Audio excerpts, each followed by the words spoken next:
I'm gonna tell you what is happening in Liberia. To be a part of the discussion, tune to Spawn. I'm gonna tell you To get all information, tune to Spawn. Everything you need to know about Monrovia, Liberia, tune to in Spawn. Africa.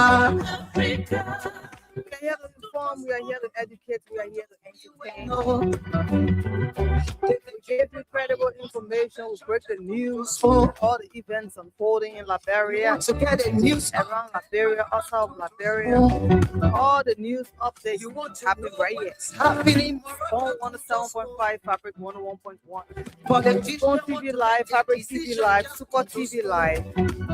We are also on YouTube, Phone Talk. happening in the ministry. Yeah, Yeah, just to give you everything you need to know about my Liberia. Everybody gather close to your radio, get close to your receivers, your sets, your gadgets. I hope everything is well charged. Because you and I know tonight again is going to be another thought-provoking conversation between panelists as the IQ break the news, break communication, analyze, present it to you. And you also have the chance and opportunity to call in and make sure you put your calls through and tell us what's in trouble in your mind about this country, about the issues, situations in the country that you are concerned about and you want to talk about. You are given a chance to. This is your show, the People's Show. Reason why you always get to put your calls through. So if you are there, let me say welcome. My name is Lorena Honoré. I am your producer. A beautiful piece right here. Song. Everybody's singing the music all across town. I heard little kids singing it. The only thing they say, the artist on the song is Central English. I'll leave that one with them. Well, you are going to call us and be a part of the show. We're also going to give you some unfolding events from Spawn TV live page. Make sure you follow us everywhere. Please share the show wherever you can. In your different groups. Tell all your friends to tell their friends and other friends and family members and friends in every community to come and listen to Spawn Talk and watch Spawn TV live as well. And as for the YouTube channel, don't forget to subscribe. And then you'll see the bell. That bell is called notification. And we gotta educate our people when it comes to YouTube. Because only the musicians and your artists that we have YouTube. Spawn Talk is live on YouTube as well. Welcome all of our YouTubers watching via YouTube, via Facebook, on Fabric Super or Spawn TV Live. We appreciate your presence. Welcome. Don't be selfish. Share the show. In Liberia right now, it's 12 minutes past 8. This is the 30th day of January. One more day, January 2026 says goodbye. Different things happen across the country. From Monday to Friday, we're summary it up. And you do have something you want to talk about, you have the chance to call us as well, right? So again, let me say welcome on this beautiful evening. It might be morning, afternoon, in your own area, your country, your continent, your province, or wherever you are, any part of the world, tune in. Subscribe, follow, so you don't miss anything happening on Spawn TV. You want to know what's happening in the ministry to Spawn. Yeah, to Spawn. Yeah, to Spawn. You from Bonjama, Maryland to Spawn. Yeah, to Spawn. If you eat keep gradually, my brother to Spawn. You got a Spawn TV, you got a Spawn radio, to Spawn.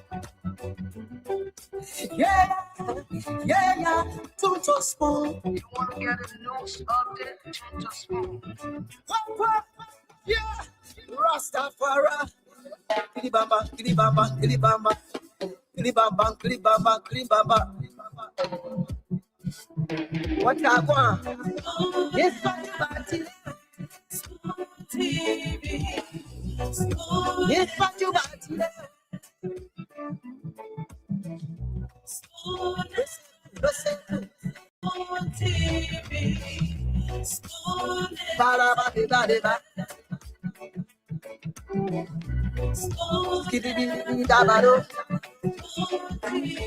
right, so let's start with asking you what's on your mind. What is it you want to talk about? Let's talk to you first. When we finish talking to you, I might, in fact, as we are talking to you, we'll be breaking you the different information that we have to bring to your table on this beautiful, beautiful evening. Let me welcome you today. The weather is beautiful here in Liberia. In America, they say it's heavily snowing. Everybody that you talk to from the US, people say, some people say, me, I can't come outside. Oh, my cars have been buried. In the cooking, one person telling you, say, my cars have been buried in the snow. Yeah, so yeah, we're praying for our people over there. And they expect, the thing is, the place is different. When snow is coming, how to prepare yourself, how to observe all protocols and how to prevent everything. I told you on Spoon, we can talk about everything now. Yeah, in Liberia, the weather is good, sun shining. Yeah, we stay in dry season. I never really saw dry season the first time between October to April, but yeah, in our country it has been raining. So maybe the way sunshine 2 days in row or 3 days, it might rain tonight or tomorrow. We don't know, but the weather is good here, and you can plant your little crops behind your door, your backyard garden. You can plant your cucumber, or you can plant your watermelon seeds, and it will harvest. Yeah, and you will have watermelon. Yeah, fresh ones. You can plant your collard greens and your potato greens and your cassava leaf, and you can pull in. You can eat cassava right in your backyard garden. Once you have soil, it's not this cast compound where you have cement or broken tiles, because we have different kinds of facilities especially when it comes to our living places here in Monrovia. But those who live maybe in Mangibi or rural Monrovia, most of them, they eat from their backyard garden. They tell you, I grow my pepper, I grow my palava sauce, my everything, I'm eating from right here. I don't need to, go buy from the market. Right at Johnsonville, Pipeline Road. Yeah, the people in Sokline community, they are growing their own food as well. So if you are there and you listen everything you say, somebody gonna do it for you. You can try and try and go grow your food as well. Some things in the back, you can sell some of your little potato greens at the same time. You think the old man who get the potato greens in the market, they go in all the way all the time to get it. They're growing it right here in Monrovia as well. And rice. Somebody said you can grow rice in Monrovia. If you have land, lucky you can grow your rice. It will be a good thing. But when you go to the supermarkets, you see the Liberian, you see our shelves. Yeah, you see the different Liberian produce. They are there. So Liberians are, yeah, agro businesses. You see different kinds of products on the market, and you go to that side of the supermarket, it is Liberian owned. So as a Liberian, you growing your crops, you looking for where to sell, you try to get to the supermarkets. Since there are people in the supermarkets, every time you put your produce there and people come and buy them, purchase, you just go to that side, red or palm poto, I say gari, chips, everything, you get it there. Just imagine the processed farming, they clean the gari, they put the milk, they put the sugar, everything at dust. You get it and you go.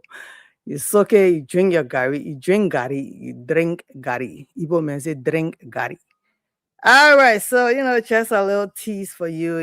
Our brother then are in the community. Me, I always let to talk to you, because everybody that politician now. Some of you won't go do no job. You just in our community there. You lecturing all they getting a passing. You say, when you go to the Imasema food, you go to the Imasema food, no respect inside. Instead of you being on the checkup bowl and stuff, I told you you go get some cutlasses and rakes, then you'll be cleaning the people yarding. Cut the grass in those communities and make sure you be the ones that will take care of the garbage. Monrovia is slappy, really dirty. In the community, he's seeing it dirty, he said no job. Jobs are available. It's up to you to get busy. Well, let me talk to you now. 077771075, 055510175. There is no you'll be cleaning the community. You be responsible to throw the garbages away, and the people don't give you money. People will depend on you, young men. You become employers already.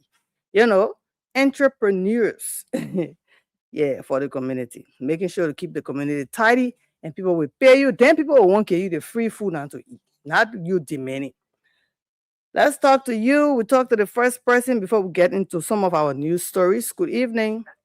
Hello, good evening to Spoon FM family, and good evening to my peace-loving people of the Republic of Liberia, and good evening to you, Jerxis Lorino, honoring me still in Liberia. That is remain constant and thankful AS Tamara once again. Says Lorino honoring, what I in my mind tonight is this. During the annual speech of the President of the Republic of Liberia, President Joseph Numa Boakai, His Excellency, he did mention on the yellow machine.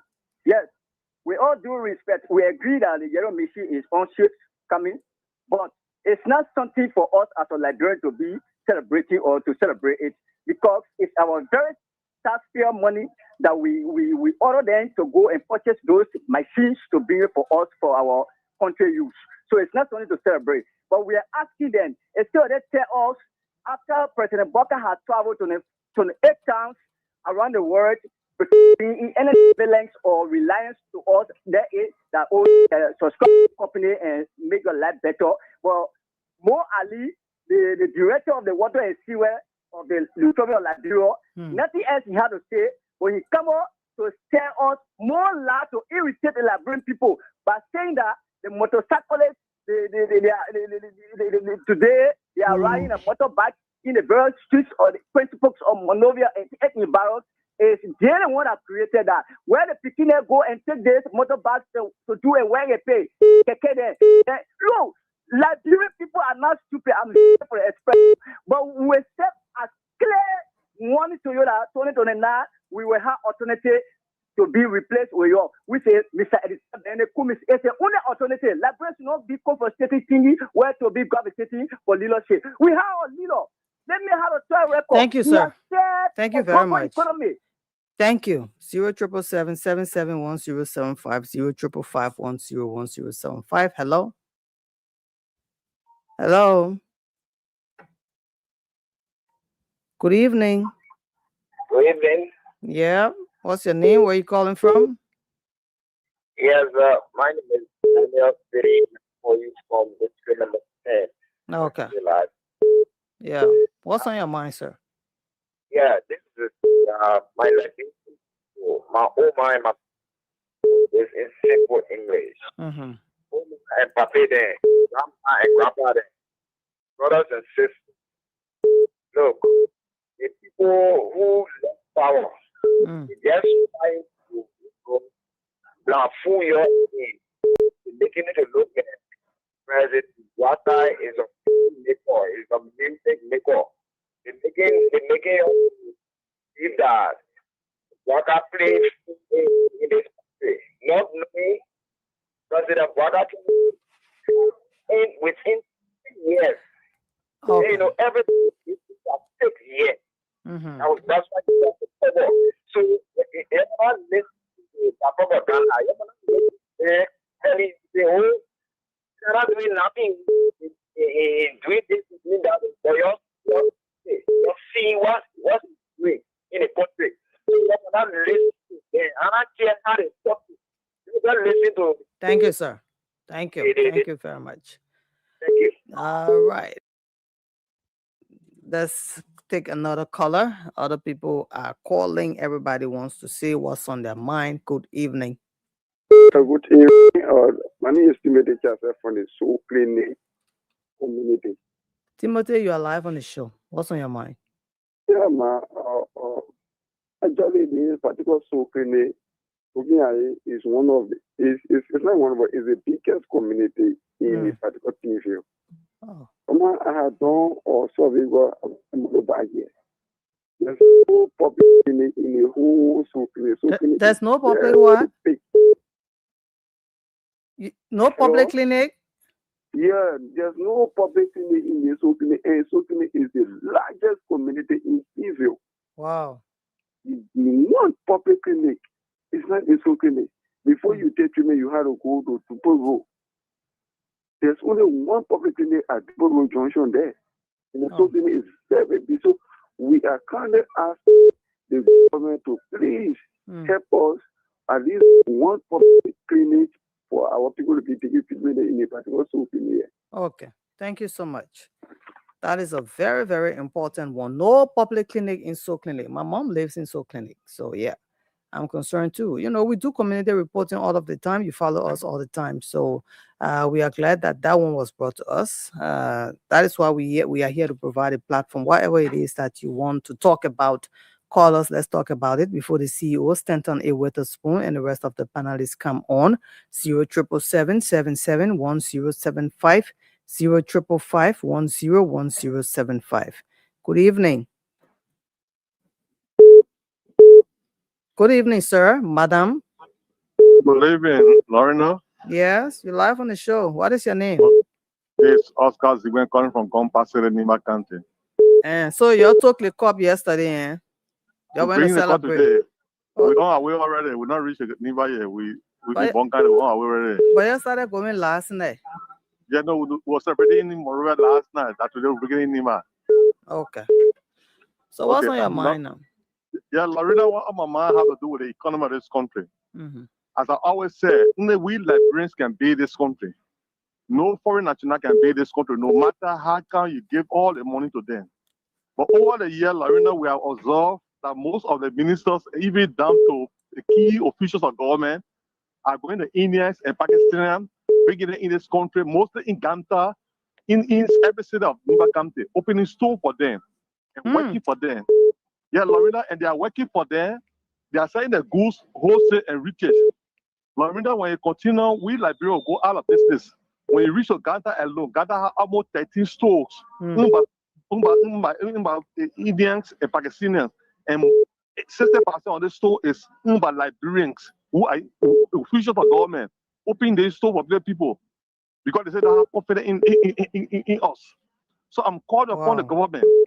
I'm called upon the government. Only we can build this country. Foreign national will not build this country. You will not have foreign national bringing goods in this country for that country and selling it retail, taking Liberia out of business. So I'm begging the government to put my kind in the place. If the people are coming to sell their goods, the opening store, let them sell the store, let the goods by wholesale, they sell it by retail. They're giving top down to we the Liberians, they're not buying for us. Right. Seriously. Thank you, when they continue, that's all we organize ourselves to organize people to get on the street, and we don't want to get on the street. We call them upon the government to say, my kind in the place. Thank you this hearing. You are welcome. Yep. Okay. I mean that is why they have this group Patel, where they are the umbrella organization for the business community. Well, Liberian businesses are struggling. That is true, you know. So now he is saying that according to him, not me, you just heard him, that some of our government officials are bringing in Pakistanis and Indians and to Ganta.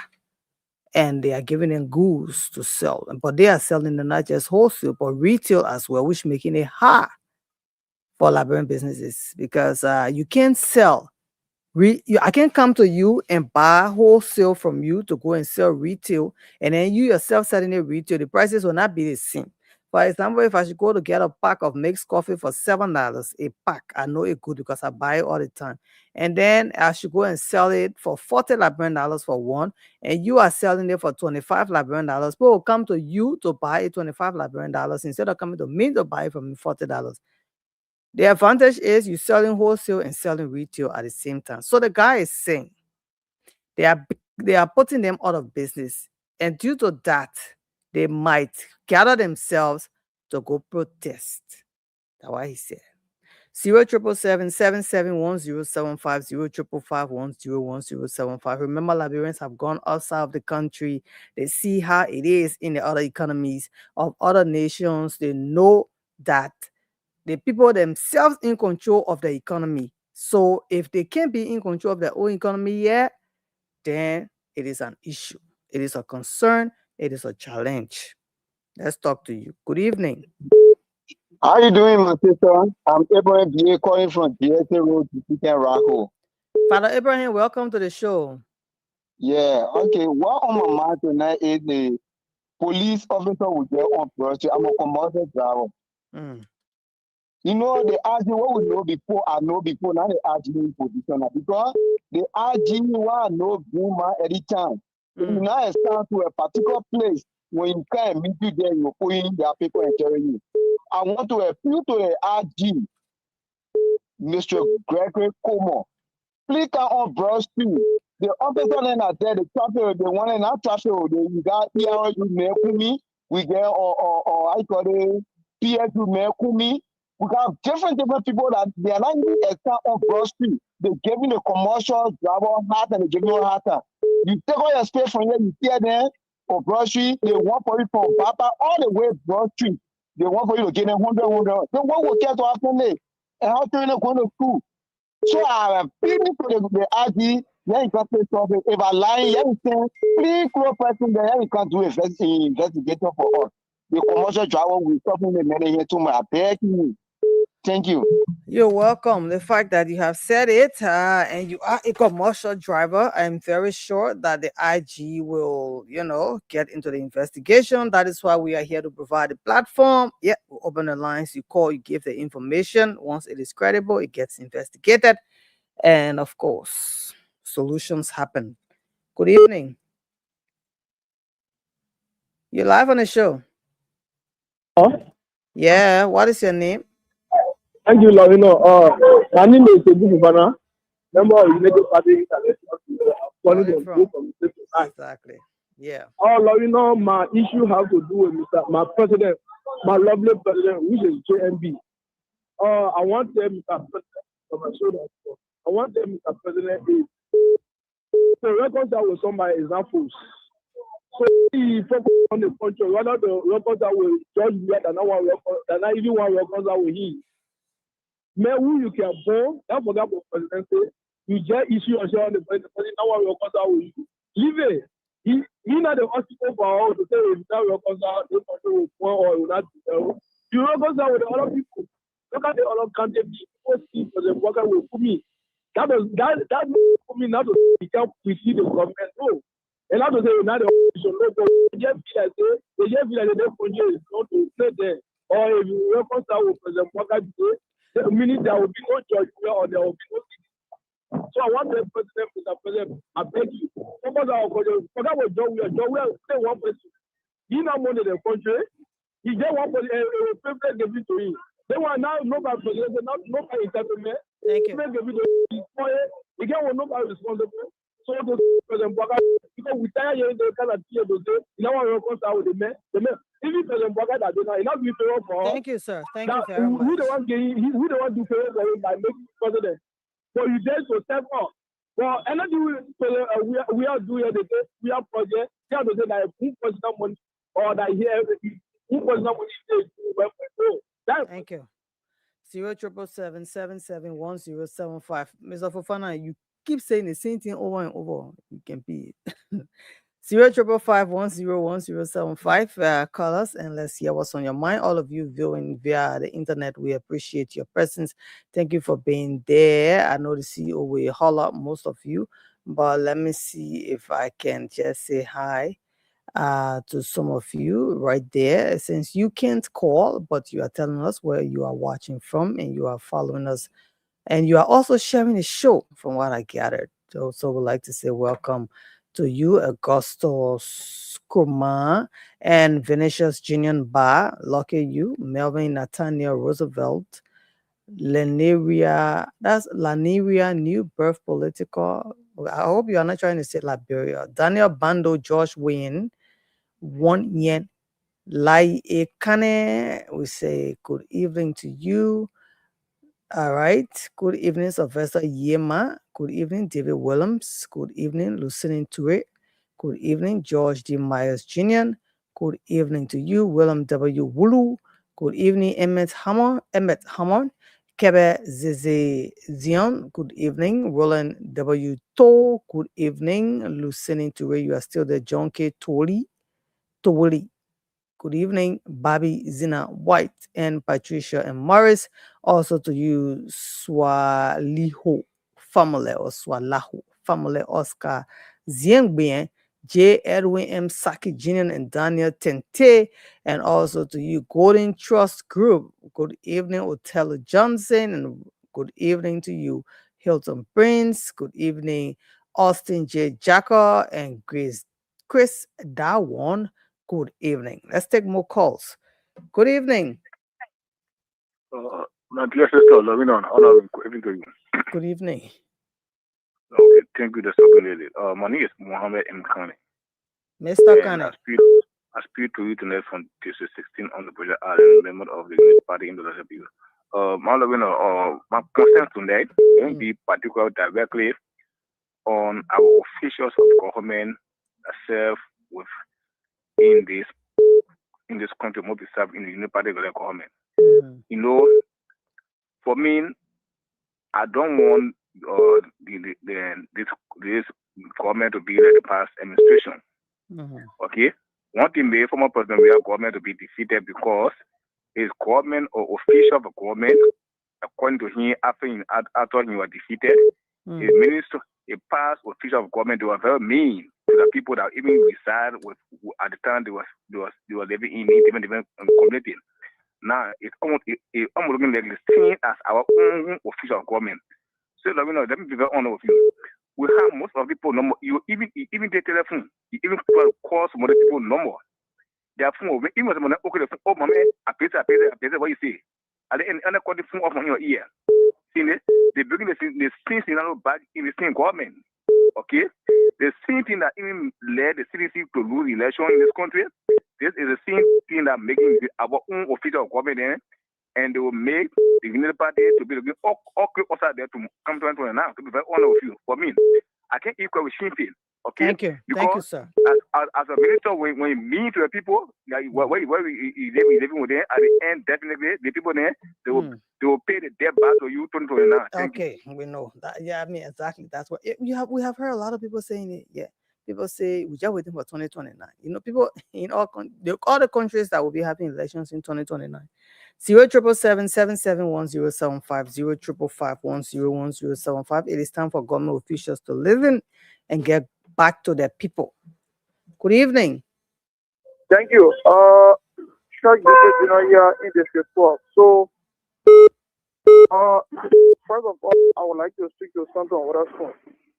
Speak to him. You know, Santa Waterspoon is intolerant, especially intolerant. Santa Waterspoon blacked me on Facebook only because I expressed my view.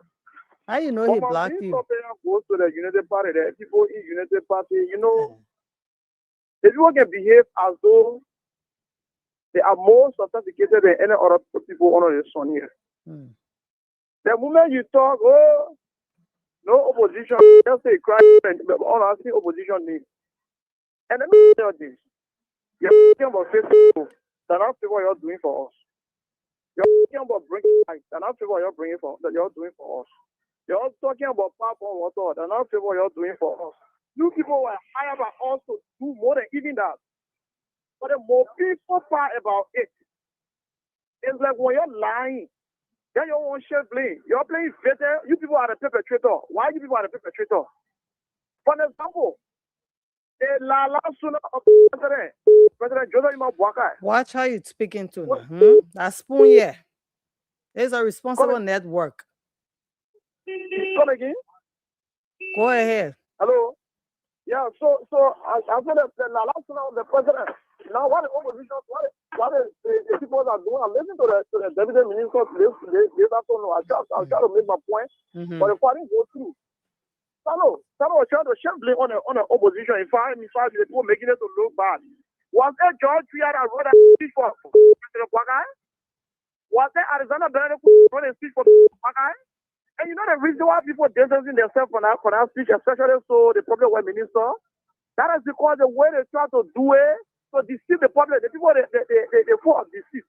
Thank you. You think of this, I beg you, let me just on this, my sister. They think to deceive the people. Why are you people deceiving yourself?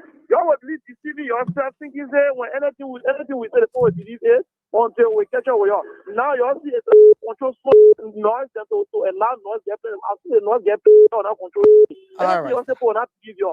So okay. they see you're not doing favor for us, and we hire you. We hire you to do work for us. Okay. Exactly. You are welcome.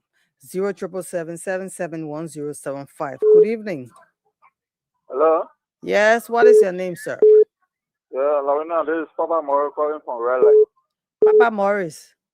Yes. What's on your mind, Papa Morris? Yeah, what on my mind at the common ministry, Lorena? The common ministry, I have an issue with them. Okay. The common ministry having Since the government took power, we voted the government into power. I have a serious problem with the Commerce Ministry.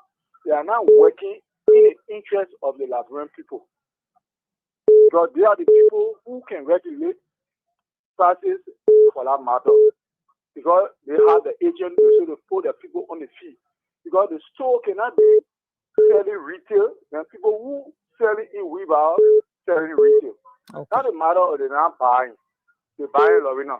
But the idea is the store people is suppressing the local seller in the street. Okay. So they're making the government unpopular for that matter. Yep. Not a matter they're not buying because your seller over there, Lorena. You can't go in the store, you ask for 120. They tell you say 100, and when you count outside, they tell you say 120, you will not buy. People selling it by carton, we go and buy the 2 days by carton from the people. They selling it by retail. Then when you come out, you ask or you tell us that they're buying as a president woman for that matter, a spoon singing on the field, will tell you they're not buying. Not the matter they're not buying.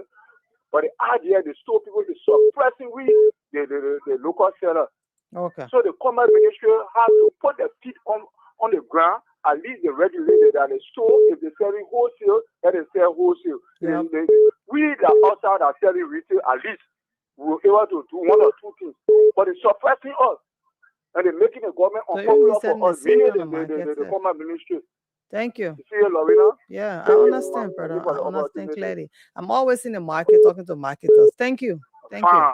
Okay. Yeah, I'm always talking to them, and they cry a lot. But then why is it that foreign businesses are, doing well, but Liberian businesses are struggling?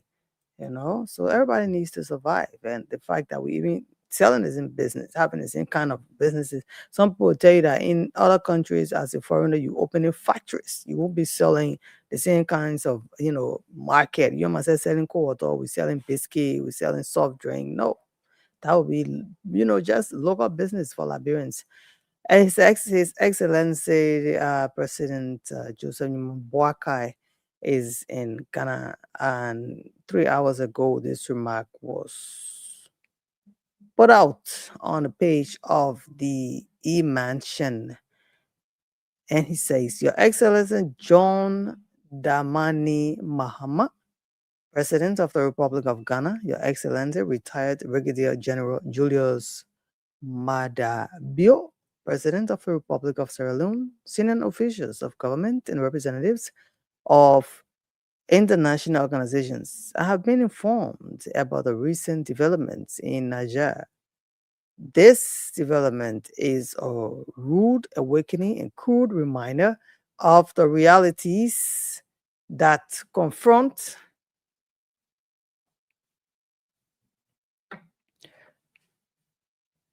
that confront us and validates the urgency of this high-level consultative conference on regional cooperation and security. Mr. Chairman, please convey our sentiments to our brothers and sisters in Niger on our behalf. If you want to get more on our story, just go on the E-Mansion page and get it. Put your calls through. We'll bring more stories to you as we go through. Let's talk to you. Good evening. Good evening. Yeah, you're live on the show. What is your name? Yeah, I'm Steve on Nima Country. Nima Country? Yeah. Okay, what's on your mind, Steve?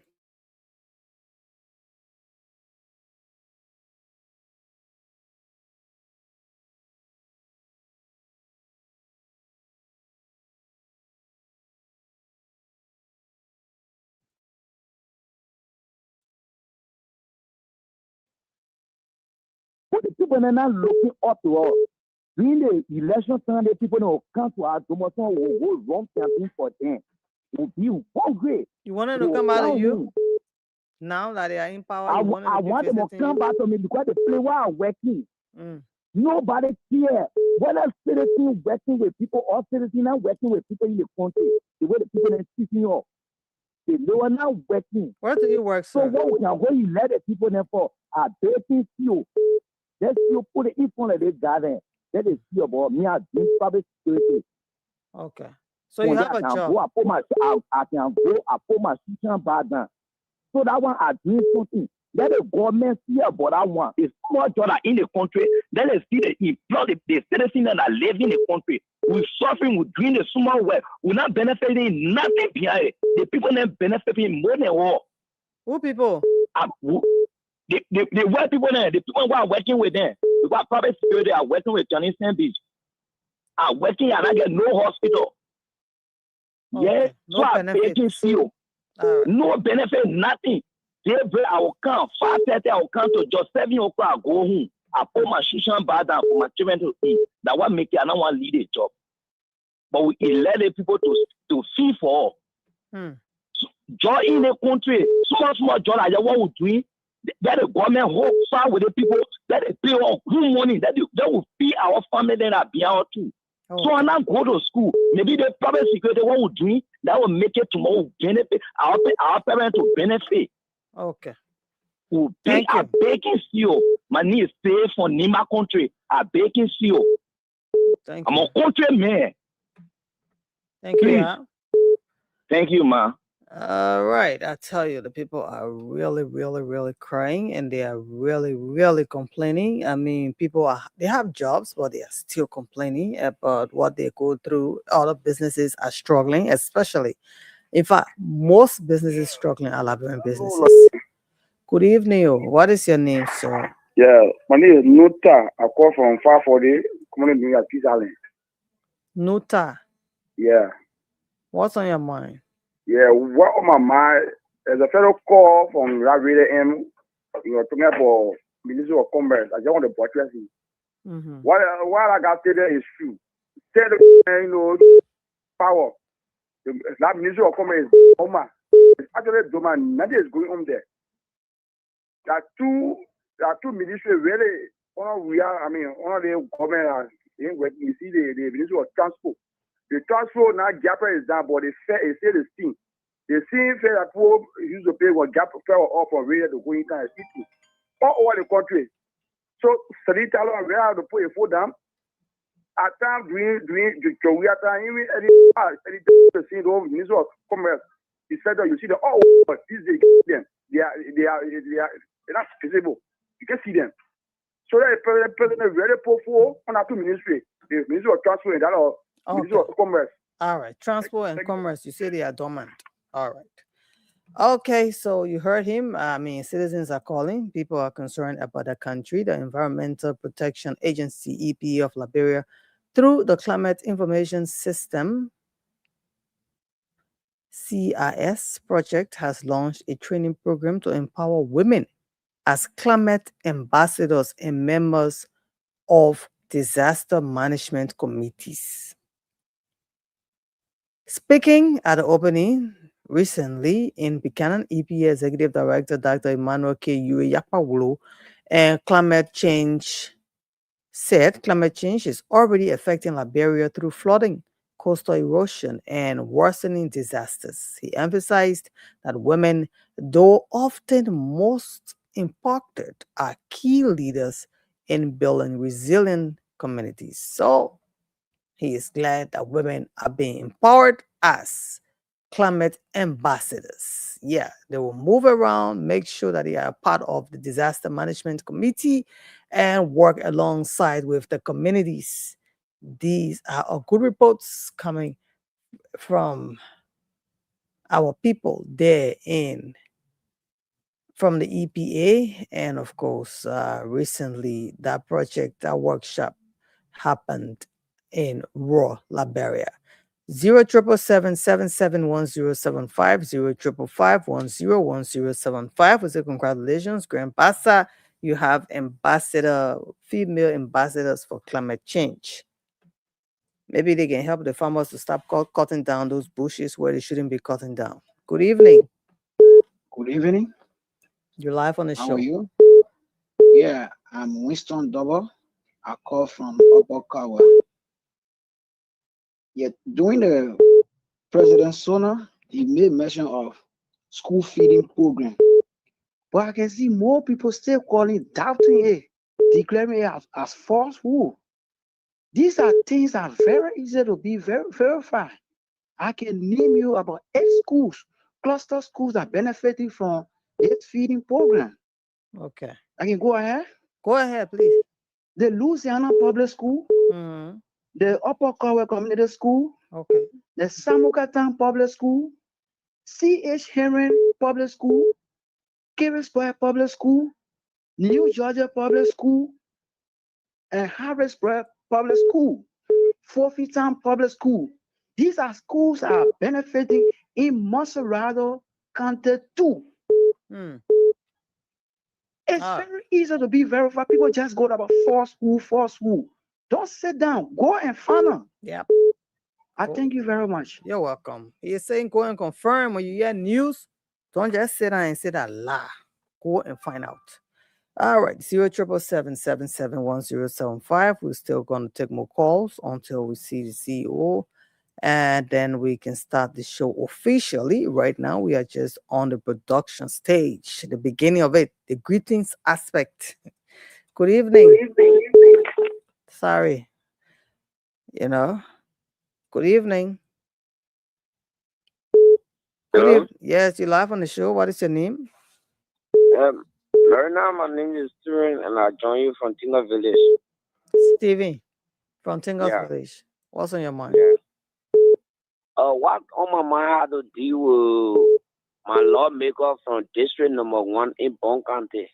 Mr. Lerner, if you just go where they call Palala before a person to Ganda, from the road from Palala to enter to Sowinta, from Palala to go inside where District Number 1 starts from Bon County. That road is far.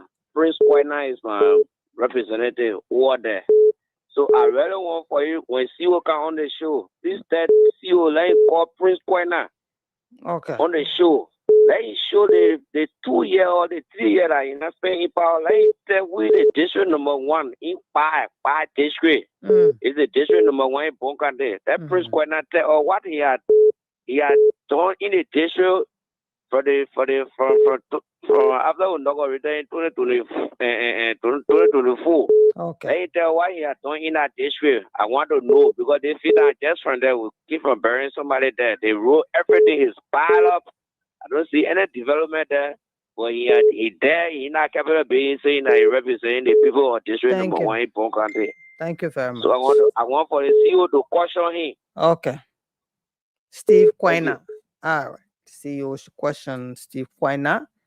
What has he done for his district already? People are saying the road is bad. So CEO, when you come on, please try to invite Steve Quina. Yep. So that he can tell us what he's doing for his people in Bon County. Good evening.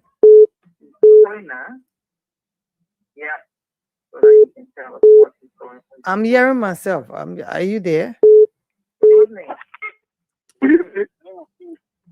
Yes. What is the name? Where are you calling us from? Yeah? I'm calling from Grand Crew County. What? From Grand Crew? What's on your mind? What is on your mind from all the way Grand Crew, sir? Hello? There's no signal in Grand Crew. Let's check our other line. Good evening. Good evening. Yeah. Good evening. Good evening. You live on the show. Tell us your name and straight to the point, please. Yeah, I'm Jackson calling from Tiporo. Yeah, I have complete a loss to you for CEO.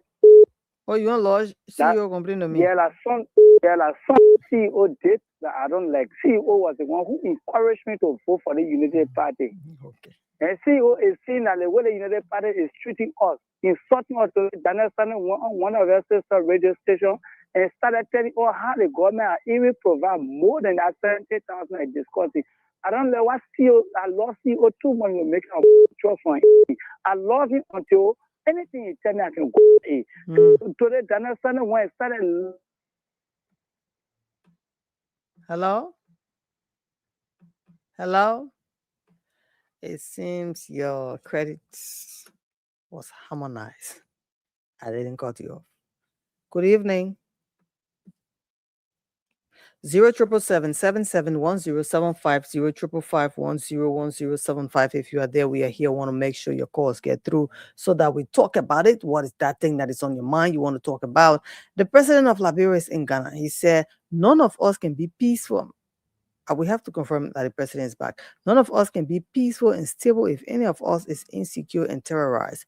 Liberia is not safe if an inch of Ghana is in terror. President Joseph Newman Boaka. Yeah, the president attends high-level consultative conference on regional security and cooperation presently ongoing in Ghana. So the president is still in Ghana. I'm looking at our beautiful flag amongst many other flags in the sub-region. Yep. So if you are there, we are here. What is it you want to talk about? Sooner has passed. Now the president is visiting Ghana to talk about regional security in the region. Yeah. Observe the peace, observe the protocols, make sure your brother house is kept safe so that yours can also be safe. Because when the next man's house is on fire, yours is also on fire because people are not far from one another. Thank you for following the show. Please share the show, share the program, tell the people that the people coming on to talk everything about Liberia, 5 minutes until 9 o'clock. Good evening to you from every part of the world. Welcome. We are live on Spoon TV, Fabric TV, Super TV. We are live on Spoon FM. We are live on Fabric FM. The frequency is 107.5 or 101.1. We are also live on Voice of Liberia and across other sister stations in rural Liberia. The shortwave stations, they always tune in to 107.5. My old man is selling the roasted fish and the, chicken feet. That old man that can sell the cassava leaf. That says she loves to just listen to the radio. When you go to her, you enter the market, you give her your money before you go purchase your other thing. If that fuel leaf or cassava leaf or potato greens, most times the potato greens, the woman will wash it clean, she will pick it, she will slice it for you, she will cut it good. The fuel leaf, everything, she will grind it if you want her grind it. Before you come back from buying your other stuff, that woman give you a plastic bag of potato greens. Yeah, that woman is also listening to Spoon 107.5 right now. She and her whole household, and she said, no, I'm gonna make noise. No noise. Spoon talk is on. We appreciate you, Oman, for being there. Let's take more calls. Good evening. Good evening, Lorena. Yeah, you're live on the show. What's your name? Thank you. This is Ben Jasso. Ben Jasso, wow, it's good to have you on the show. So how your farms and things going, Ben Jasso? We're just talking about what's happening backyard gardening. What's going on? The line is very bad. Can you change where you are? Be on the phone, change your location, please. Hello? I'm hearing myself more. I think you need to just cut the monitor off. You will still hear me. It's really bad. Hello? Hello. Ben Jasso? Yeah. Okay, much better. Much better. You're saying something? Yeah, I say, because we know you to be, I will not call you gardener. I think you urban farmer because of all of those crops that you have. Tell us why you calling us tonight, and maybe you are interested in telling us something about the agricultural sector for you people that are into agriculture.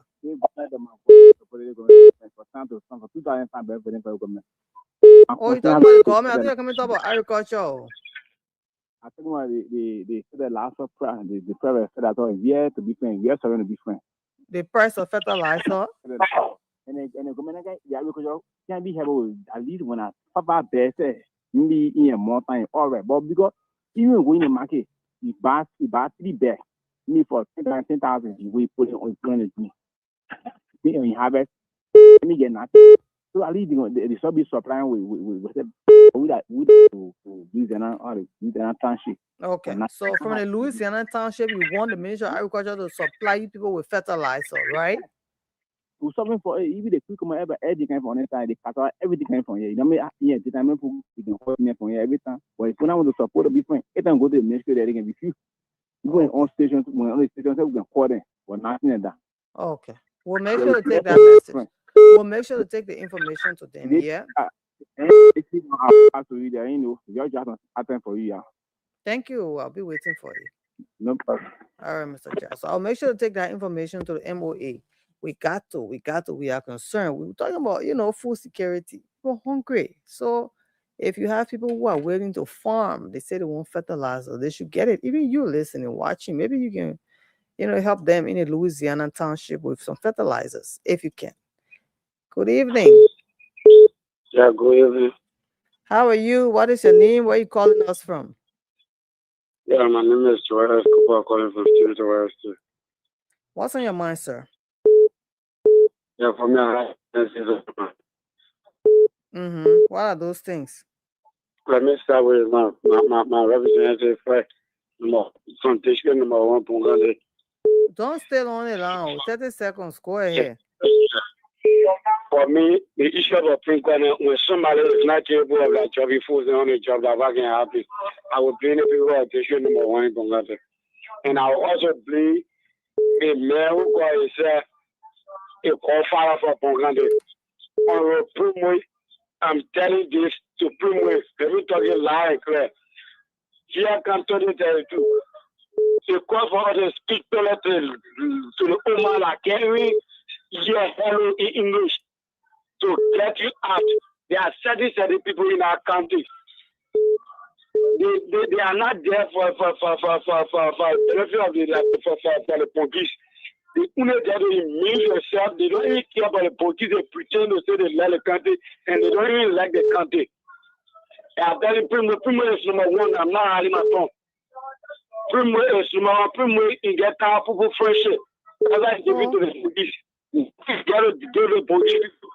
Primo does development to go to the you know, the everything of the development of going in our country, there will be a propaganda that will stop it. You understand? We want propaganda to stop it. And still up doing in the country. Still is now building in my country. You understand? And they're stopping the bridge from building from out your bridge. Primo, none of the same as dying in our river before. There are a lot of people dying after me. Superintendent, none of them are dying. People are dying and stopping the development of going to poverty. But we were one that come 2029 now 2022. I'm telling you. Thank you. To Thank you. go to the last village, to the last root of poverty, to educate our people who will tell them the truth. All right. So they can do the kind of hypocrite that we get in our country, that don't let development go in our country. But pretty much. Wow. I didn't cut you off. 077771075 055101075. If you are there, we are here. We want to welcome you to the show. We saw the CEO. He's coming back on. He's going to be here with the rest of the panelists, and they're going to be discussing Liberia, everything about Liberia that you need to know, that you don't know. Yeah, it's going to be happening right here on the show tonight. All right. So we see the Senator of Wapolu County, Senator Amara Kone. He questions on budgeted presidential villa project in Foya, Lofa County.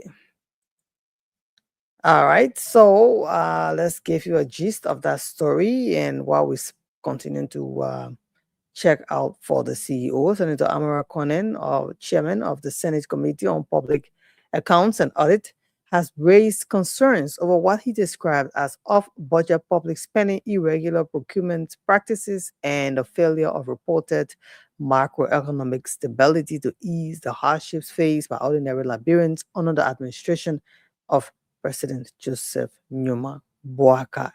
The concerns raised by Senator Kone center on the construction of a presidential villa project in Foya, Lofa County, which he said was undertaken outside the framework of the approved national budget. According to him, senior government officials have in recent weeks provided conflicting explanations regarding both the source of funding and the purpose of the project, creating uncertainty among the public about its legality, transparency, and overall intent.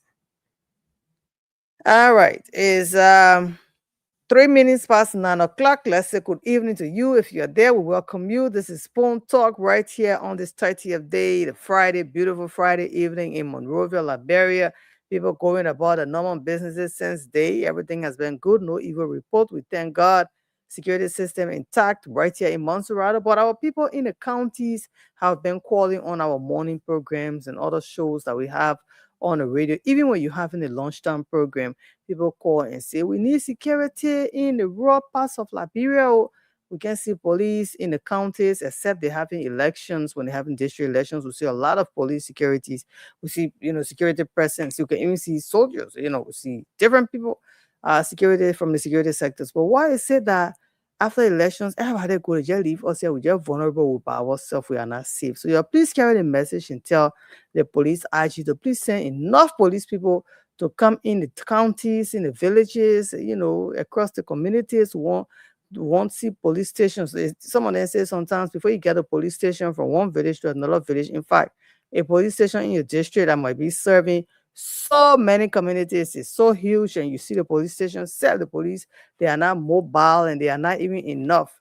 And even motorcycle they don't have like that. Yeah. So the people say we should bring the news back here. Like you heard, some people were calling and talking about the business community. The people say the Liberian businesses are struggling, the small business owners. The government can employ everybody. There are even factories around the country that our brothers and sisters can say they will go and work. So some people have to go about doing their small businesses. They say they can't be in competition with the foreigners when the foreigners are the ones who are more empowered financially because they have the wholesale products, and then they will sell to them, and then all of them again in the same competition to sell those same wholesale products retail. Good evening, sir. How you doing, sister? I'm okay. Welcome to you. Yeah. How you doing, sister? You all right? I'm good, sir. Thank you. People have been asking for you. Your people have been asking for you. For where? I beg you, from where? Yeah. I came on the show, you didn't recognize me, so I left. Yeah, I saw you, but it was late. Sorry. No problem. Whenever I can, you recognize me, I'm going to leave. No problem. How's Liberia? What's going on? Well, the place is cool, calm, and collective. Cool, calm, and collective. Hey, Liberian people, how you doing? So have you recognized the people, our people, one people? We got Mola King. Is that Kun, K-O-N-E or K-A-N-E? Moha Kone. I think that's the name.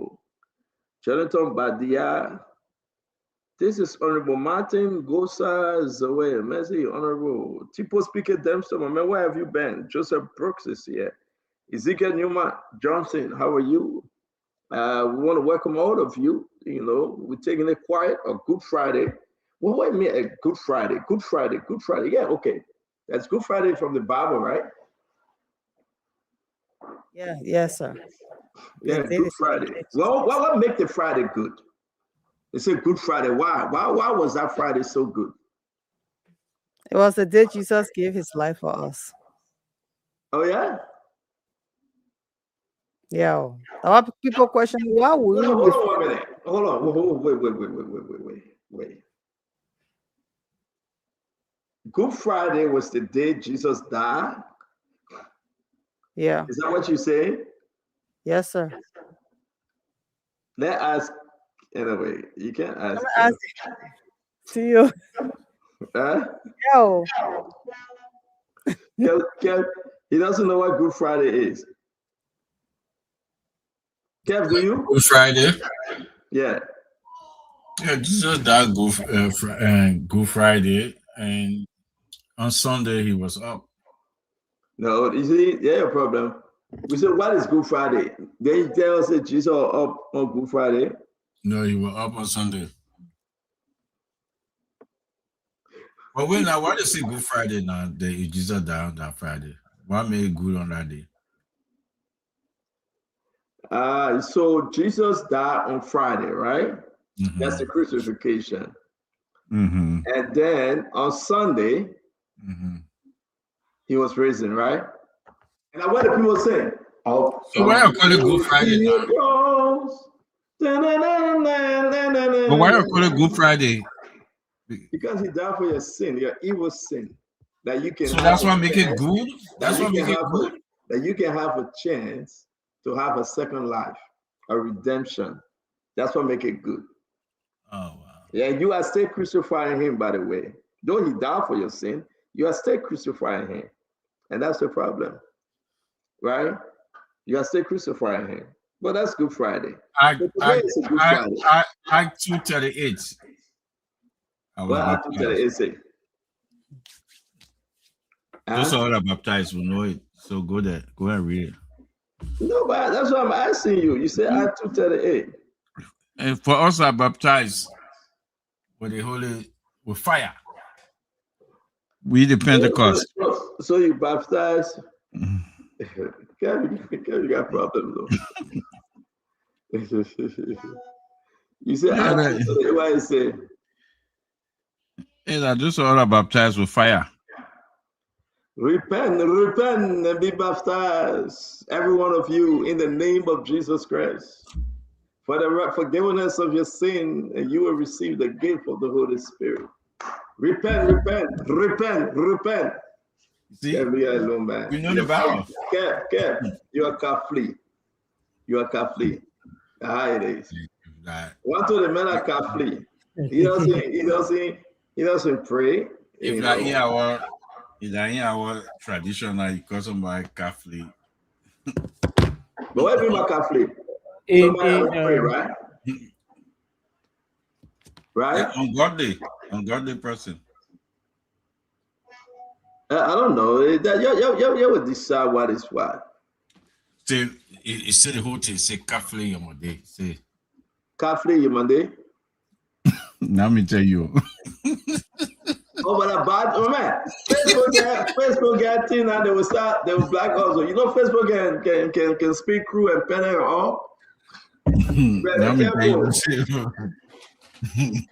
what I mean, what actually?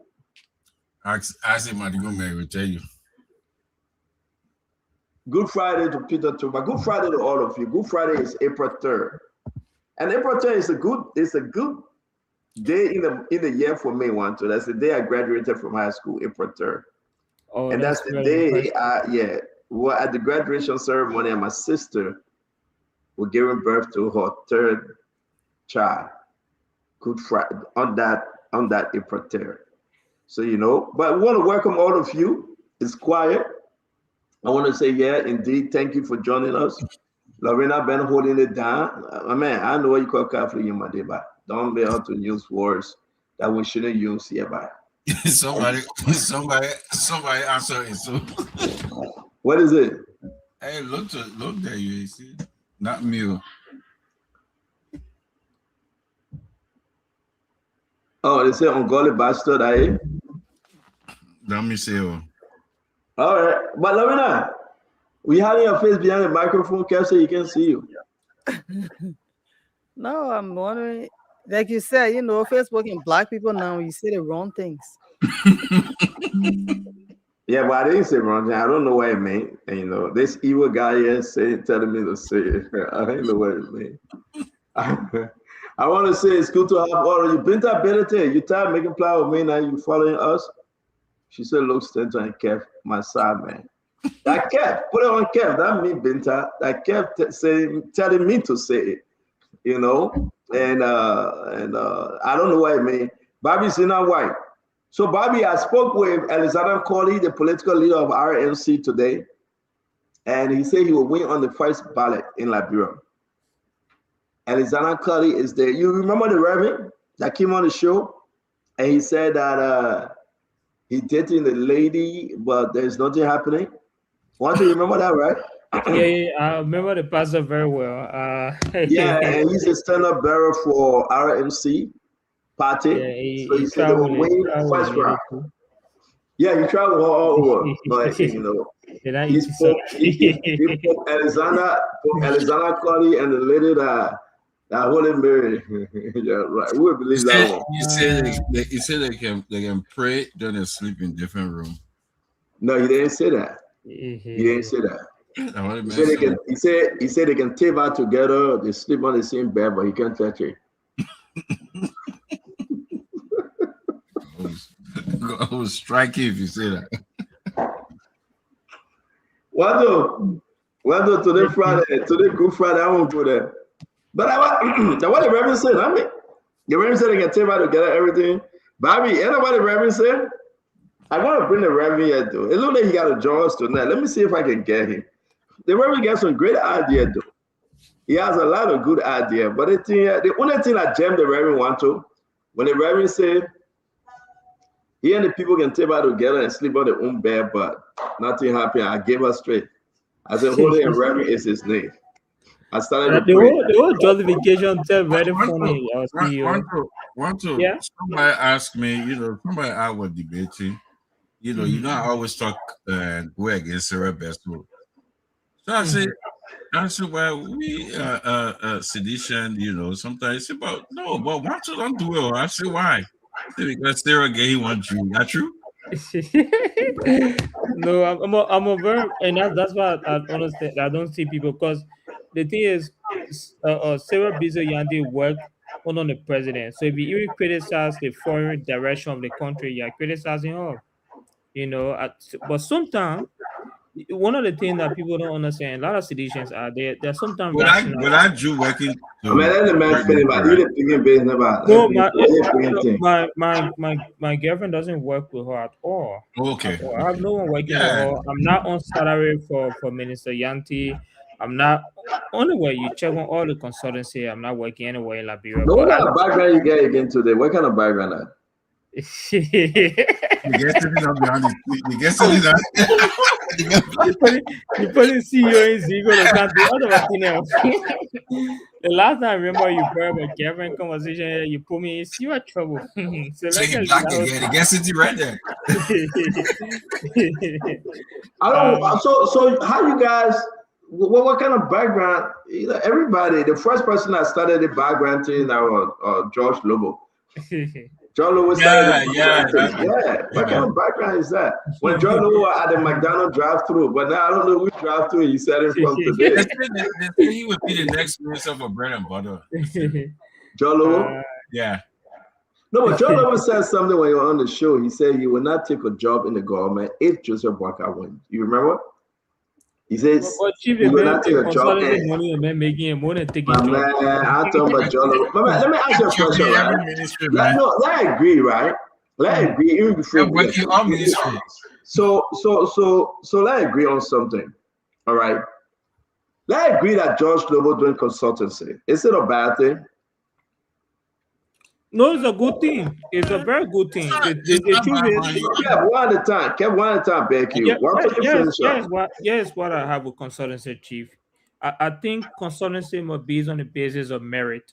But consultancy in Liberia currently is being used on the basis of political allegiance. Some consultancy, if you go into, right now I know you got more information than me. If you put up all the consultancy George Lobo get, would check your credential and say no, but they may not qualify for it. They may not qualify for it. I mean, I'm not saying it in a terrible way. The point is like, once you have political allegiance, they just put you somewhere. They don't care whether you compete. No, but okay, let's agree, right? And let me stay with you. We're going into the conversation. Let's agree that maybe he get over 5, 6, 7, right?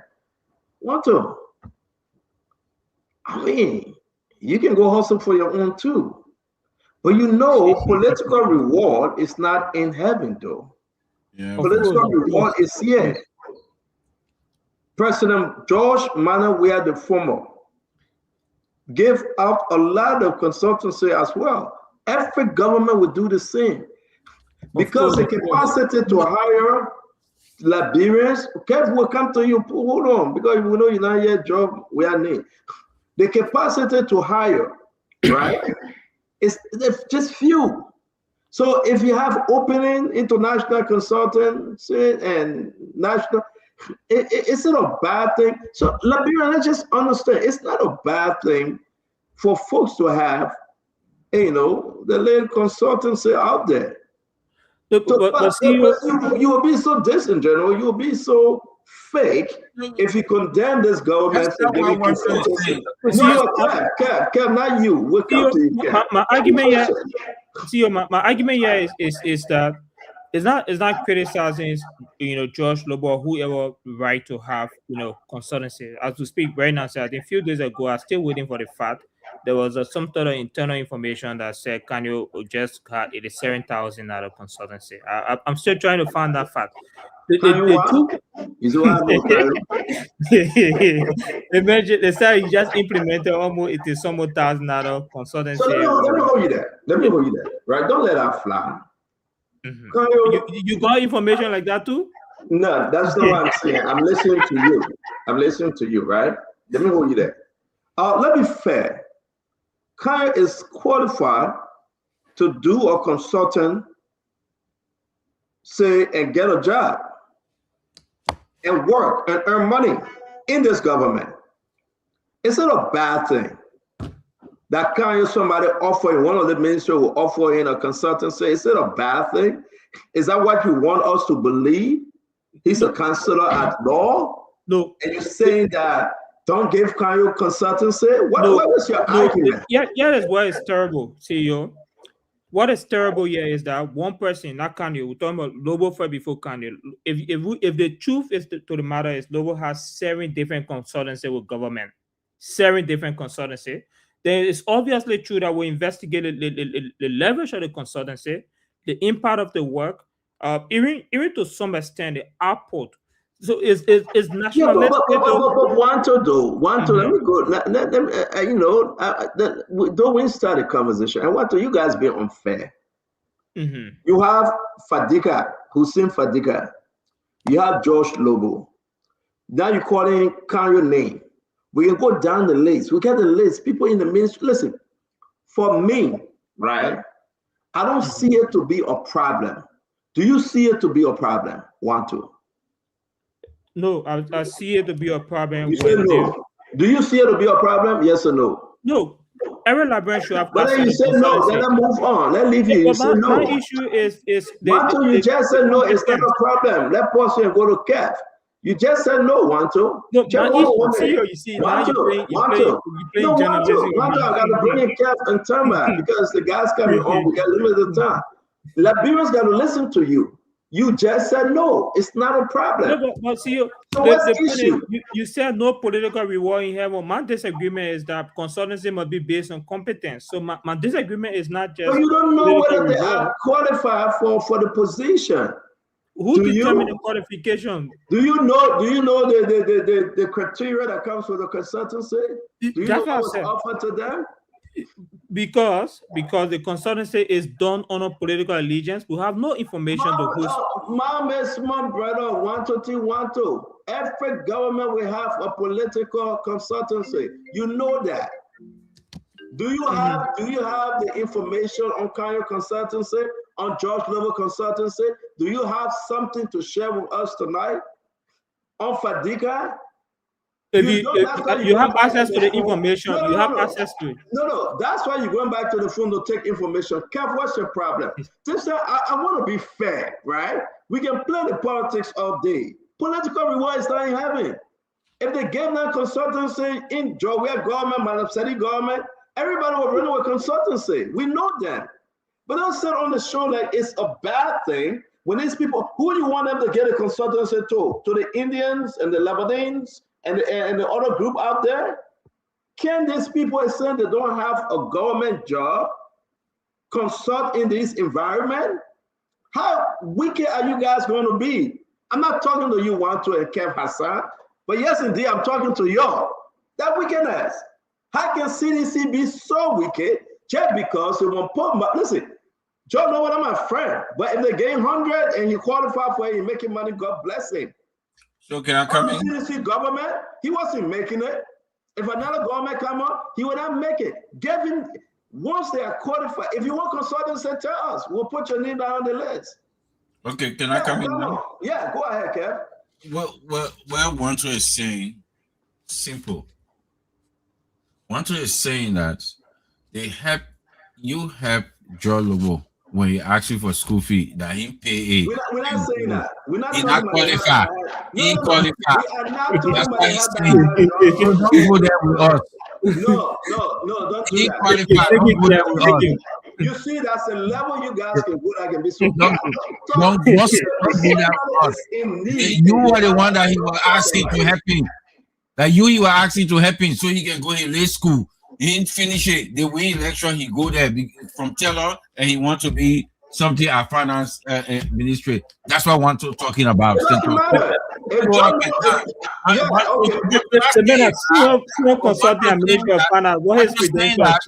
have stayed and utilized the help you want to get him for him to finish school. He didn't do it. Then he doesn't have a degree. I'm going to recognize Judy Rambo. I'm going to bring in Fede Bala. I'm going to talk about Lane Fly, Insurmountable Van, and Mike. Listen, guys, we should stop this nonsense. Not saying in a good way. Tell me, Emmanuel George, you're welcome. This is horrible. You're supposed to be upset the man in your mind. You're supposed to be upset the man in your mind. You're supposed to be upset. All right, Kev, thank you. I'm not going to get mad. I'm not going to talk about what you gave people out there. That's horrible. That's beneath my character. I'm not going to do that. That is beneath. Look, don't interrupt. No.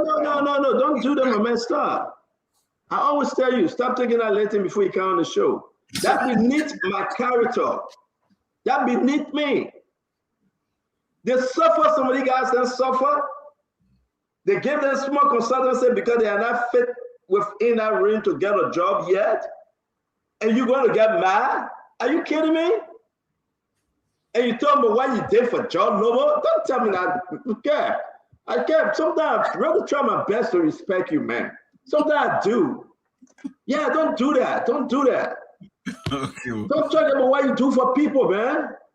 How can you sit over here? You want us to believe that if CDC take power, Wanto will not get a job. That if CDC take power, you want us to believe. No, Kev. If you interrupt again, I have to put you in the back. I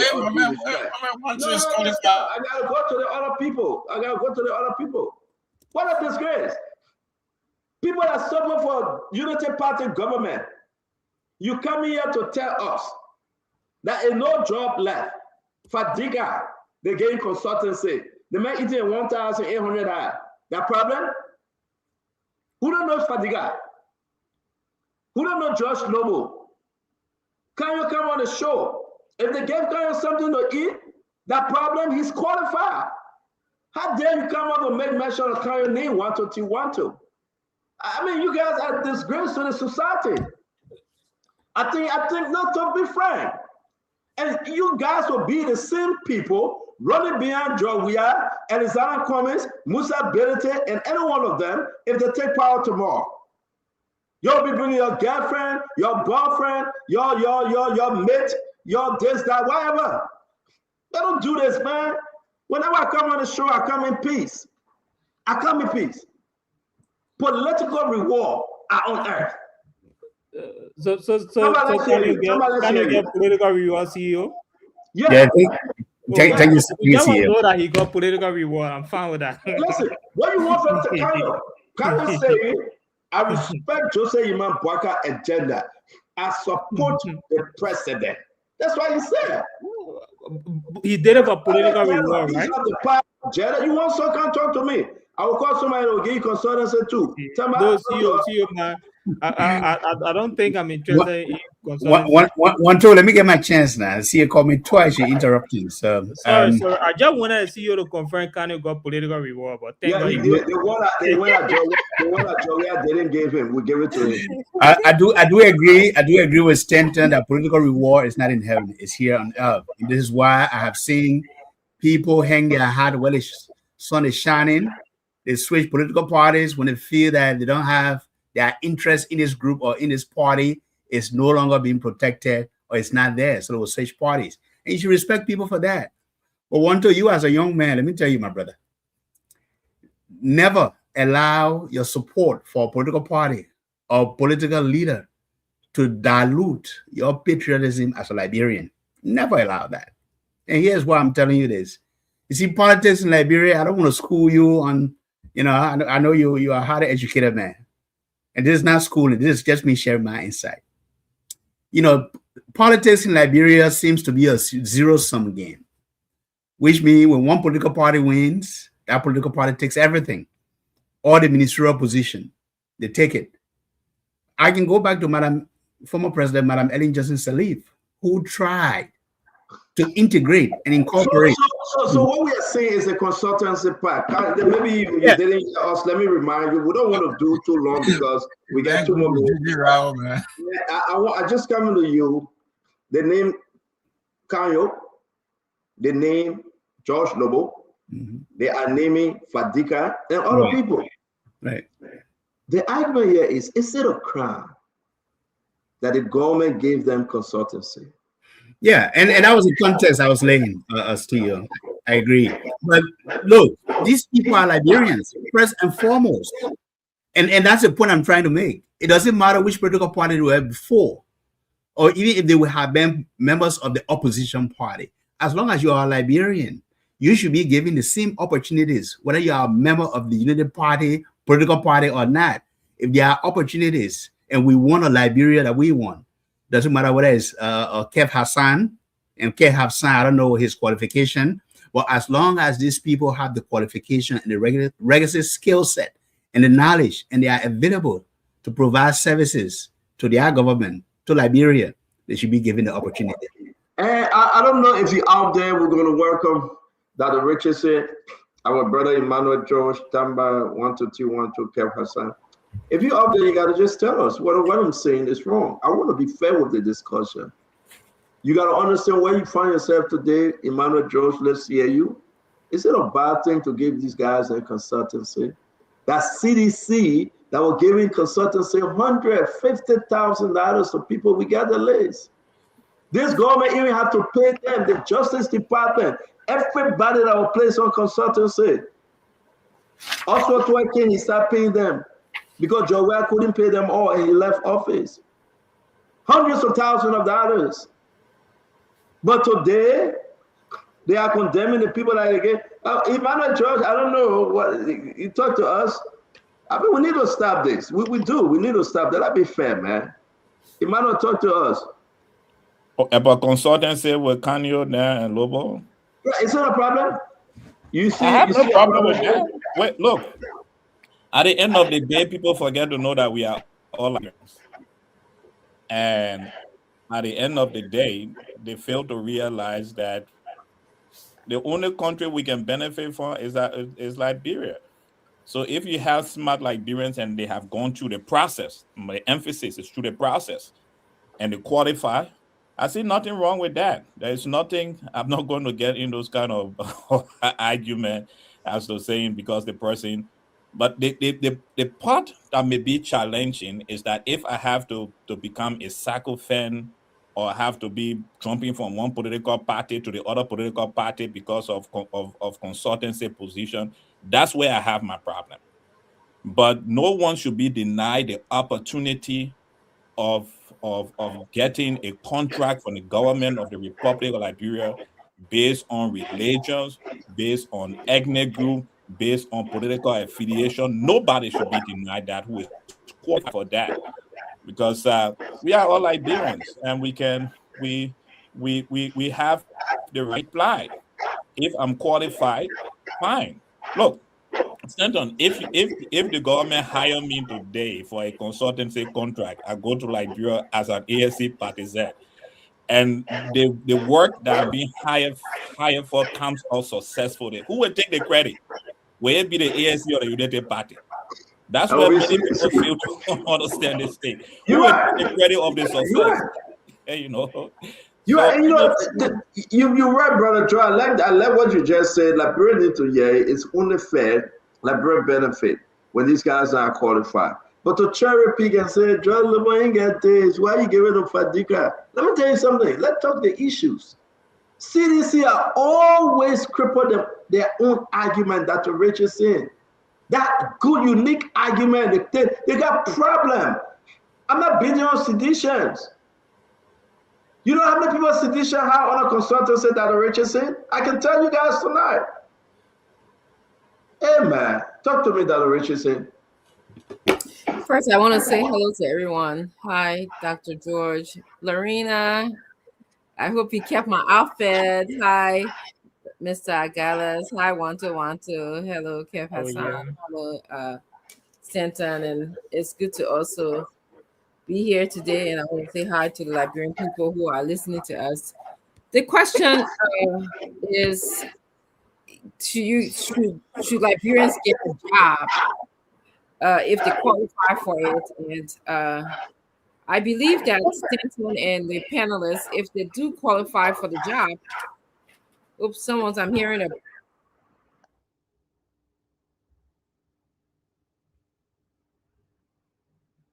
Yeah, muted. Can you hear me now? Yes, great. If you qualify for the job and you're competent to do the job, then you should get the job. And I think it becomes questionable and a bad thing when you are only advocating for your own personal interests, or you're speaking for the interests of maybe a person or a government or political party, or or for something, for your tribal group or whatever it is. But if you're speaking from a patriotic point of view, and that's what Mr. Agalas mentioned here before, then I don't think it's a problem when you put patriotics in Liberia above your political party, your ethnic group, or your sometimes maybe your own personal interests. Then it makes sense to me. I can see that happening.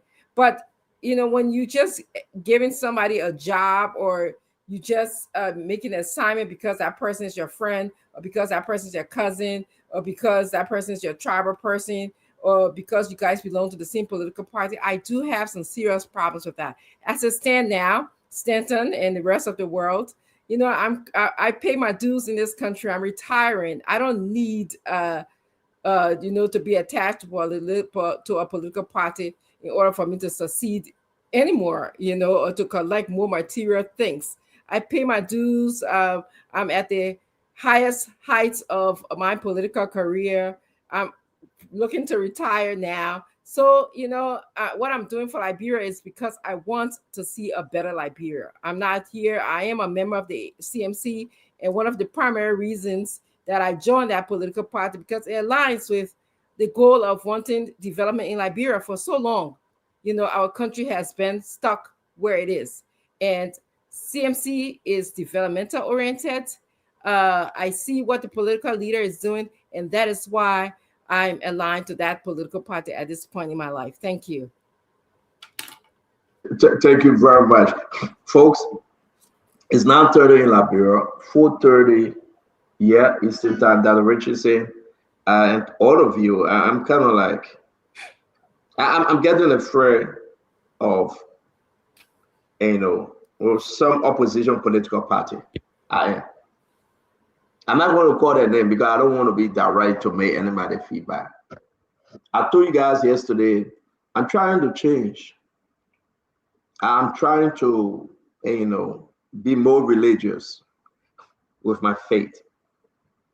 I'm trying, I'm trying to let all things pass away, behold, all things become new. Are you born again, Stanton? Huh? Have you been born again? If that is I don't think it really matters. I had Bishop Russell here 2 days ago, so since that time he been thinking about but just understand, right? I don't think it should be a problem when we have these guys, young men that have family, that was there for President Bouakai through thick and thin. They were threatened. CDC threatened Fadiga because of what he said.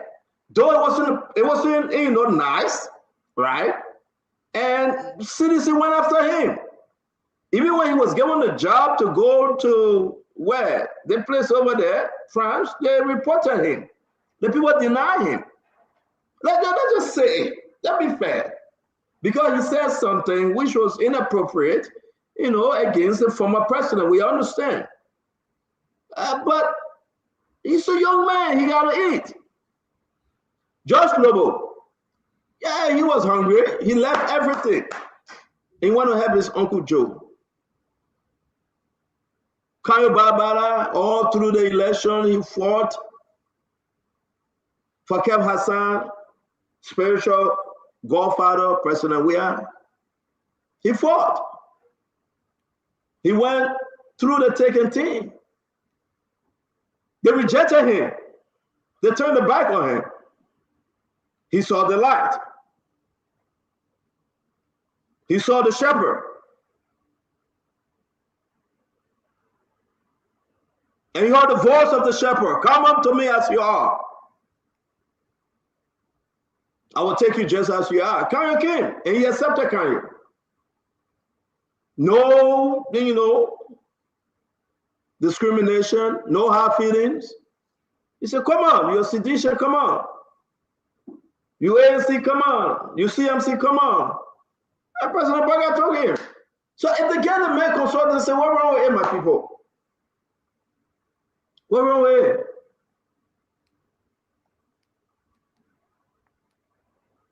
May God bless our state and we should have a change of mind. We should. Let's go back and end with the sedition and you know why any other thing that we gotta make this show, we gotta go on. I'm very mad, my people. And sometimes if you make me so angry, I will beg you, I will leave the show. Because I'm trying to be my best. I will leave the show with Emmanuel George and other people and Dr. Richardson. They will have to carry the show. I'm trying, my people. So let me come in. Why you put all the CDC people together? Yeah, let's put it in the bottom tier. Yeah. Oh, God. Let's say in the bottom. I'm trying to do my best to be more religious, to tell the truth. I'm a CDC sympathizer. You made Jesse Drew to wear his journalist jacket. Let me say this. Let me come in, Stenton. Let me come in. You see, Dr. Richard says something. I don't know if you were listening. Nobody talking about people not getting job or people not Liberian enough to get job. That's not what we're talking about. Everybody, you want to be a consultancy or something, you can get anything you want to, but you have to qualify for it. You cannot go in a position which you're not qualified for. You know why I will not work in government? Because I'm not qualified to work there.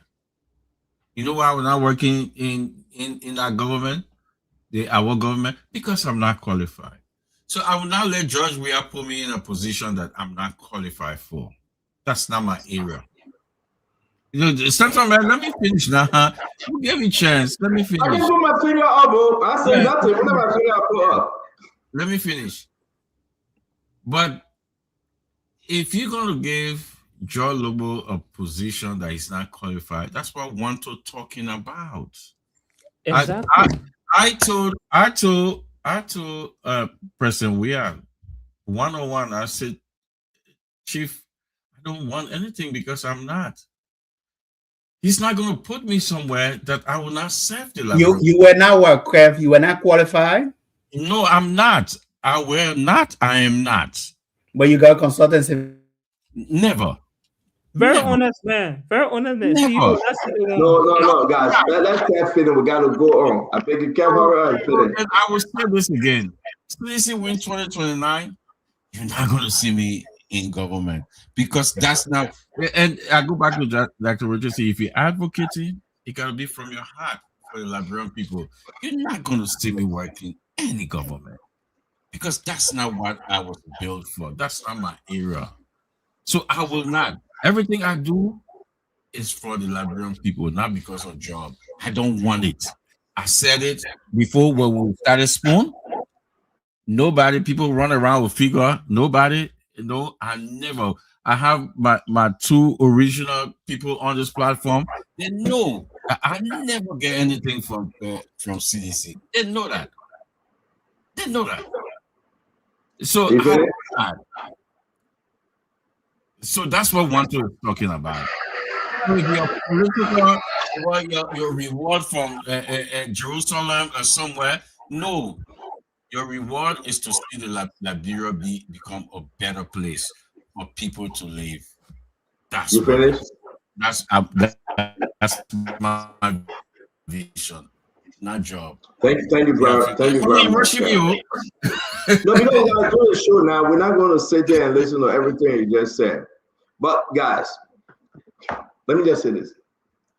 And thank you very much for not even listening to Kev. That nonsense he just said. The 25,000 you were getting every month from Joel, why was he getting it? Why? Why? No, I don't want you to answer. I really don't want you to answer. I don't want you to answer, please. No, don't do that. You know, sometimes I just tell my people, to just come on the show and listen to some other people and just, the other people ready to speak, just ignore. How you guys sit there and say, I will not. You? Who bought the Mercedes Benz for you? Who moved you from the apartment to a townhome? You want us to talk? But let's move on, man. Just sit there and act like we don't see it, we don't hear it here and there. You just got a job in a few days. You never worked all the way for 4 years. Then you can't tell us, say you will not get a job. Just stop this scam. Man, let me tell you something. These guys that have the consultancy, even get Jacob Jai, he's a consultant to CMC. They might get him a monthly thing. Uncle Sam came on the show and said he working for Musa Benete, he getting his stuff. That problem? Gibson was consulting to Teron Gonglo. Teron Gonglo ended up losing the election. That problem? But you let move from here, man. You let go. Jacob, you want to say something? Gibson, you want to say something? You say it quick, let go. We got a lot to talk about. Actually, today is a good day. Let's go to our real topic, man. Let's go to the real topic. No, I mean, I want to say hi to everyone, and Friday is a good day for me to be here. Usually, I'm not. Today, I changed my schedule for Friday today. I don't know whether it's going to continue, but I'll be glad to always be here. And look, too many things are happening in Liberia. I didn't know that if you get a keke in Monrovia, the government of Liberia can consider you employed. I didn't know if you have a motorbike riding in Liberia, the government of Liberia can consider you unemployed, and they can put it on their database as people who jobs are created. I mean, it's a new phenomenon that our government now will put people who got their own motorbike. Guess how you want to take us way back? Guess how you going to take us way back? Something that we discussed 2-3 weeks ago. Even if you're begging Gibson, if you're begging on the street, Gibson, you want to take us way back? Something that we discussed 2-3 weeks ago. It's still on. Is this a weekend? Is this a weekend review now? No, not a weekend review. But here is the thing, Stanton. We as a media people, we should follow through. I'm not saying follow up, because follow up is different from follow through. The reason why the government in Liberia don't care about the media people because we take something and we leave it very soon. So this particular issue, we're supposed to discuss it until the government apologizes to the people for lying to them. That's what we need to do. This is appalling for government to give statistics, and they even appear, their representatives appear on other radio stations, and they provided statistics for the other party that were there, the other government that were there, and they could not provide theirs. And somebody who is not even spokesman of government will go on national radio and say, oh, the data include those who are even riding keke, motorbike. Does government now collect database on the people? So let's start the conversation with Kamda Gibson. I know you will make that your main topic for tonight. We want to welcome each and every one of you. Again, I like to say, indeed, you bring it, we talk it. The people decide. Dr. Richardson, welcome to the show. From CMC Global Chair, Emmanuel George, welcome to the show. From ANC Chairman USA, Tamba Aguilas, welcome to the show. Tamba, what's the video you saw when the people were eating? You went to Liberia and the people were eating. Can you please resend it to us? No, those were short-term jobs I created in Nigeria. That's why I want to promote you, and that was good. I want to know whether they were part of the job service. Can you please send it to us, please? I beg you. 12212, welcome, my dear friend and brother. Let's bring in Kev Hassan. Thank you very much for joining us, Kefiko. Gibson Jerry, as always, we appreciate you. And we're going to bring in our brother and friend Jacob Jala. Jacob Jala, welcome to the show. Here we are today, starting on this conversation. Let's make it number one. Then we're asking for your weekend. Now, this is the weekend starting today, right? Those of you that can go to nightclub, any weekend start today? That's Friday, right? No, I don't know about Emmanuel. You're not hearing me. I don't know about weekend when it starts that people go out to the club. That Friday weekend start, right? Yeah, the weekend start Friday. That's a good weekend. Hold on, before you start the show, can you ask Agalas? Yesterday, I heard him saying that he's a neutral man. Wait, that's why you wear journalist jacket or can't be asking everybody question today, Gibson. Gibson, neutral? Where have you heard the word neutral man? I say I'm currently an independent. I haven't joined the political party. The man supporting President Barker. So let's get to the conversation, right? Thank you. Thank you very much. I want to say, everybody, welcome to the show. Let's get into it. It's good to have you, Brother Jacob Jala. You want to say something quickly before we get into our topic, Jacob? Oh, no. Just to say, because I just coming on, just to say, yeah, I'm happy to be on again today. Yes, I always like to bring greetings from the CMC on the ground. I know Dr. Richardson is on. But yes, we're very happy. We're happy to bring greetings from the CMC. Our political leader, Mr. Musa Hassan Bilete, is in the field. He's in the southeast. It's going fantastic there. Rousing welcome, and he's been extremely accepted in the southeast, and the atmosphere there is very electric. We're happy to see that. Our political leader is going to be doing more of that. There's a Latino plenary coming up to Western Liberia. So many warm greetings from CMC, from the political leader, and we're happy to be here today. Yeah, thank you very much. It's good to have every one of you. Let's get into it. No much, we don't have enough time. And I want to say to all of you, it will be a beautiful show today. First of all, I'll play though. I like to play the video. This video is circulating today. The appointment of the Deputy Minister, the Secretary Minister of State, or Colonel Cooper Crack daughter. Today was her scheduled confirmation hearing. Apparently, under the chairman, Betwawe, it was postponed maybe to Tuesday. But a lot of people was in attendance, right? They were in attendance. Today, schools, children, market women. I don't know what happened. She had a huge support. But people are frowning on it. They're saying that this is wrong. Let me play this video. And we'll share some pictures, and people printed jersey, picture, everything. And it's saying that youth and sport minister to be, what's going on? And we want to hear from you. We want to bring people to see. Was it appropriate though? Was that the reason why Betra would postpone the confirmation hearing? Let's watch the video. Let's watch the video.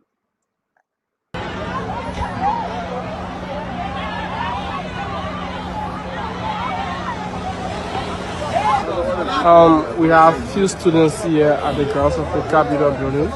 They're here what they are here for at this time. How you guys doing? Okay. What's your name? For me, you come in James. James, isn't your name? That's common stuff. What's your name? You come in James too. From where? From Todman High School. What are you here exactly for on the grounds of the Capitol building? No, well, can you put the plastic? You can see the minister, which is Minister of Sports. Minister of Sport. I can see you. Yeah. Who bring you here? Are you guys supposed to be in school by this summer now? Actually, for our level, we said no. No, you don't supposed to be in school at this time. Where are you school ladder? School ladder 240 what? 240. Friday. Sometimes on Friday we learn around 12. Sometimes on Friday we learn about 12. But what exactly are you here? This is a political ground. Seeing uniform, it raises concern to all Liberians. What are you here exactly for? When we came about the store, I was doing my program. And this is the program. And I believe that the program here is to honor the Minister of Youth and Sport. They told you guys that they will receive compensation when they're going back. It's a program. How you come? We use the NTA bus. The NTA bus. All the NTA bus. It's what your name? My name is C. Williams. From which school? Tottenham. Which class? First day, you should be in school at this hour. Yes. What are you here for? Okay, we was invited by our teachers to say TLP or program was that Capitol Building. So we should come there. But actually we came here and we're hearing that they just elected new youth and sports director. Minister. Yeah, so we come to celebrate or elect. So they don't tell you where exactly you're coming from? No, not your. They put you in a bus. What is going on with our country, Liberia? How did we get here? Guys, this is one of the worst I have ever seen as treatment to the young student of our country. Around 12 noon, they should be in school. The teacher, the administrator say, we'll put you in bus. The parents unaware and will take you because listen to the lady. They elected new minister, new director. Listen to the other man. That's the future. The person that's going to be youth and sport minister, she just told you, this is the way I'm going to treat your children that are in school. What's going on? To have her organizing this, to have her saying we're going to do this. You bring my picture. I would beg every one of you, let's play a small move. Let's play one more time. I want you to take your pen and your paper. How can Colina Cry, what cry she is, do this? Why? Who advised her to do this? Has she just disqualified herself to be the next youth and sport minister? My fellow Liberians, I want you to take your time, turn the volume up. Something you just cannot help. Something you just cannot keep quiet on. Something you just cannot fix. It's not political, it's not propaganda no more. Something you cannot spin it. I will say my own and the guys will talk. You can talk for how long? This is horrible, my fellow Liberians. Unity Party got to listen. No competition. Nobody beating on you. And it's not an election to say who win. Nobody said they will not confirm you. Hey man, must you pull the people's children from school?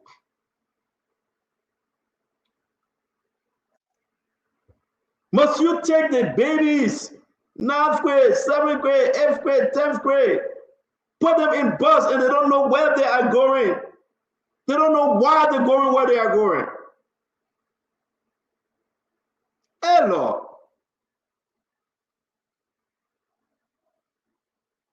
Allow me to play one more time. Just one more time. Just one more time. Just listen, you're on the radio. Just this is so bad for Unity Party. I'm trying my best, my people. I want to help. But you cannot spin this. You just can't. That water poo-poo, it's coming from all angles of your hand. You can't hold it no more. You can't. Let's play one more time. And then we hear from the panel. I don't know what is happening. Who's in control? Who will say stop? And then who will say go in Unity Party? The people are listening. They are watching.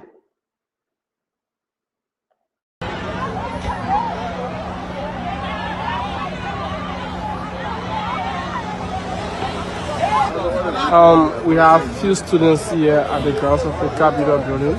The year what they are here for at this time. How you guys doing? Okay. What's your name? For me, you come in James. James, isn't your name? That's common stuff. What's your name? You come in James too. From where? From Tottenham High School.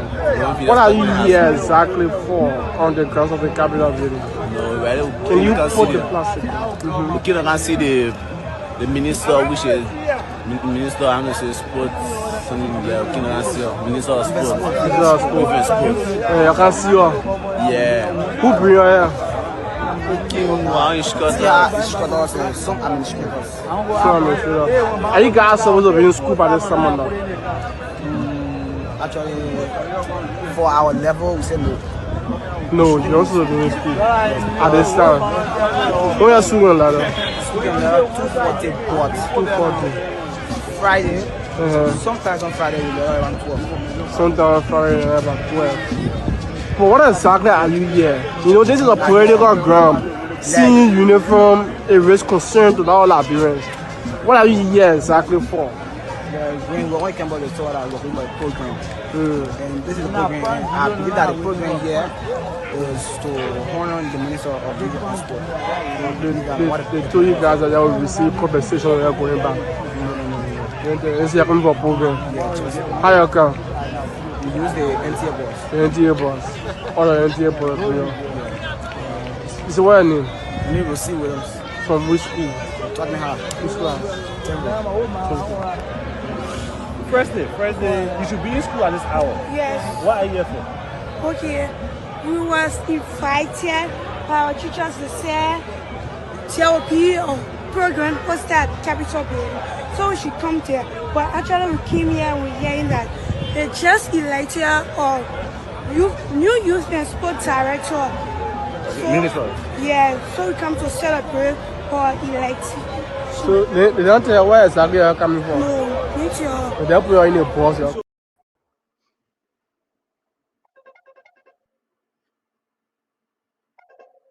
Dr. Richardson, let's hear you.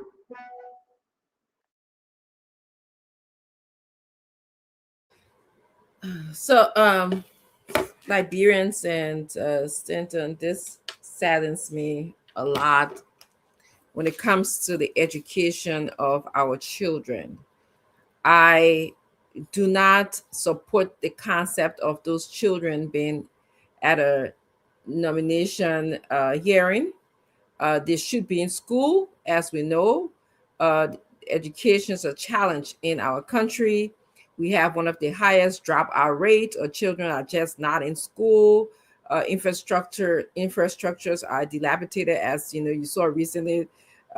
We have seen videos of poor schools. You know, schools don't even have fitting seats for children to be sitting in. And you've also heard that teachers are not adequately trained, to teach students.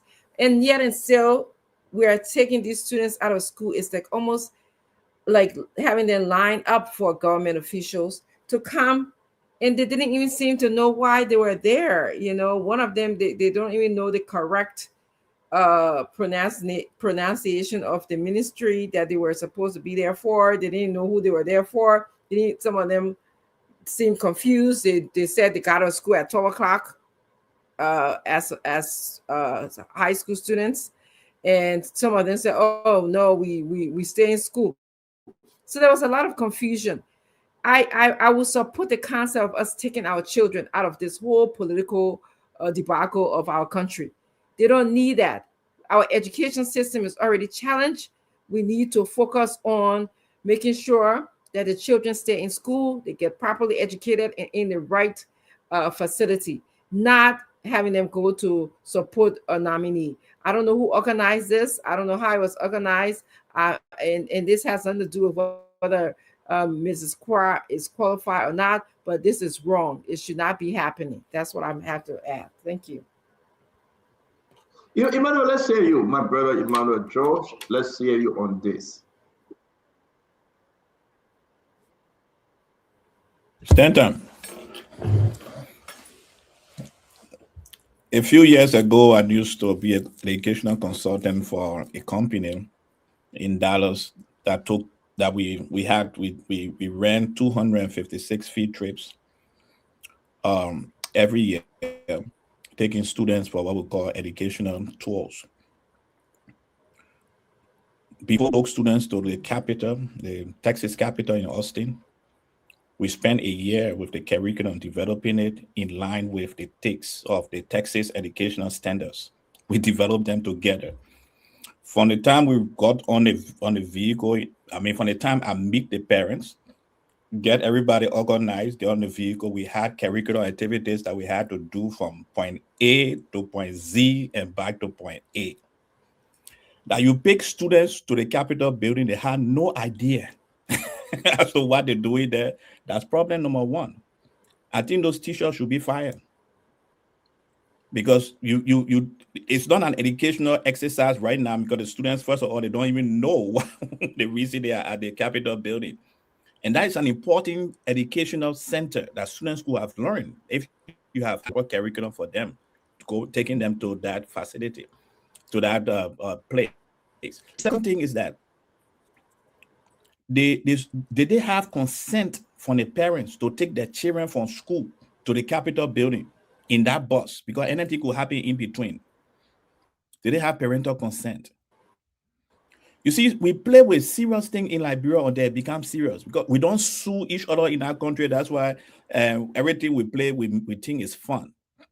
But taking students from class without parental consent, without a curricular activity, is against any educational policy in any country I have worked in any educational system I have had the opportunity to work in.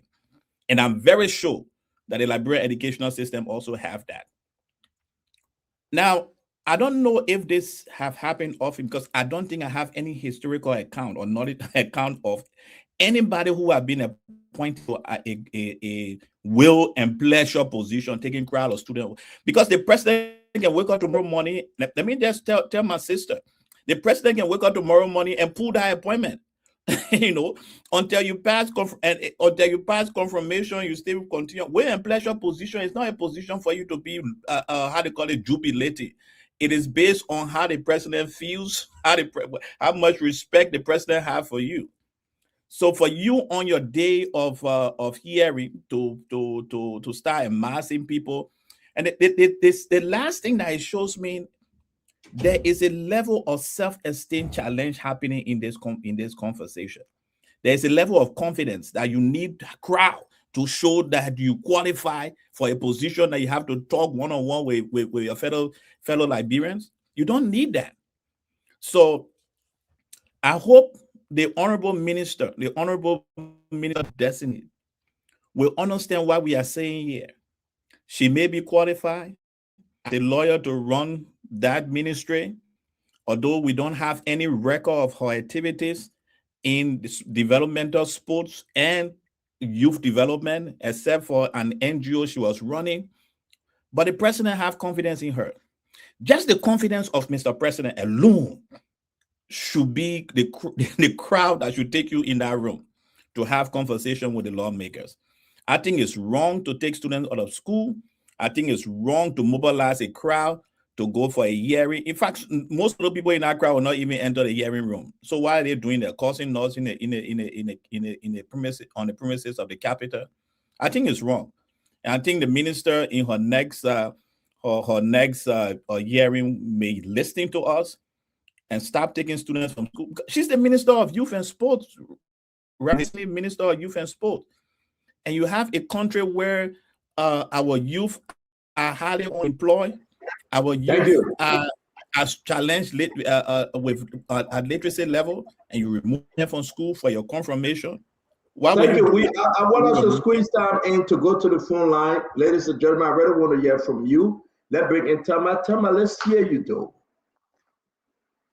Yeah, thank you, CEO, and good evening to you, CEO and colleagues, panelists in studio, and good evening to our listeners in Liberia and across the world. When I listen to these young children, these students in that video, and I look at the pictures of the images of our sisters and mothers and young people lingering under the sun at the Capitol building because a minister has been appointed and the minister is going for confirmation hearing, and then people are coming up or they need to show support. I think, first of all, that practice is archaic. We need to remove it completely from our political settings across Liberia. We need to do away with it. You see, Liberia, we are already struggling to be productive as a nation because half of the time, or 24 hours in the day, we are in darkness. We are trying to make it through, the little time we have during the day to get things done. Most of these young children are not getting the quality education that is required for them. And you take them out of school to come to spend a day on the Capitol building to support a minister. And this is not for me to go against Madam Cornelia Kra. I want to congratulate her on her nomination for the Minister of Youth and Sport. I'm sure she's qualified. The president, in his wisdom, found that she's qualified to deal with our portfolio. But we should stop doing this. This is not productive. It is not equitable. It is not honorable. It is not respectful. We should stop it, Stanton. I frown upon this practice. Not only for Cornelia, I have seen it for so many ministers. Look, the day, say, GMB calls me and say, Tamba, we are calling for ambassador position or minister position, I'm not going to be going for my people in West Point or Lofa County or Foya District to come and support me there. I would tell them to give me calls or send me flowers if they can, or, a bag of rice. So but after that, they can meet with me at my home and then we can celebrate after my confirmation, but not for them to come and stand in the sun. It is beneath us, man, to stop these things, Stanton. We need to begin to rethink how we can run our government, how we can treat the people beneath us. So it doesn't feel that because these people need something, because they need something to spend the day, and we use them like that. It is not appropriate. Thank you very much, Kev. Thank you. Kev, let's hear you, Kev. Welcome, Paul Kennedy and T1, guys. Good to have you guys. Kev? I'm listening to my friends on this platform saying level of self-esteem, and talking about saying it's a kill. It's beneath. It's old. Basically, that's what he's saying. This is old fashioned. That's what Tamba is saying, guys. When you follow her on Facebook, you will see the level of who this appointed minister is. You know what that tells me? It tells me the level of which the president thinking. It tells me the level of which the president thinking. Because if the president did his due diligence and check, if the president is serious to run this country, that's not the minister there. That's not the person you should put.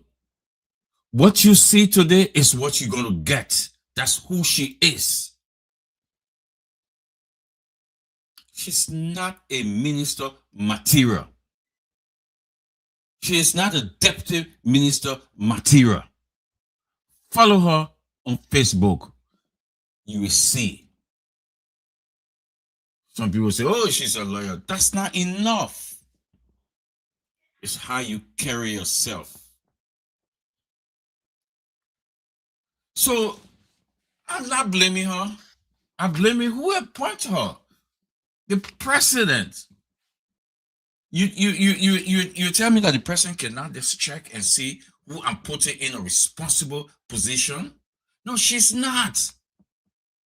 She playful. She joke. She's a joker. You cannot put such a character in a serious position, take a serious man out of that position, put on serious person into that position. So what you saw today is exactly who she is. A playful, a joker, and that makes the president the way the president think, and that's the way. Show me your friends, I will tell you who you are. 1-2-2-1-2. CEO is a very critical, question. I mean, obviously, I think having students out there the optics is terrible.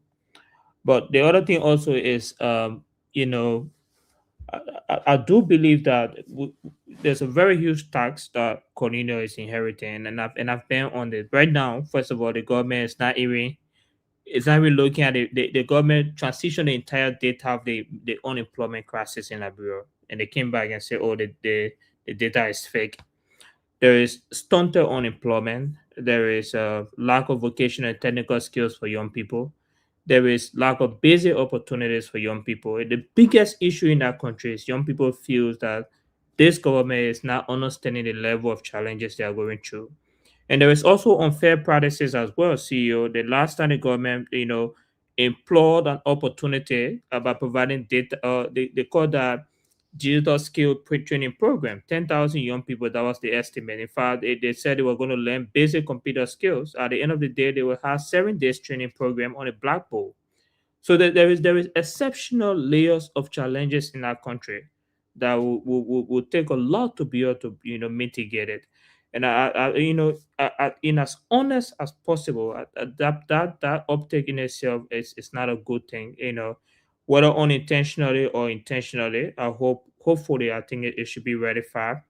But the other thing that's also important is that it takes genuine intention to be able to change the kind of situation in Liberia. And see, if anyone gets it right, anyone gets the unemployment crisis right in Liberia, and then the level of youth vulnerability in Liberia, it's going to be a big blow to any government. Because this is where the situation is. Statistically, young people make more than half of the population in terms of statistics. The population is overwhelmingly young people. So let's talk about the student. Let's talk about it. Yeah, I know you'll get to your statistic one too. Let's talk about what is ahead. Lead the statistics more. She was appointed to go serve in that capacity. Confirmation schedule for today. Parents unaware that the children will be leaving school to go celebrate such confirmation. Can you imagine, my fellow Liberians? Listen to the student. They don't even know the reason why they are there, but they're just there. Lock the Capitol building down. Forget about statistics, 1, 2. I know you're a statistic guy. We'll open the platform Saturday. You'll talk about all the statistics you know. Let's talk about the one. 1, 2, waiting for you. Oh, okay. You give primarily my point is as simple as possible. I definitely agree. That situation and the optics is not, but here is where I want to be as understanding as possible. There are 2 things I haven't found out yet, Stanton. Whether, because I had a same situation with Minister Yanti were primarily being nominated, and we saw genuine people who went on the street to be able to support. Sometimes people support us who believe in us. Do you know Minister Crab? Colonel Crab? Do you know her personally? No, I've criticized Minister Crab. No, I'm not asking you to criticize her. I just asked you, do you know her personally? No, I don't. I have no personal relationship with Minister Crab. Have you spoken to her? No, we haven't had any conversation. Okay. The point I'm making here, CEO, it was on this media when I brought the situation with Minister Kra, the director of the port, and as well as the MPA director. It was on this situation when I brought that. So I'm being as honest as possible. It's not, I have no relationship with either of them. My point here is that there's 2 situations in this. The first situation is the optics is terrible. Having students in uniform on the street should never be practiced by anyone. That's primarily where I stand. The second aspect is that must change. But the greater point here that we're online is the existential crisis with unemployment, CEO. This is where the situation is. The situation is terrible with unemployment in Liberia. What make that the greatest threat? Yeah, but we'll come back to you because we got students who in 7th grade, 8th grade, 9th grade. They are not talking about unemployment right there, right? They should be in school. And the greatest threat I've seen here, you're taking them out of the classroom setting to go celebrate somebody because they're going for confirmation. Yeah. So I don't know. Let me come to you, Gibson. Gibson, let's hear you, brother. Stanton, the problem we have in our country is people don't value the things that are given to them. When she served as Deputy Minister for Administration at the Ministry of State, I would consider that even a higher position because it is assignment, I'm told, is always greater than rank. Coming down as a sport minister designate, she will have been able to sit and think what is going on. But even more than that, this is what we call the illicit use of students. Illicit use of people who said they were county meet champions. I don't know that from Nima or from where, but they have on their shirt, on their T-shirt, county meet chairman, county meet champions. And guess what? If you go back to that picture, I took a clean look at that picture. I'm saying congratulations. So, well, nomination, she was already a deputy minister. To be nominated to Minister of State, and now she's saying congratulations. She's almost very sure she was going to be confirmed. Or maybe even today, when she went for the confirmation, she thought she was going to be confirmed that same day, because our congratulations message shows that she was so positively sure she was going to be confirmed. Well, that is a misstatement by herself. It's miscalculation. But to bring students out, I wanted to know what are these students she brought. I've asked a lot of people in Monrovia, those who were close to the situation at the capital. I got some of my picking in there. These students particularly, we all got students that will sponsor, will pay their tuition. But when you get something good, you say, "Oh my man, you let go, you'll boost my morale," because that your student, you're paying their tuition. Is there women paying their tuition specifically? People from Tottenham High, you're not paying their tuition. What students got to do with your confirmation hearing? How does that validate you? How does that validate you as a minister going for confirmation? Then somebody wrote on her page, one of her protege wrote on her page, despite the cancellation of the confirmation hearing, she is strong with the young people. Are you kidding me? You see, she's a female. When you critique our females in government, they will say you are a misogynist. But they are not looking at the way they behave in government. And this is how they need to. Women in government, women in position usually elevate themselves. I always tell people, the position you put a man, a woman can do it better. And that's always been a situation where women perform better in certain positions or in most positions than the same position men occupy. They are honest, they are meticulous, they are very careful, they consider their surroundings, their name, and the ethics, everything. This woman, she is just a carefree person. This is the illicit use of student activity. The student you carry, you couldn't take one day to even meet them and orient them and say, the thing you're going for, they put nominated me as will be minister, and so you're coming there to just clap for me and just sing some song. Ali, tell them why they're there for. The other guy said that you were elected. The other begin say they don't even know. The teacher just tell them say you can't go. I think President Bouakai should withdraw her nomination. I think she's not serious. I think she take the position very lightly. She took it irresponsibly, and I think she made mockery of it. And by withdrawing her nomination, will send a message to other people that you don't you don't do nonsense when people give you serious job. This is serious, Tata. This is serious. You take a bunch of students who don't know what they're doing. Thank you. Thank you. Thank you. So again, after this round, we will ask you out there to talk to us. The minister from the executive mansion, Madam Kura, Cornelia Kura, the president appointed her to go to the youth and sport ministry for Kennedy. You know, I was happy. Doesn't matter. Good thing, probably. But can you imagine taking your children while they are in school? While you believe you want to work, you want to sell, and you believe that your daughter and your son in school, with all prior notice, like Emmanuel said, I eat it on our show, Dr. Emmanuel. With all prior notice, guess what happened? You are taking the student from classroom. Not only taking them from classroom, they just don't even know where they're going, what they're going to say, who they're going for. And this is the lady, you say, responsible for the youth in the country. Check out Jala, let's see you before we go to Paul.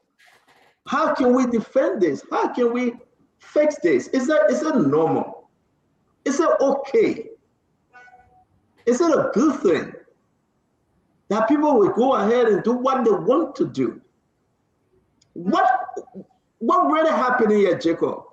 What this Madam Crowd trying to prove? Who's the advisor of the Unity Party?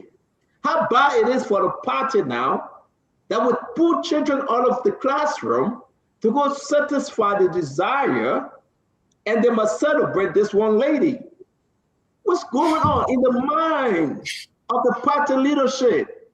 Reverend Tapet, Emma Stewart, Secretary General, the standard bearer, what's going on in their mind? Pull the children out of the classroom. But you know what? Maybe this will help. What my grandson see me doing, he usually imitates me. And you guys got to pay attention to this. I was on the phone with Paul Kennedy once, and Paul Kennedy said something I want to see it. He was doing something, his son started doing it, his son started doing it too. And we started laughing. When the president is traveling, they close all the school down and pull the children from the classroom to come on the street. The children will come on the street and wave. And that's exactly what the crowd doing. Follow the leader. Follow the leader. This is not good 10, 20 years from now. They are not learning. Let me be very fair. Let me simple. What's going on? How are we hijacking the minds of the young children in the country? Talk to us, Jacob. Talk to us. Yeah, I think on a question of the students, high school students, grade school students, taking them from school, from classes, and then they're missing instructional periods or time with their teacher. I think that is extremely wrong. And I think all previous colleagues have made the point already, and I agree with them 100% with how wrong that is. I think that should not happen at all. And that is extremely, extremely wrong. And I don't know why those who were organizing Cornelius' confirmation, I'm talking about from the side of a support base or whatever it is, why they would think about that. In fact, I mean, that's not even new. We've seen some of that happen in the country over the period, and that kind of ugly trend continues. And I think that has to stop. I mean, I don't know whether the office of the president can issue some kind of cabinet resolution or something preventing such an action or banning such an action, since people are not able to make decisions on their own rationally. So that's wrong, getting case out down there. And they didn't even know why they were even there in the first place.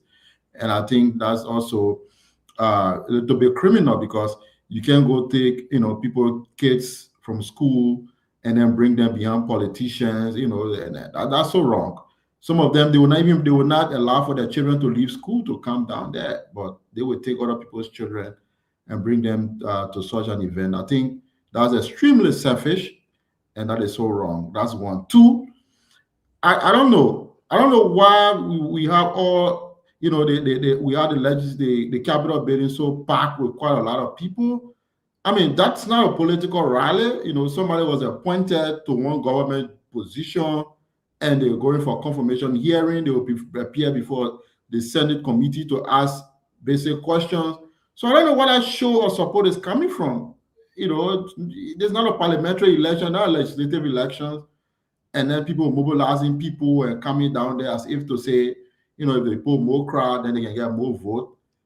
Or is it that, you know, people think, I mean, I know Cornelia for a while, you know, but I don't know. You see, sometimes the young people tend to do this, or some people tend to do this, like in Liberia, and it just sends a wrong signal. Like people are people, you know, almost like Cornelia, or people, they are surprised that she was named Minister of Youth and Sports, and it's this big deal, you know, that people have to come from all over with some kind of support.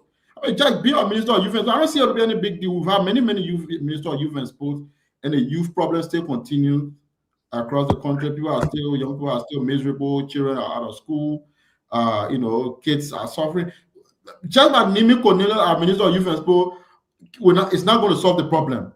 You know, it's another false hope. And I think that, you know, people always tend to do, they create a lot of false hope and put a lot of pressure on Cornelia. I have to say she got some kind of magic formula.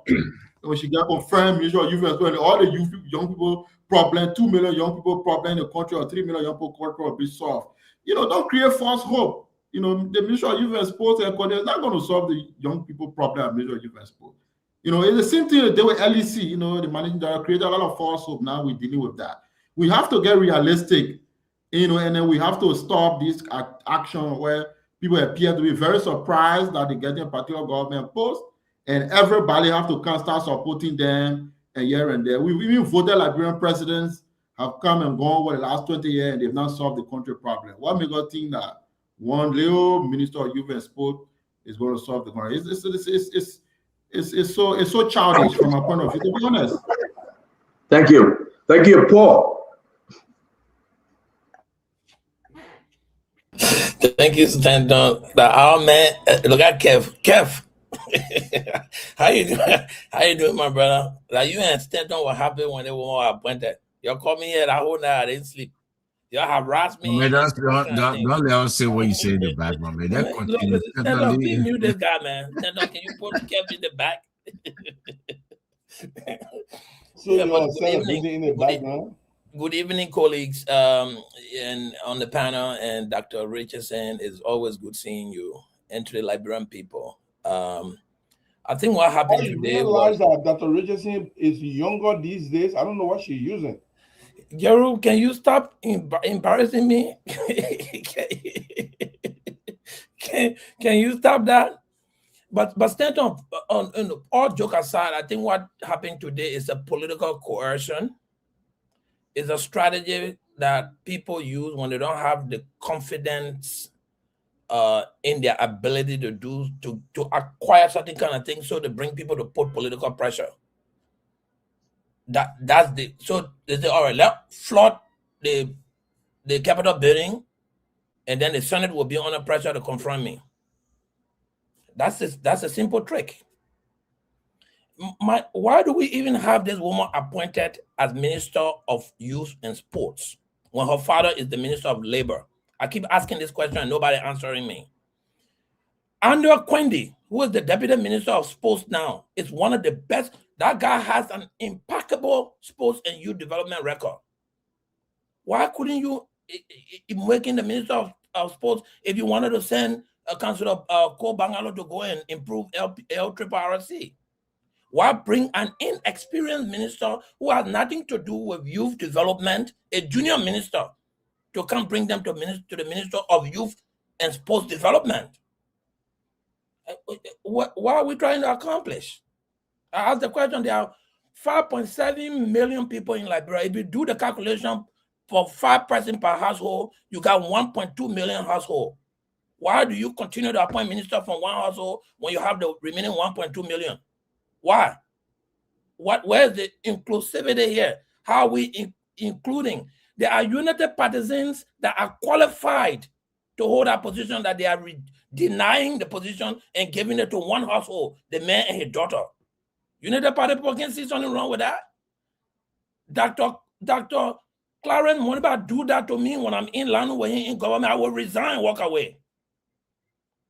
You need to be a government of inclusion. Let's say you don't want to give jobs to any other person but United Party people. Open up. Give some United Party people who have the qualifications. But this woman will come and bring the children out of school on the school day, not on the weekend we're talking about. On a school day, unbeknownst to the children and their parents. Here's the sad thing, gentlemen and ladies. The parents did not know, which is already a abuse of political power. But then even the kids who are coming there don't know why they are coming. And this is the woman who's going to be a minister of youth and sport development. Once she becomes the minister proper, can somebody here tell me what she's going to do? She's going to make the children wear uniform on Sunday to come to clap for her on her birthday. That's what she's going to do. So I call to the Senate to reject this woman. She's not competent. You don't get her the job.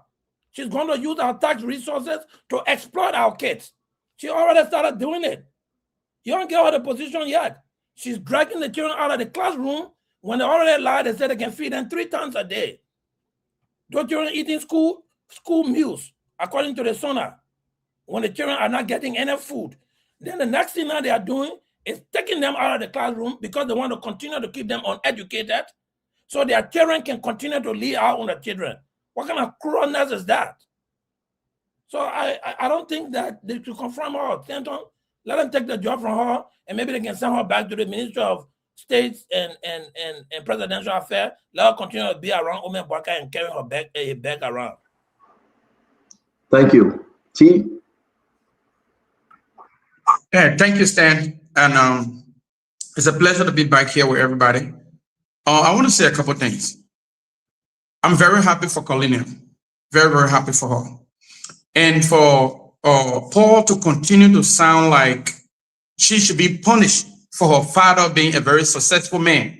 So that singular reason should contribute towards her not being given this position.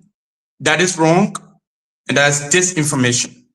And for Kev to talk about Colina like she's not minister material, she's not deputy minister material.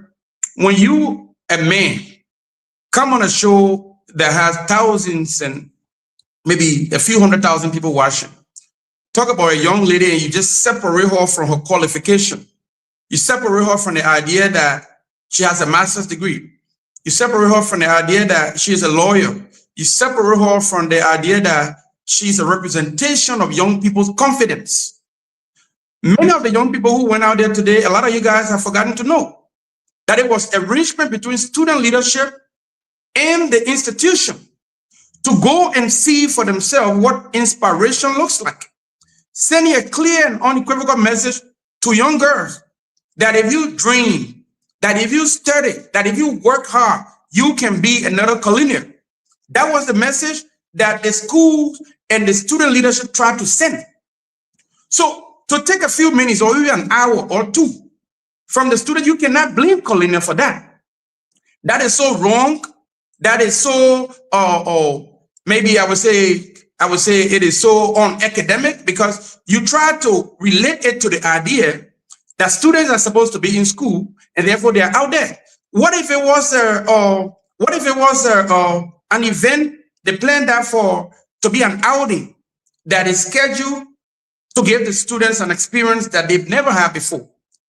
Who is in this country's history that have become youth and sports minister before that is younger than Colina, that young people can look to and say, I see myself in her? So you guys got to separate yourself from the politics sometimes and start being mean to young women who represent other people's future.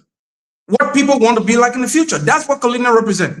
So I just want to say here quickly before I close, that I think is absolute hysteria, is intended to create pandemonium, is intended to make it look bad. But there is a positive side of what happened today. And I was just sitting in my low corner clapping for Colina. I'm like, you go, girl. She made me happy today, and I'm very happy for her. And there is no way in the next word to come that Bouaga will withdraw that nomination. Keep dreaming. It will never happen. Thank you, Stan. Can I ask you a question? Yeah, thank you. Bring the question. Yeah. Can we got to move ourselves. The feedback is very terrible. Oh, thank you very much, T. T, we want to ask you some question now. Let me go first. Yeah. Okay. So T, mute yourself. I think you're ready to talk, yeah. Yeah, when you're ready to talk, then you unmute yourself, yeah? Please.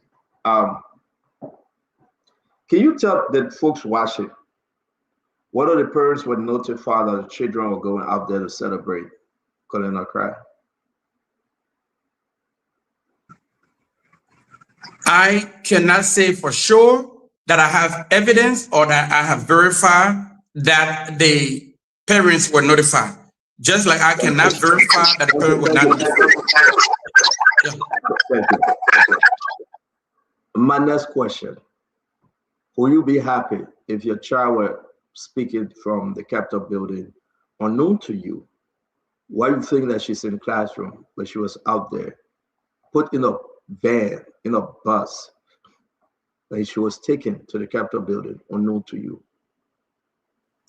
It would depend on the circumstances. When I was in here, I was in 9th grade, I visited the Capitol building on so many occasions. I visited George Koko confirmation hearing. I'm not asking you who you visit. I'm asking you, will you be happy unknown to you, believing that your child is I remember you gave her a hard time, man. Just wait, we'll unmute you. Yeah, leave it. I beg you, brother. I'll say. I just want us to have a conversation. Don't just answer the question. Will you be happy if your child came home and said, we went to the Capitol building today to see one of the ministers, being confirmed? Will you be happy? I think that's a positive experience and I will be happy. Yes. Very happy. Okay. Thank you. Let's go around. Before we do that, let me do my closing. And if you have questions for anyone, you can ask while you do your closing on this. To those of you that just joining us, I wanted to ask him what's the correlation to you. We'll come to you. You'll get your time. Yeah, but you have your time because we're close on the topic. We've got other topic to go on. To those of you that joining us, we want to say welcome. This is an embarrassment for me. Total embarrassment. The way in which they mistreat our children, the future generation, for personal gain and personal lifestyle is wrong. What happened today, whether you know her or you don't know her, it's bad for our country. The object is worse. I want to play the video one more time, those of you that just joining us. Just listen. God bless my brother T. Wanoka that says it's okay. Somebody can go in the classroom and grab his 14-year-old, 13-year-old daughter and carry them wherever they want to carry them. It's okay. It's okay. They shouldn't notify him. That's a beautiful father, by the way. It's okay. It's okay. Here in America, when the children having field trip, they notify you. It's in the program. It's in the curriculum. When they are going Disneyland, it's there. Teacher, bring the child early, prepare lunch, blah, blah, blah, blah, we'll be going this place. Can you consent? In case of emergency, do you want us to give them Tylenol? Who should we call? My brother that lived over 20 years in America say, it doesn't bother him. Ohio, over 20 years. He lived in America. He forget. He says it's okay. We expect our country to transform because of who we know.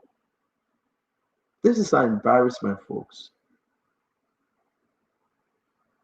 What is happening to Unity Party today? It will have a detrimental effect during the election. People are watching. To each his own. I'm not mad with my brother or whosoever that celebrate this. Folks, people are watching. That any one minister can go in classroom and get NTA buses and put students inside. Let the children play and say, hey, Minister X, hey, Director Y, and carry them back. It's not okay. It's not. Imagine somebody going to be having confirmation again. They will do the same thing again. There will be a pattern. There will be something that is, you know, that everybody like. So for my closing on this, do more. Unity Party, do more. Madam Kra, you are the youth director now. You are the youth minister. Go to all the Tibet. Go all through the interior. Do more. Do it every day. Put them on the street to celebrate you. Your reward is ahead. You will know what put water in the coconut. This is wrong. This is absolutely wrong. Who does that? How many times you see students leaving classroom? You know what the people do in advanced country? And I rest on this, Brother Jacob. You remember the 9/11? Who can tell me what was George Bush? What was he? 9/11. When he received the news. He was at the school reading. He was in the classroom reading books. Reading to them. He didn't take them out of the classroom because it wasn't feed there. It wasn't. Listen, he went there. She should have gone there to read to those kids and encourage them to be like her in a positive way.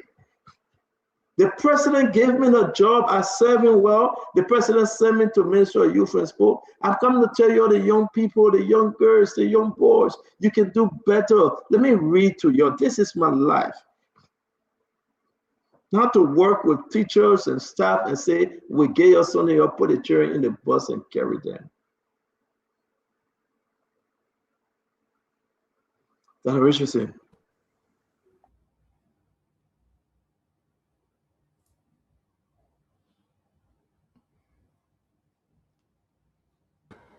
Sorry, Stanton. I'm struggling with my internet today.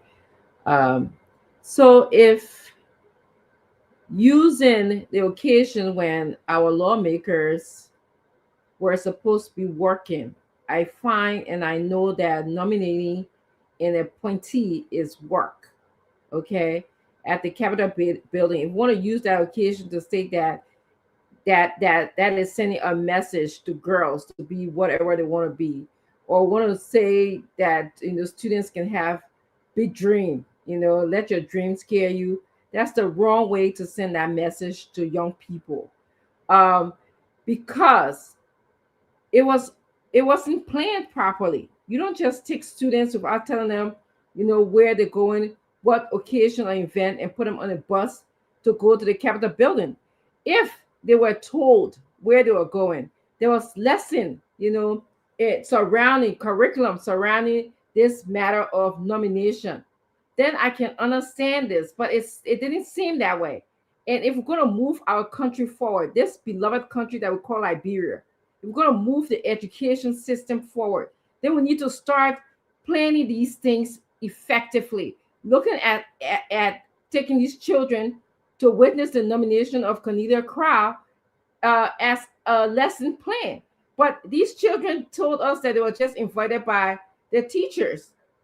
Or some of them knew, some of them didn't even know. Some of them said they were getting out of class at 12 o'clock, which is alarming to me to find that we have such a high dropout rate in our country, and students are getting out of school at 12 o'clock. Okay, and that's a whole different subject. But I hope, you know, like Stanton said, that more of our leaders can visit these schools, get some ideas of what these schools look like or how they function, whether they get dismissed at 12 o'clock, and read to our students, because Lord knows that we need that. So I'm going to stop here, Stanton, and let the rest of my panelists chime in. Thank you. Dr. Richardson, thank you. Emmanuel George? Esther, please send a video to my T. I don't think T watched the video. That's why he made a statement he made. T have not seen that. If you can send it to him, because T is a good man. You want me to play it one more time? Yeah, because T have not seen it. He need to hear this video.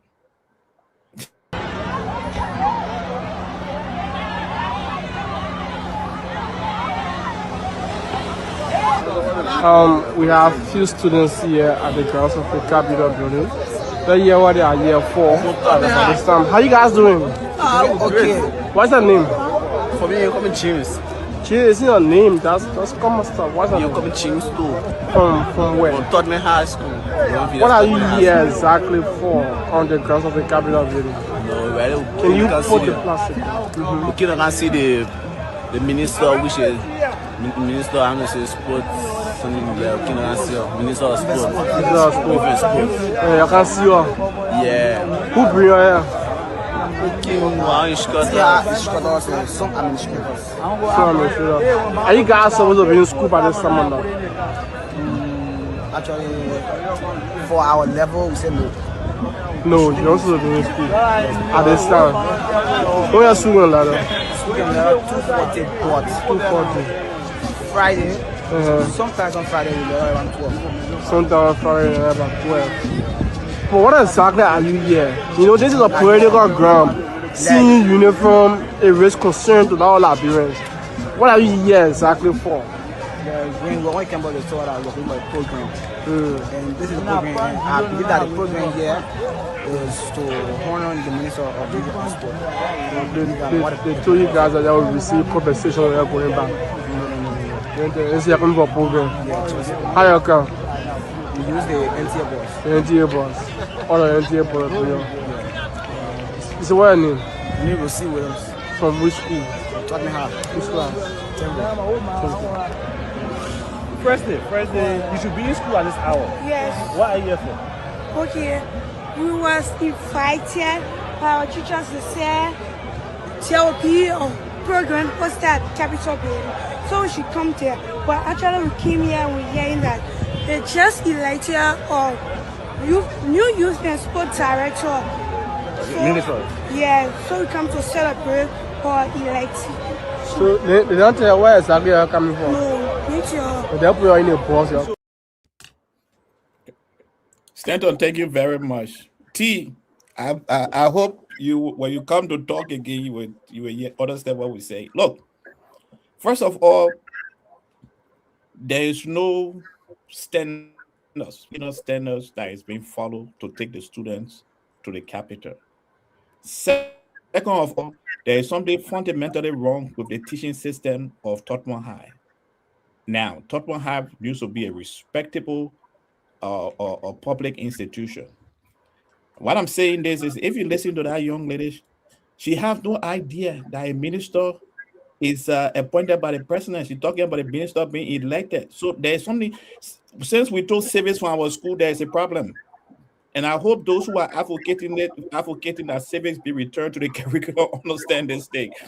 I remember in 1998, President Olusegun Obasanjo was on a trip, and a student made a similar mistake. So we had to put in a curriculum, and I was fortunate to be one of those who have developed the book, Nigerian People in the Global Culture, which became a course at university. In fact, first year university students must take that course. They must take it. It's compulsory that they take it. It's a what we call GED, General Education course. So those students were not prepared. They had no idea what they were going to the capital for. The young lady is very clear about that, and that is wrong. That's why we're speaking to T. It is wrong for you to take students from an academic environment without it being part of these educational standards, the curricular standards. Every time you take a student on a field trip, they should follow the educational standards. There should be a curriculum. There's nothing wrong taking them to the capital, but taking them to the capital should follow a curriculum pattern. 1, 2, those students are not monitored. For every 12 students in different educational systems, so I don't want to say in Liberia, for every 12 students, there should be 2 parents, a company that took them there, and 2 students two teachers that teaching them the curriculum. See those students all by themselves, no direction, nothing, left in the sun. Okay, T, let me agree with you that they went to see a government minister being confirmed, but because when you are dealing with students, you want to lift their confidence to the highest level when you teach it.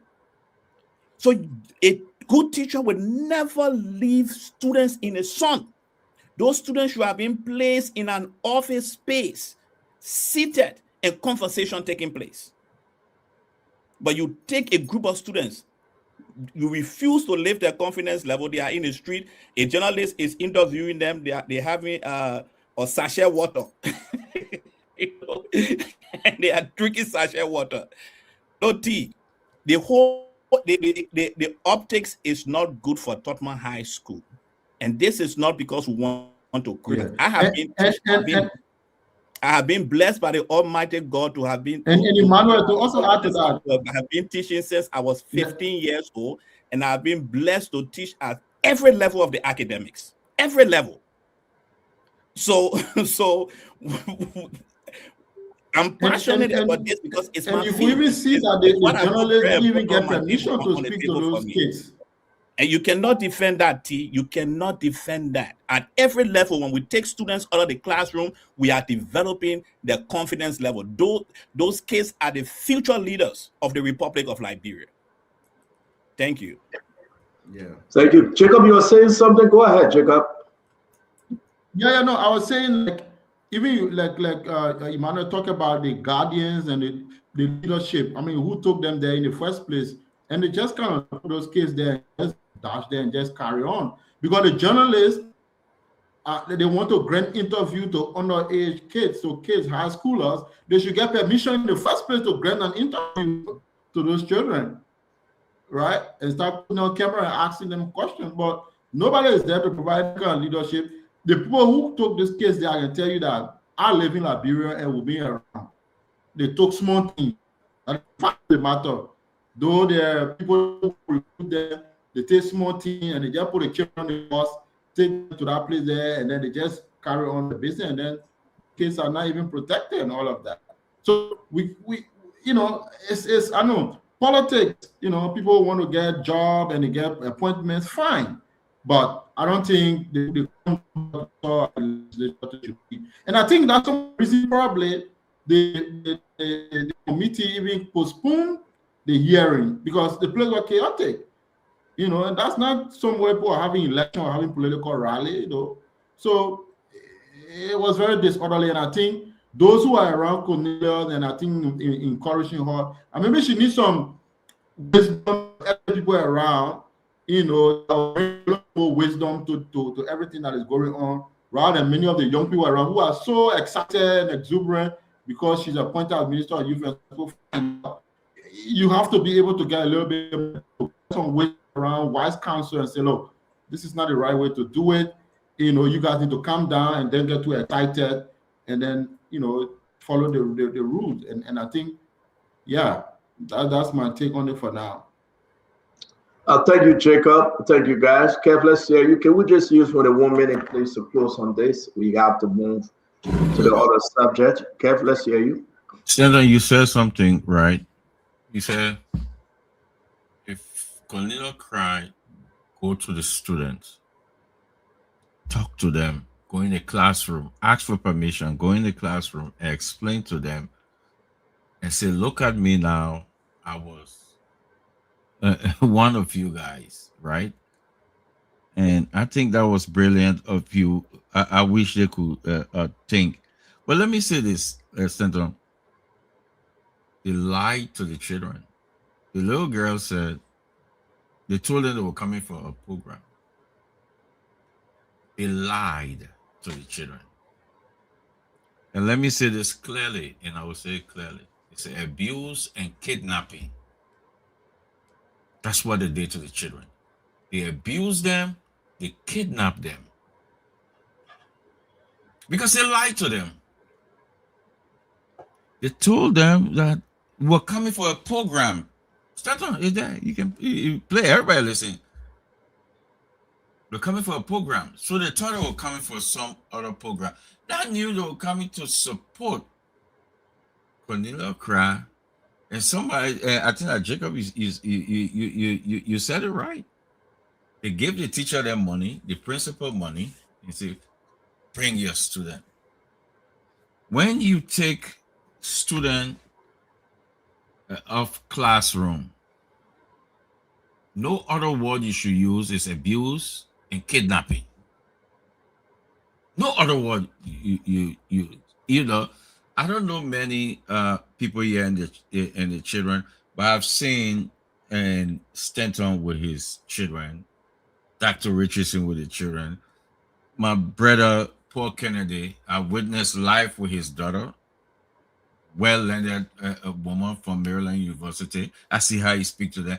I know they will not be in that position. 3 of them that I know with the children, if this happened to them, hell will roll. Something will happen. You take somebody's children from school, and then we cannot sugarcoat this. And I'll repeat the word: it's abuse, it's kidnapping. Stanton, and I'll leave it here. Okay, so let's hear you, brother. Thank you, Dr. George. Thank you for speaking to the educational conduct of teachers and parents. Let's just say we're sorry for T today. T has 2 things to defend today. He has to defend Unity Party members who was nominated so that the Unity Party will not be trashed. Then he also defend his sister, both are manner, and if he didn't speak the truth to her, they will say he threw her on the bus. But this is not about tribe or party. This is about the conduct of the individual. And Dr. Joyce said it right. I have 3 long professions. Journalism is the longest, teaching is the second longest, and human services is the third. I taught high school in Monrovia before coming here. Even that, if we're going to the capital, we gave them letters to carry to their parents. And the parent will sign so they will know. And before we even go there, we tell them what they are going there for. And it has to be a discipline, maybe the social study teacher, because they stopped civics in Liberia, so the social study, the civics education now is embedded in social study. And so they would tell them this is how the legislative job is looking like. And then the teachers will accompany the students to the capital. At least at that time, the students know what they are going for. They're going to see confirmation hearing, and this is how the people will be asking questions. This is how the capital works. Then when I came to America from 2009 to 2014, I taught high school in America. And many times we went to the police station. I took students to police station. I took them to the city hall. I didn't go to Capitol anyways. And every time we did that, there was a letter that was given to them or a form that was signed and initialed by the parent.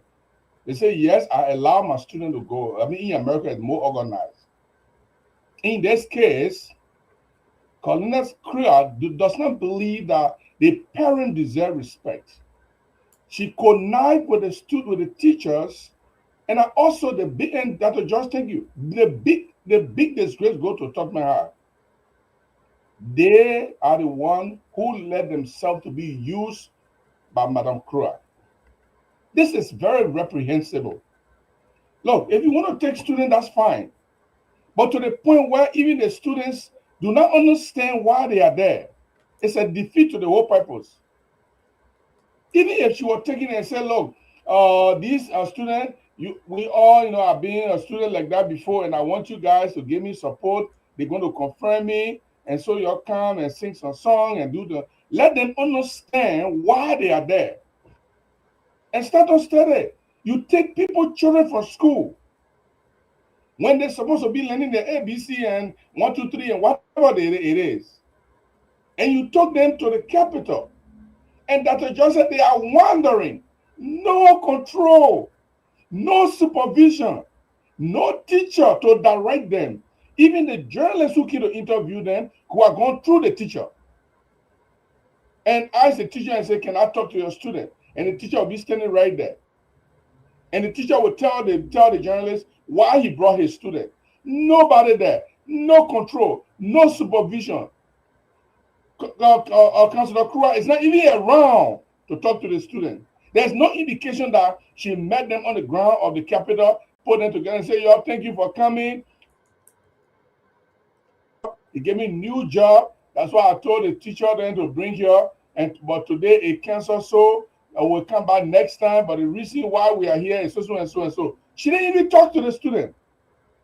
What kind of disrespect is this? And that's what my brother T said is good. Now, if you, I just disagree with Senator Temoyaya the other day. Temoyaya is a good person for me. I mean, as our father when we come to that. But I just disagree with him up in a year. That's how you show people that your voice is credible. It's unfortunate. Madam Kura need to apologize to the parents. And he knows that President Bouakai will not withdraw the nomination. That's okay. But I already knew that President Bouakai does not run his own government. People run the government for him. I don't even know whether he knows about that. I'm told one of the ministers told me one thing, Gibson, you will wreck, you will talk, you will post video, we will make sure the woman will not see nothing. We will show him the one he will see. And that's exactly what is going on, Dr. George. When the guy was here, he's a minister, and I can't call him, he's a friend of mine. He said, you can go ahead, Raul, you'll go on the radio, you'll go on TV, you'll go anywhere. He will not see nothing, we'll make sure he not see it. We want him to see that. Gibson, thank you. That is not true. Gibson, that is not true. When they say those things, they're afraid the president hearing it, the president saying it. It's the willpower to implement and execute on behalf of the American people. That's the problem. If anybody tells you the president not hearing it, if anybody tells you the president not hearing, the president not seeing, no, that is not true. It's just the willpower. What happened today was very, very embarrassing. The only advice I can tell Unity Party people, do more. I'm not going to hurt my head no more. I'm a changed man. Listen, I'm not going to anyhow. Y'all do more. Y'all put all the babies on the street from daycare. Y'all do more. It's all right. You'll come and worship and come and say it is okay. The brother here, T. Wanoka, said it's fine for them to treat his daughter and sons like that. You say it's fine. They'll do more. You know, the worst embarrassment is to think and go back and say, how did we get here? Look at this. Take a look. The Nima people, the Nima Kwado organization, some part of the organization there, they are writing and giving Delon a warning. They said Delon shouldn't, you know, why are they fighting among themselves? That's was standing on, okay, let it be so now. I wanted to be so, but I am also on the other side to ask the question. Can I ask the question? You want me to be so? Yeah, I agree. I wanted to be so too. It's okay for you to be so. But we talk on this thing over and over, for it to sink in the head of our fellow Liberians that you got but 3 years left. You got but 3 years. If you look at the map, actually, Paul, but 2 years left. So how can we sit here and think that it's fine, it's good, that an organization will come up and write this even against the law? Don't try it. That's why they're telling the law. Look at this trouble. Look at this confusion that they are bringing up in the government. They said, Delon, you went after the get power, so be careful washing you. That's why they're telling Delon, you went after her power, you don't like us. Meanwhile, the UNUCSA, so let's say what the UNUCSA mean. Let's put it up first. This is the Union of Nima, blank, blank, blank. You can continue. That then, I just put that one up there. The commands President Bouakai on the appointment of Liberia's first youthful minister. You know who part of this? That T. Wanoka and part of it. They wrote this thing. Raised alarm over Senator Delon reported plan to block confirmation and calls on the Senate to confirm Anthony Cry. So the position our brother T. Walker saying is not a strange one. I'm not faulting him for it. They put this together. So they are saying to you, DeLong, don't try it. Meanwhile, the organization revealed information regarding Senator Darius DeLong of Montserrado County, who is alleged to be mobilized in opposition within the Liberian Senate against the confirmation of the minister designate. While the union respects the senator's position, oversight position, we urge that such process remain guided by fairness, objectivity, and the national interest rather than personal or regional sentiments. Additionally, the organization notes that Senator DeLong has, in recent years, been involved in wildly public disagreement with prominent leaders from Nima County, including the late Senator Prince Yedu Johnson. You see what they're bringing up? They said they don't hate Nima. T. Wanaka said they don't hate Nima. T. Wanaka said they don't hate Prince Johnson. T. Wanaka said, do not put your finger on Colonel Craig DeLong, we're watching you. And this is an embarrassment. They don't hate Cooper Craig. You can see that among others, while robust debate is a cornerstone of democracy, the organization emphasized that public discourse must remain respectful, evidence-based, and free from pattern that may be perceived as targeting particular county or its people. This is pure trouble. President Boyka got to fix this. The law is part of the rescue. You have people in Nimba believe they say the entire county. Jeremiah Kun got to fix this. They are saying the entire people of Nimba County. Jeremiah Kun got to fix this. So DeLong, don't try it. My advice to Unity Party people, I wish I could speak French. How do you say it in French? You can proceed. Go ahead. Let me comment on something. Welcome to you. Don't comment. Don't comment. Passez là-bas. Passez là-bas. Don't let them know my friend, yo. They're not good friends. So I say in French. No, you can say Alain Solomon. Alain Solomon. Alain Solomon, viens ici. Don't let them know my friend. I think it's allez-vous. That sounds like Fula. Correct.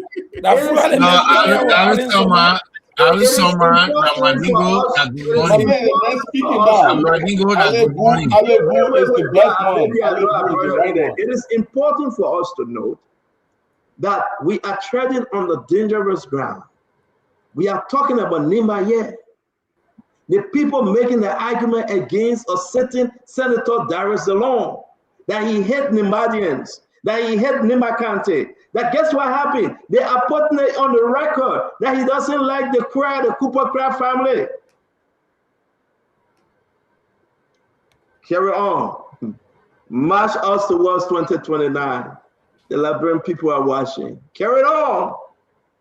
Take all the children from the classroom, put them on the street, and let us separate. Hail the king, hail Minister Craig. Carry on. Carry on.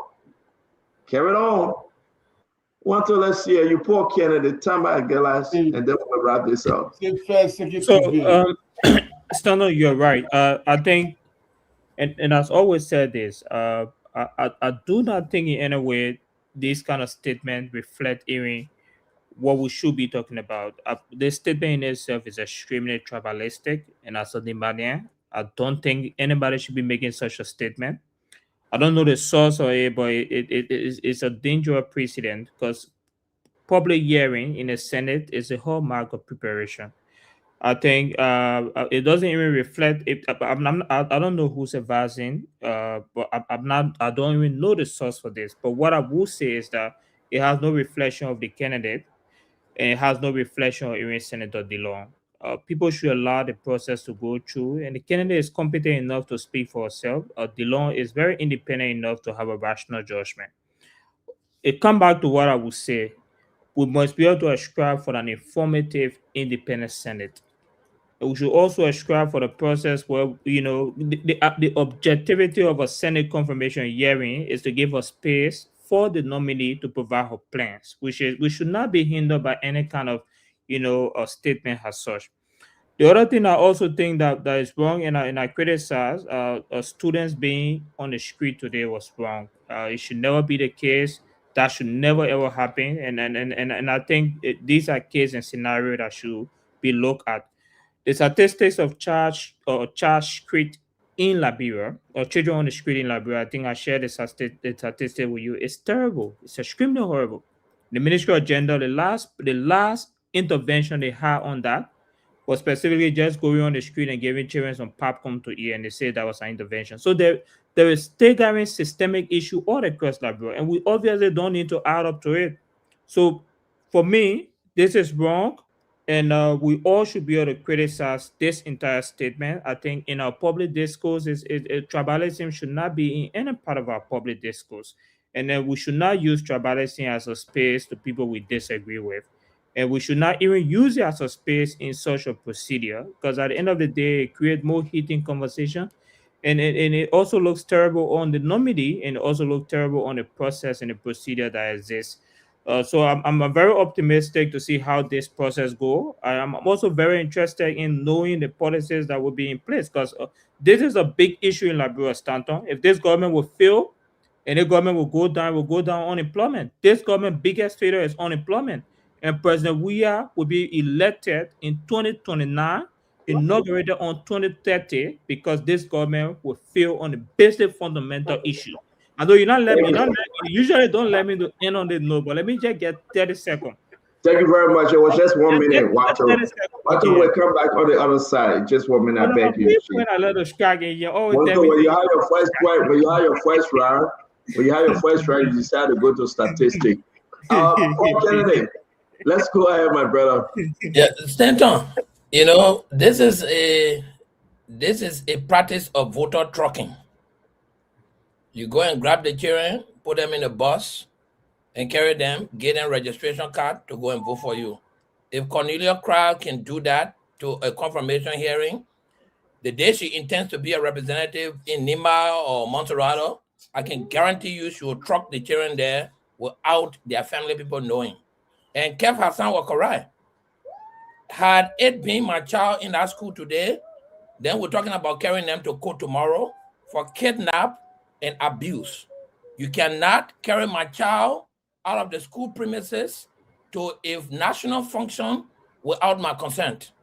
To do that means that you are overlooking my right to consent to my child well-being, and you took them unbeknownst to me, which in its form is a form can be charged for kidnap. Look, Liberian people need to do this. We need to take children out of politics. And it's like you've been reading my page. I went and posted the child selling in the street, and people are coming on my page and insulting. And I tell people, you come there, you talk the issues, we'll agree and disagree on the issue. You come there and leave the issue and insult me, you will meet an insult. I will also insult you back, because Liberians will have to come to the point where don't get that announcement on the show, Paul. I beg you. Don't go off. Paul, don't go off. I beg you, right? All right. Sorry to digress. But I was just trying to say that we are all frustrated with what's happening in our country. The kids are randomly taken out of school, and sometimes in school hours, the kids are petty trading among the vehicles, where any of them could be hit by a car. And the Ministry of Gender and Social Protection and Children Protection, whatever you call it, has shown nothing to be able to do that. But then today again, they are taking them now from school and carrying them to political rallies, because this is suddenly what it is. It's just being authenticated by the letter.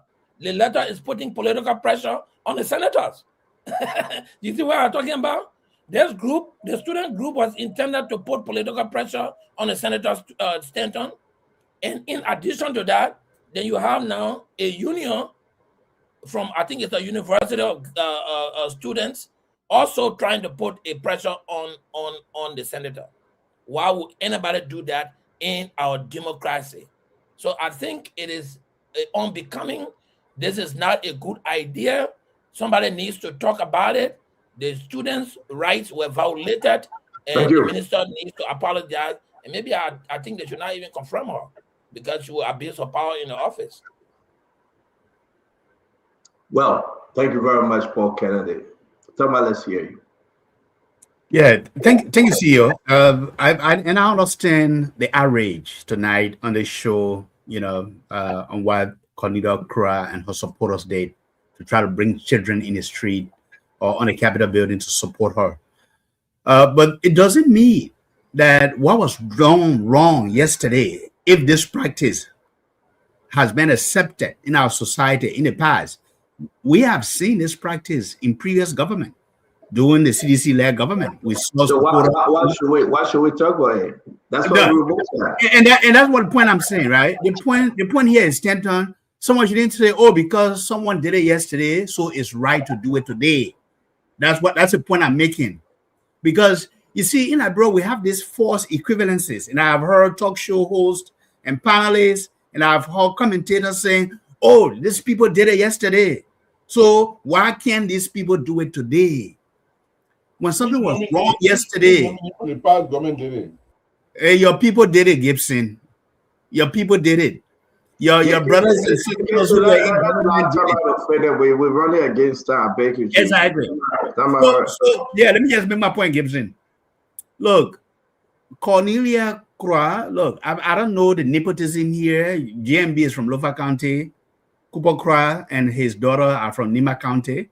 Lofa and Nima are two different counties. I know Councilor Kura personally. He was our lawyer when I worked with one of the international organizations there in 2014, and we had a relationship with him. He may not remember me. But what I'm saying is that as long as the president, in his wisdom, has nominated this woman to be the Minister of Youth and Sport, and she has a qualification and the requisite experience, let her go through the process without interference.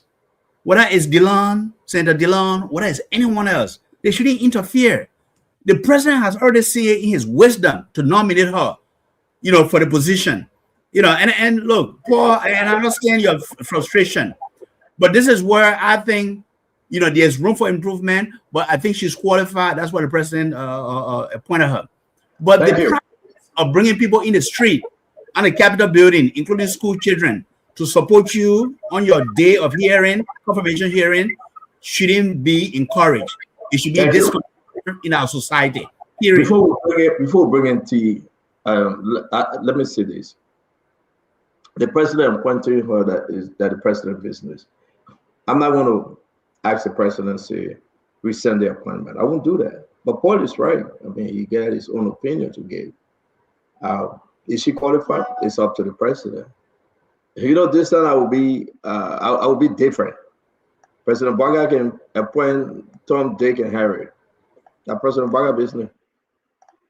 Let's just be fair. President Baga can appoint cat, dog, and chicken. That President Baga business. They can come and disgrace him and disgrace themselves. You guys got to remember, this is year number 3. This is not year number 1. So say, oh, we got to wait till the end of the year. This is not year number 2. Guess it. This is year number 3. In year number 3, I was talking to my daughter today. She's down from medical school break, and she should be going by shortly. She said, Daddy, I got to go find a job. I said, for what? You're about to go by shortly. She said, I got to go find a job, 24-year-old. I told her, I said, go. She went for the interview today, Emmanuel. She came back and said, Daddy, the woman said the time too short because I'm going back on campus. Then I asked her who's right or who was right. She said, yeah, you were right. I felt good. Imagine if I want to say no. So she have a right, 24 years old. But I want to convince her and say no. She's going to say you didn't give me the chance. Within the next 2 months, I could have found something. But guess what happened? Let's tell President Bwaka to say carry it on. That should be the new message. If you think Colonel Cry is okay, let she go ahead. No, let she go ahead, my people. If she will put the children on the street and take everybody from TVET to come and celebrate her, let she go ahead. If she will wear Slim Jim clothes, let she go ahead. If she will, listen, I'm going to bet somebody best before T will not come on. Fatima used to talk. Curse everybody and blast everybody. Where Fatima at today? You can see her talking plenty this time. Let her go ahead. But here's my fear. At the end of this rope, ladies and gentlemen, the people are waiting that Unity Party will be given what was given to George Manawia, if they are not careful. At the end of the rope, Liberian people are waiting to reward Unity Party in kind. Whether it's a negative kind or positive kind, they are waiting. Listen, every day we speak to Liberians, home and abroad. They are angry. Kind cannot be negative. They get some first negative kind, though. They do. They get some negative kind. Dr. George, am I right, Dr. Francine? You know, in your field of psychologist, maybe you'll say yes. Some people can pretend that they are all right, but they are not. They get some negative kind, poor Kennedy. The people are waiting. We used to tell Jowiah, make this, do this. Jowiah said, no, Tatimukwa. The man used to speak crude. Whenever you call Jowiah, you say, yeah, he said, no, sure. Do X, Y, Z. He said, no. Tatimukwa. Tatimukwa mean leave me alone. The man used to say, yeah, Tatimukwa, you can't tell me how to run my government. That Jowiah used to be talking. Today, what our government at today? You remember? So where used to say, you can't tell me how to run my government. But look at it, man. Now you tell me how to run my government. But can't you remember that? I was going over some of the photo and videos when we sat with Jowiah for almost 5 hours. No arguing. Guess what happened? Jowiah there today. You'll leave Unity Party people. You tell them, say, stand to say, when leave you alone. You carry on. It will not be by the gun. Oh, no. It will not be by the bullet, God forbid. It will be by the power of the people. And that's why we're happy. So if Jeremiah Crow cannot solve the Nima people problem, that they are looking at Delon to say Delon hit them. They even said Delon killing people from Nima County. You know who started this whole thing? Listen to Cooper Cry, Colonel Cry father. Listen to him. There were rumors, very strong rumors, when I was designated to go to the Ministry of Justice. By profession, I'm a practicing lawyer. When I was designated to go to the Ministry of Justice, the letter went to the Senate for my confirmation. And I understand Senator Dillon, who is now attacking me, he strongly opposed and fought against putting the letter on the floor until my assignment was changed by the president. When Senator Johnson, who is I'm the national chairman of the MDR. Senator Johnson, who was the founder of the MDR, was senator in the House. He had a lot of clashes with Dillon. Everywhere Dillon saw him, he said, welcome. So they were always, in confusion. Whether it's the same extension to me as national chairman of the MDR, I don't know. But personally, I don't have a problem with Senator Dillon. But to... So you listen to what Colonel Craft father is saying, chairman for MDR, that they don't hate MDR. He heard they don't was stopping his confirmation. So he coming down the bloodline. Listen to the other MDR. When you say that again, okay. I can say that Dillon is hateful. Dillon, let me just make it public for me. I believe that Dillon had killed from us before. They don't have killed from He you? had killed from us before, from MDR before. Okay. Because what do you mean when you say that? I'm coming. Because when Senator Johnson was in the House of Senate, the higher provocation he received, it came from Dara Dillon. And when you provoking the pressure patient, You want to it lead to trauma. You want to link the death of Senator Johnson. You want to do that play major role. So he try again to kill another person from us because he continue. So you see, this is not joke. This is not joke. You see what's happening, right? You're taking it away. We got to address this thing, or you got to say MDR and Unity Party continue. My fellow Liberians, I will say this to you. Whenever we come on the show, we speak to issues that is important to the nation. They got to fix this. They got to solve this. T. Wonoka, you ran to be senator, you didn't make it. After bashing MDR Unity Party, you are not. You're not, Mama J. Wait, now don't interrupt me, man. You're not supporting them. I'm not looking for you. I can see you in red t-shirt. You're not supporting them. That's your choice, no problem. But we can tell you this though. You got to fix it. Let's bring you in. Finally, thank you. You know, it's the CDC guys that when you speak about what you are concerned about, that is against them, they complain, oh, Stanton have become Unity Party man. So now you can say whatever you want to say. We're fine with it. I know you come back around. But what I want to say here, Stan, can you please mute yourself? Your background is horrible. So, you know, what I want to say here is the issue of DeLong. We want DeLong to be our friend. But you cannot expect us to sit there and continue to hurt from his action, from the way he continued to treat us, and think that it is okay for us to be quiet. You heard the minister optimizing scenarios. The group that you mentioned, the NIMBA student or university student, I'm not part of the NIMBA student or university student group, but I know their leadership. I've spoken with some of them. When there was outrage just a couple months ago about DeLong saying that all NIMBA people know is Babwa, or when you disagree with them, they kill you. When he spoke about us in a very denigrating manner, I was one of those who was speaking to people who were offended. Like, let's leave it. I want us to send here a communication. But since a lot of people went on radio and talked about it, we left it. But he cannot make it his business since he became senator to continue to target us. This is serious. You know, to try to make us look like we animals, we are so uncivilized, we are uneducated, we are foolish people, we are just gorillas. That's how DeLong see us. It's not okay. So you heard the minister speaking his mind. And this is how a majority of us who come from NIMBA, that's how we feel. We feel like he's just picking a fight with us for no reason. But I hope he comes back around. Because one thing I know about NIMBA, if you continue to target us, I mean, is that okay? Don't keep doing it, Senator DeLong. So let's leave that.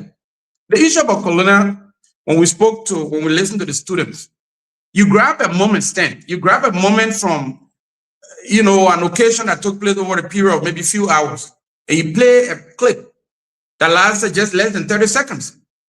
And you heard the student was being asked, you know, were you supposed to be in school? The student said, no. Normally on Fridays, we leave around 12. We are not supposed to be in school now.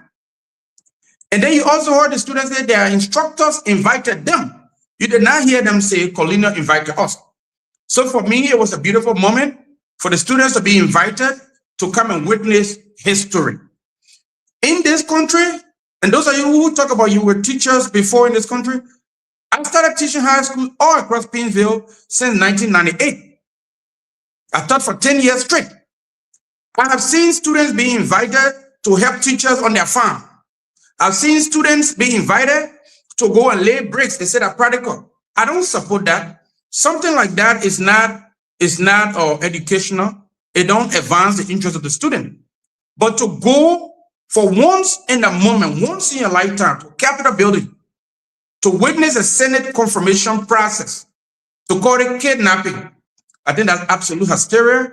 I think you are just, you know, creating panic and fear for no reason. You don't have to politicize everything. You can hate Colina, you can love her. Her confirmation will go through. She's our darling. We admire her, we love her, we appreciate her. We appreciate what she stands for. So carry your politics around. That will have no effect. It is the will and the pleasure of the president. She is qualified, she's competent, she has decent education, she's experienced, she's loyal to the president, and she's patriotic. Colina, if you are listening, we are proud of you, and I cannot wait to visit your office at the Ministry of Youth and Sport. Thank you again, Stan. That's what I have to say. Thank you very much, Brother T. Wanakai. It's always good to have you in red. Ladies and gentlemen. Mama, you go easily, eh? I had to take the young man downstairs. And I ate a quick banana. You know, when we come on the show, we're hungry. Take the young man downstairs, but you're more shaky. Yeah, I ate banana. But when we come on the show, we're hungry. You know that. And at the end of the day, we just got to do it for the Liberian people. Ladies and gentlemen, we appreciate that you're here. 4 hours is a lot of time. And let's go on. I say, welcome. Let's hear you quick. Then we can move to the last topic, Isaac. So, in 2029, after George Weah wins election and is inaugurated in 2030, he will appoint over 4,000 persons in government. That will mean about 4,000 days of confirmation or less, depending on how they do it. Students from across Liberia will gather at the capital to celebrate those appointments. And that is okay. Cornelia, I've never spoken about her. She's a friend of mine, personal friend of mine. Although their government is different, but when I was in government, she visited my office. We always spoke, but since they got in power, everything's changed. But no one should support what happened today. No one should support what happened today.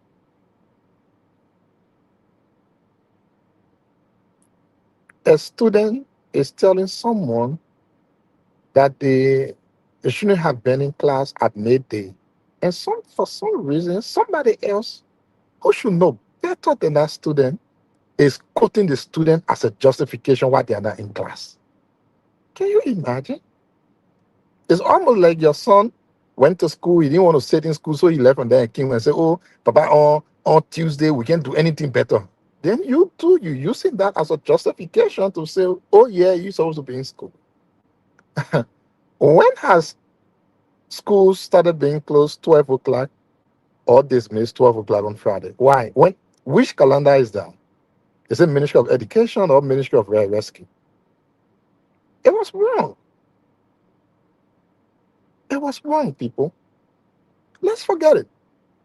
These are the very same people that criticize the CDC for carrying even 2 persons to the same place. How much more can Unity Party do? CDC did not take nobody from school to carry them at a place when they should have been in class, but you criticize them for carrying any human being there anyways.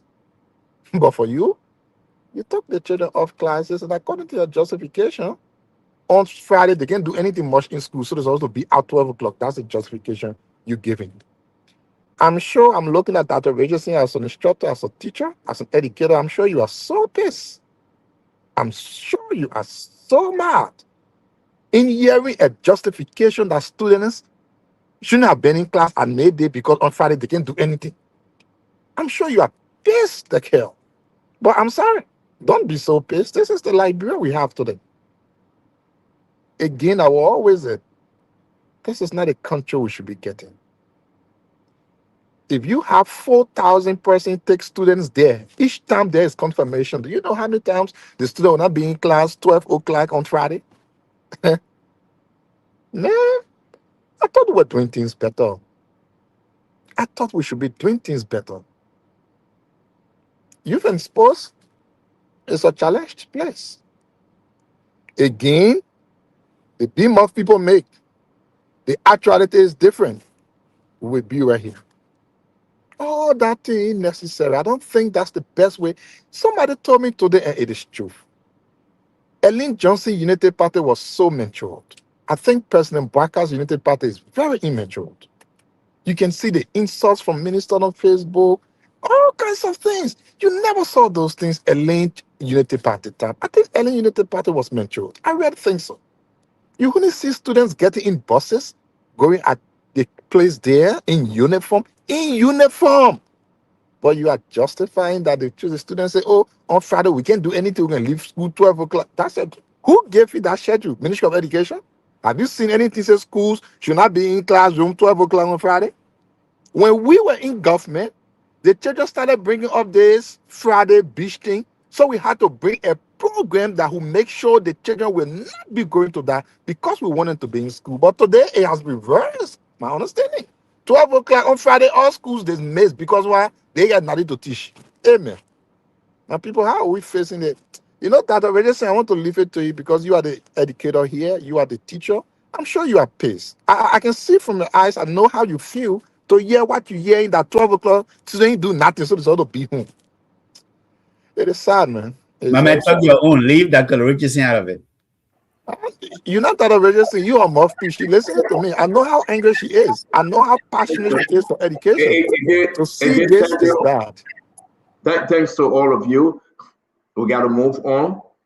We want to say, Liberia, please, you will decide when they take your daughters and sons and put them in NTA buses, take them from class, and carry them to celebrate Madam Cooper Cry, Colonel Cry, Cooper Cry daughter. You decide. Is that what you want? You decide. That's why you're paying your school fee, your children's school fee for. You decide. When some people from Nema feel within themselves that DeLon is enemy of Nema, you decide.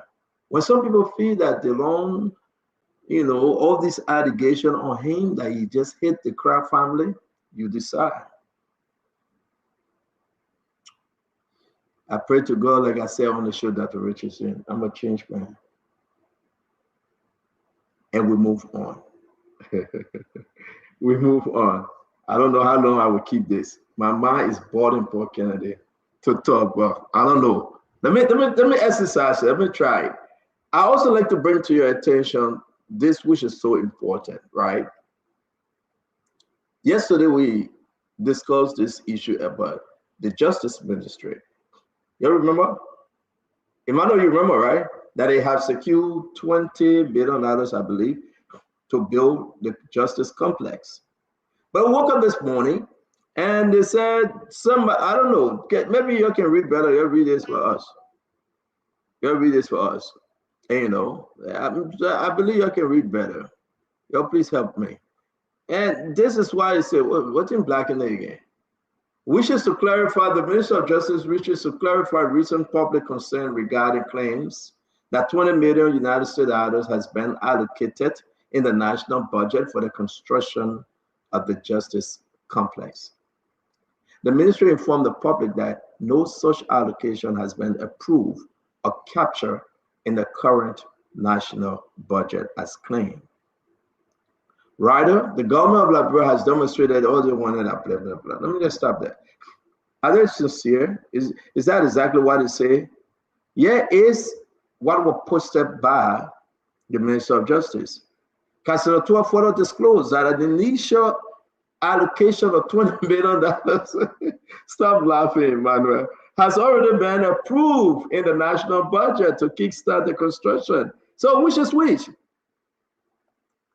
Are we reading the same thing, Dr. George, Dr. Richardson? This is what they said yesterday, though. The first paragraph, Councilor 12 further disclosed that an initial allocation of 20 million United States dollars has already been approved in the national budget to kickstart the construction of the facility. Then I put this up. The Minister of Justice wishes to clarify to the public regarding claims that $20 million has been allocated in the national budget. The ministry informed the public that no such allocation has been approved or captured in the current. Amen. So let me stop here. Dr. Richardson, what am I hearing? Stanton, whose signature on the letter? In the chat room. Dr. Richardson, everything they go through the bureau of the press department for Kennedy. Okay, they gave them the instruction and they put it up. So it's from the Minister of Justice. We shouldn't argue that. The one I was posted on Facebook came from the Minister of Justice. But again, that originally, I'm trying to put them together for us to read it properly. What are you reading? You're the best doctor in the house. I mean, we don't worry about Emmanuel George. You're the best doctor. What are we hearing here? That originally, what are we seeing? What are we reading?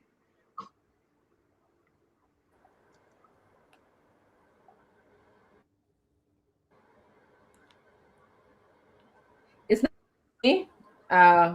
First, as we know that we need to have money allocated for projects in the budget, but now they're saying that they didn't make such allocation. They were only speaking about making a commitment of $20 million. If you're gonna go make a high-level ministers with you and also carry shovel to go dig hole, you know, so that other commitment, I don't understand it, and that's why I'm saying it's not experience. Should be questioning what is going on, you know. It's not a bad thing. We need new buildings. I've seen the ministry, but let's do it properly. Let's do the money allocation for these things properly. We shouldn't just say because we need a building, then we kind of say it's a commitment, and then we show people, you know, with shovel digging the ground, you know, to show the commitment. It's configured properly. Let the money be, the revenue be approved by the legislature. Let the executive branch go out and tell the Liberian people we are making a commitment to justice, and this is what we intend to do. We're going to ask the legislature to approve this amount of money, and let's do it right, and then speak to the Liberian people. If we keep doing our government like this and playing, you know, in our parlance yankan, if we keep playing that kind of foolishness for our country, we not go. I want to add sentence. So Dr. Richardson, let me just understand, right? Yeah, okay, you are off yesterday, so you're right to comment further. But Emmanuel George, though, they have 3 different posts, and this one today is the 3rd one. Stella, I'm so sorry. I'm having so much trouble. Yeah, you have my internet today, so I don't know. I'm not even hearing what question you're asking. Get out and come back in. Go out and come back in. So Emmanuel, let's hear you do different documents. Let's hear you, Emmanuel. Which one we want to take now? We got the recording that we'll be playing. The justice minister says in the arrest agenda. So that 3 different things. What's going on with the government? Stanton, President, we are saying Cho. Jafara, Mr. Liar Man. Look, they call back and lie. You're making me fail. Your internet giving problem, Emmanuel. You're making me fail. It let it woke up and said, look, for January 26th to January 10th, they lie. They lie every day. The guys there in the government a weekend. Look, they took our president. This is the second time the government can lie. They took our president for the marshal, carry him for groundbreaking ceremony of lie. No, stand up. We gotta look. I don't know. We got ready. Who really doing this to President Bouakai? They want that minister. They want stand down. Would you be asking y'all who doing it to the president? We are seeing that the minister of justice didn't want the president. Forget it. Don't do that. The president of the republic to do groundbreaking ceremony of law. Amen. But Emmanuel, right? Let them push you small more, Emmanuel. This is bad, though. When you have the justice minister telling Mr. President, you get everything said, yeah, we do. Then you have the finance minister, the men are supposed to be putting the money outside.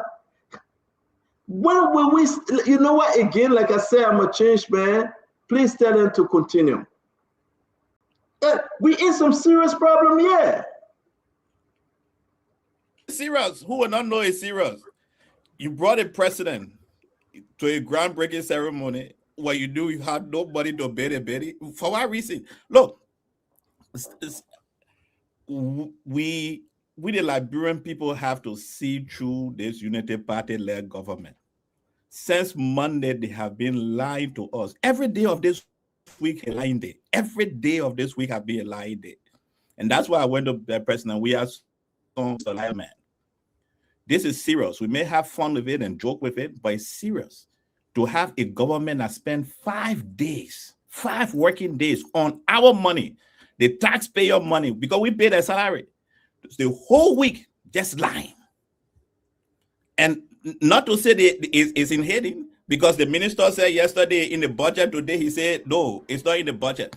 And to come to Gibson point initially, Gibson, I think they listened to this show, because it was yesterday we brought the budget item to see that from 2026 all the way to 2029, the allocation for construction of that complex is $300,000 this year.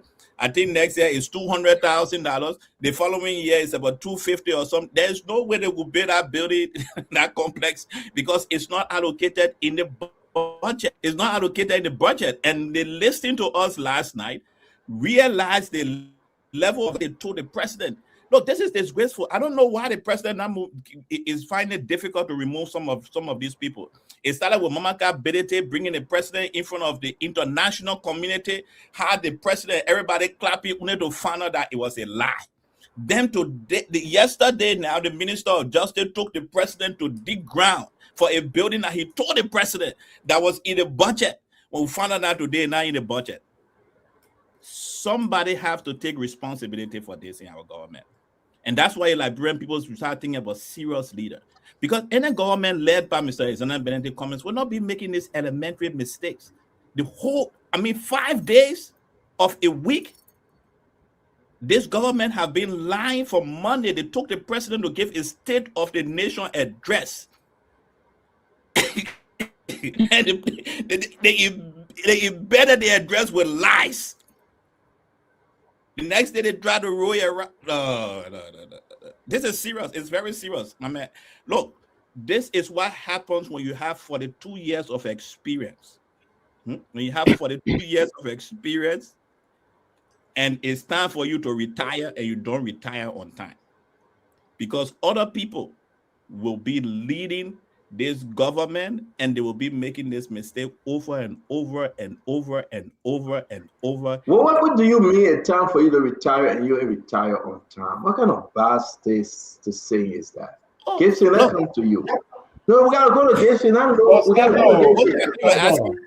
No, we gotta go to Gibson. Gibson, why would you make such a statement? Emmanuel, it's time for you to retire and you retire on time. You want me to answer the question, or you want Gibson to answer for me? That gives you answer for you. You're getting very wicked on this show. You're getting very wicked on this show, my man. But Stella, if you go back to the clarification letter, I don't understand what kind of words they are using.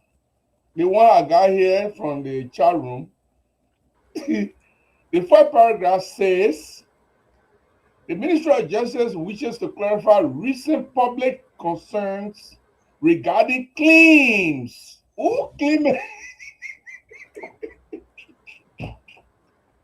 The Justice Minister makes a proclamation and says the Justice Ministry is now going to be constructed because there's an allocation for in the budget.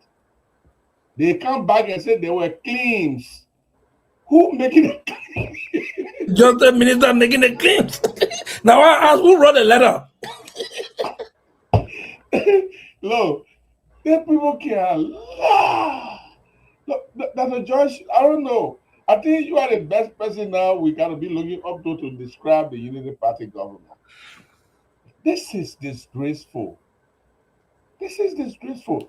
It is easy for the Justice Ministry to know if there were allocation in the budget. All you do is go to the budget and see what is allocated for the construction of the Justice Ministry. Or if it is embedded in the money that is allocated for the Ministry of Justice, you tell us how it is allocated. You, as a minister, you misled the president yesterday to disrespect the Supreme Court opinion. And you misled the president to go break ground when something... I will pause on my first level. I'll come back for the second time. Let me rest and see what's going on. But I don't understand. So let's play all three, right? We're going to put all three. Dr. Richardson, you're already, your internet is already. We're going to put all three up there. One, this is from yesterday. Councilor 12 further disclosed that an initial allocation is right there of 20 million United States dollars has already been approved. It's already been approved. You don't have to worry about it. You'll see that, right? Yeah. It's already been approved. Please don't give us any hard time. It's there. It's in the budget. Yeah. To kickstart, just to kickstart, though, not the whole amount, right? The initial, now look at the word initial. It means that they get more to come. So the money there. When that was said and done, we have the assistant minister from the executive mansion, George Marshall, came on our show when we opened the phone line, and he said, but Steno, why are you wasting your time? The minister is a very experienced minister. The minister will go around and lobby for money. And we said, are you serious? He said, yeah. We got very serious, experienced government. That's what he said. We got experienced government. The minister will go around and lobby for money. So the money the minister already have, that just 10-1, that's small, right? The minister will look for more money. That's what John Marshall said, the assistant minister. Hey, we'll put that in the bank. Then we'll decide to listen to the minister himself. Listen to him. Institutional capacity. The government has demonstrated its commitment by placing 20 million United States dollars towards this project in the arrest agenda. This is a very significant investment. In the arrest agenda? So again, I'll play. I'll pay attention to something I didn't listen. Let me play again. Institutional capacity. The government has demonstrated its commitment by placing 20 million United States dollars towards this project in the arrest agenda. This is a very significant investment. How is that possible? They are rather general budget now. So there you go. Everybody say, hey, everybody clapping. Hey. And then number two, that one from the horse's mouth is said. That Oswald Tuer speaking. So that morning, when Gibson said that people don't listen, we say, Gibson, you're a joke. They see what careful you go. People listen, because you know what? We will catch them in so many lies, Gibson. So then they woke up this morning. You don't mind people FM. You don't mind our people. We don't know them. You don't mind them. You don't mind them. You don't mind them. You don't mind them. And they decided to write. They put the whole thing up. I just catch easy the second line. Let's just go to the second line. Quick. Let's make it bigger. The ministry informed the public that no such allocation,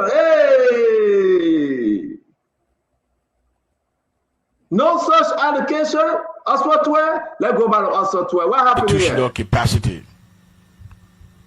The government has demonstrated its commitment by placing 20 million United States dollars towards this project in the arrest agenda. This is a very significant investment. So what's happening? Which one we taking? In the arrest agenda, $20 million. The first port right here, 20 million United States dollars has already been approved in the national budget. Then today they came out and said everything we tell you now are a lie. The people start admitting that everything they said the last 2 days are a lie.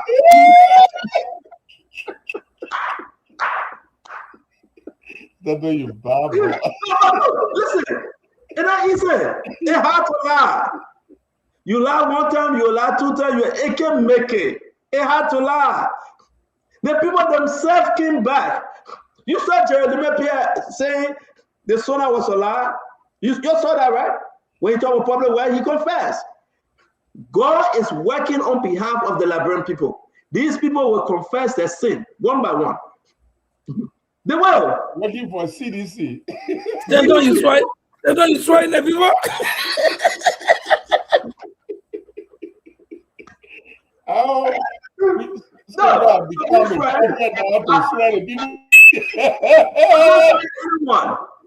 what they're doing to Joseph Boakai is so terrible.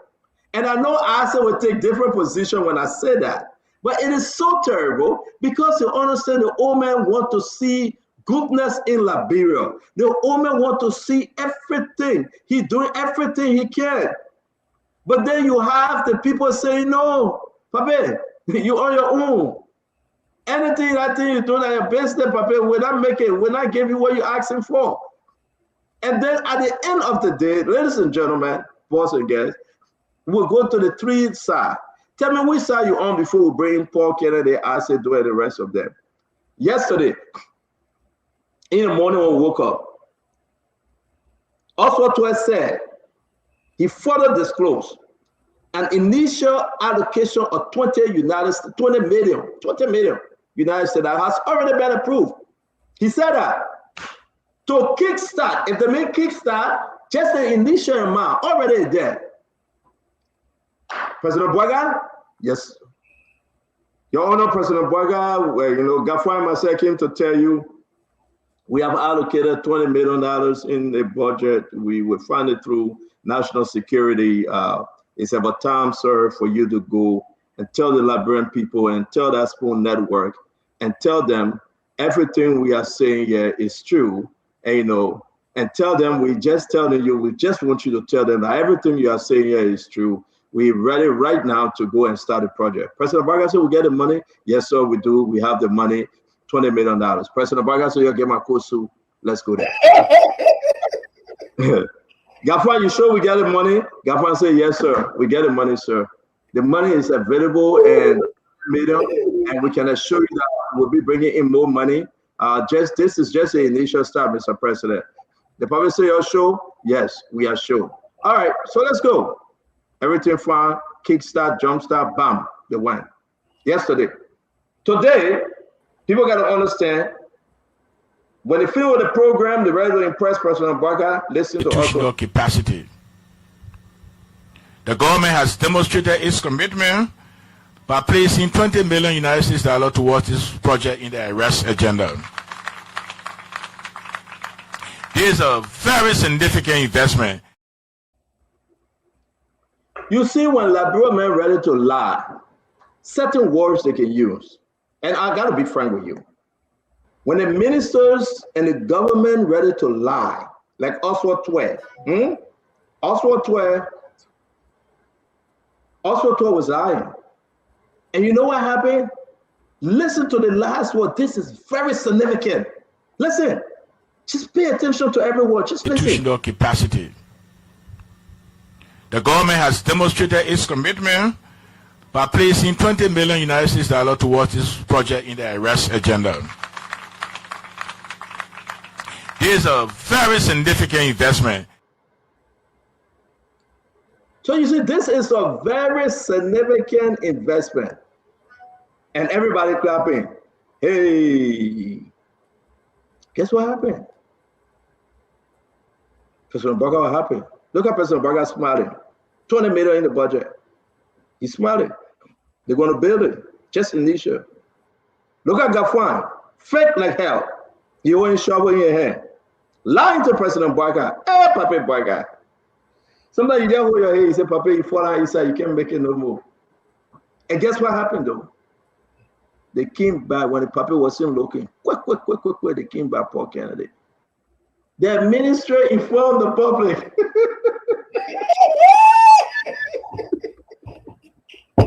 Boakai go to Ghana now. He go to Ghana. He didn't pay attention no more. He said that in Ghana, right? And then Richard said, this is scary. President Boakai is in Ghana saying that now. He didn't pay no more attention. But listen to this. The ministry informs the public that no such allocation has been approved or captured in the current national budget as claimed. As claimed by who? Who made that claim? Who made that claim? Read the next paragraph. Read the next paragraph and see something. The next paragraph. Rather, the government of Liberia has demonstrated its commitment to the justice complex by identifying the project as a priority under the arrest agenda, where an indicative amount of US 20 million has been placed to single government.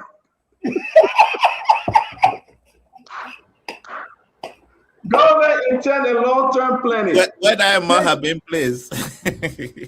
Not the arrest agenda. They said I intend. They took it from the budget. No, they took it from the budget and they intend to put it under the arrest agenda. The arrest agenda is a policy document now. We have 20 million now indicated there now. But I tend to agree with you. It's an eating. I tend to agree with you, Paul, because I think that it's seeing a arrest agenda that got us $6 million for 4 years.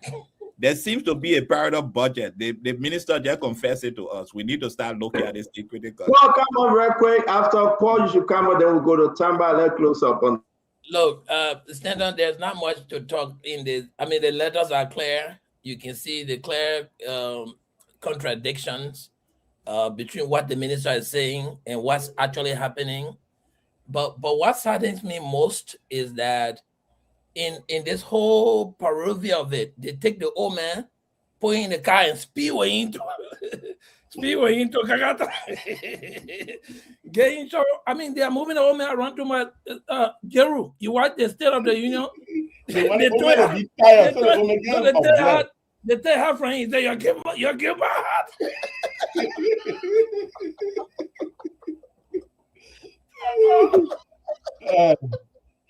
No, but Stanton, to be honest, let me Emma 30 seconds, then I can give it to Tama. Look, let me say this very carefully, Stanton. All that thing you're doing for me while looking at is a conspiracy by the ministers. Because for that program to be organized, it means the justice minister, the finance minister, and other ministers, including the minister of state, who informed the president that there is a groundbreaking ceremony for the justice ministry.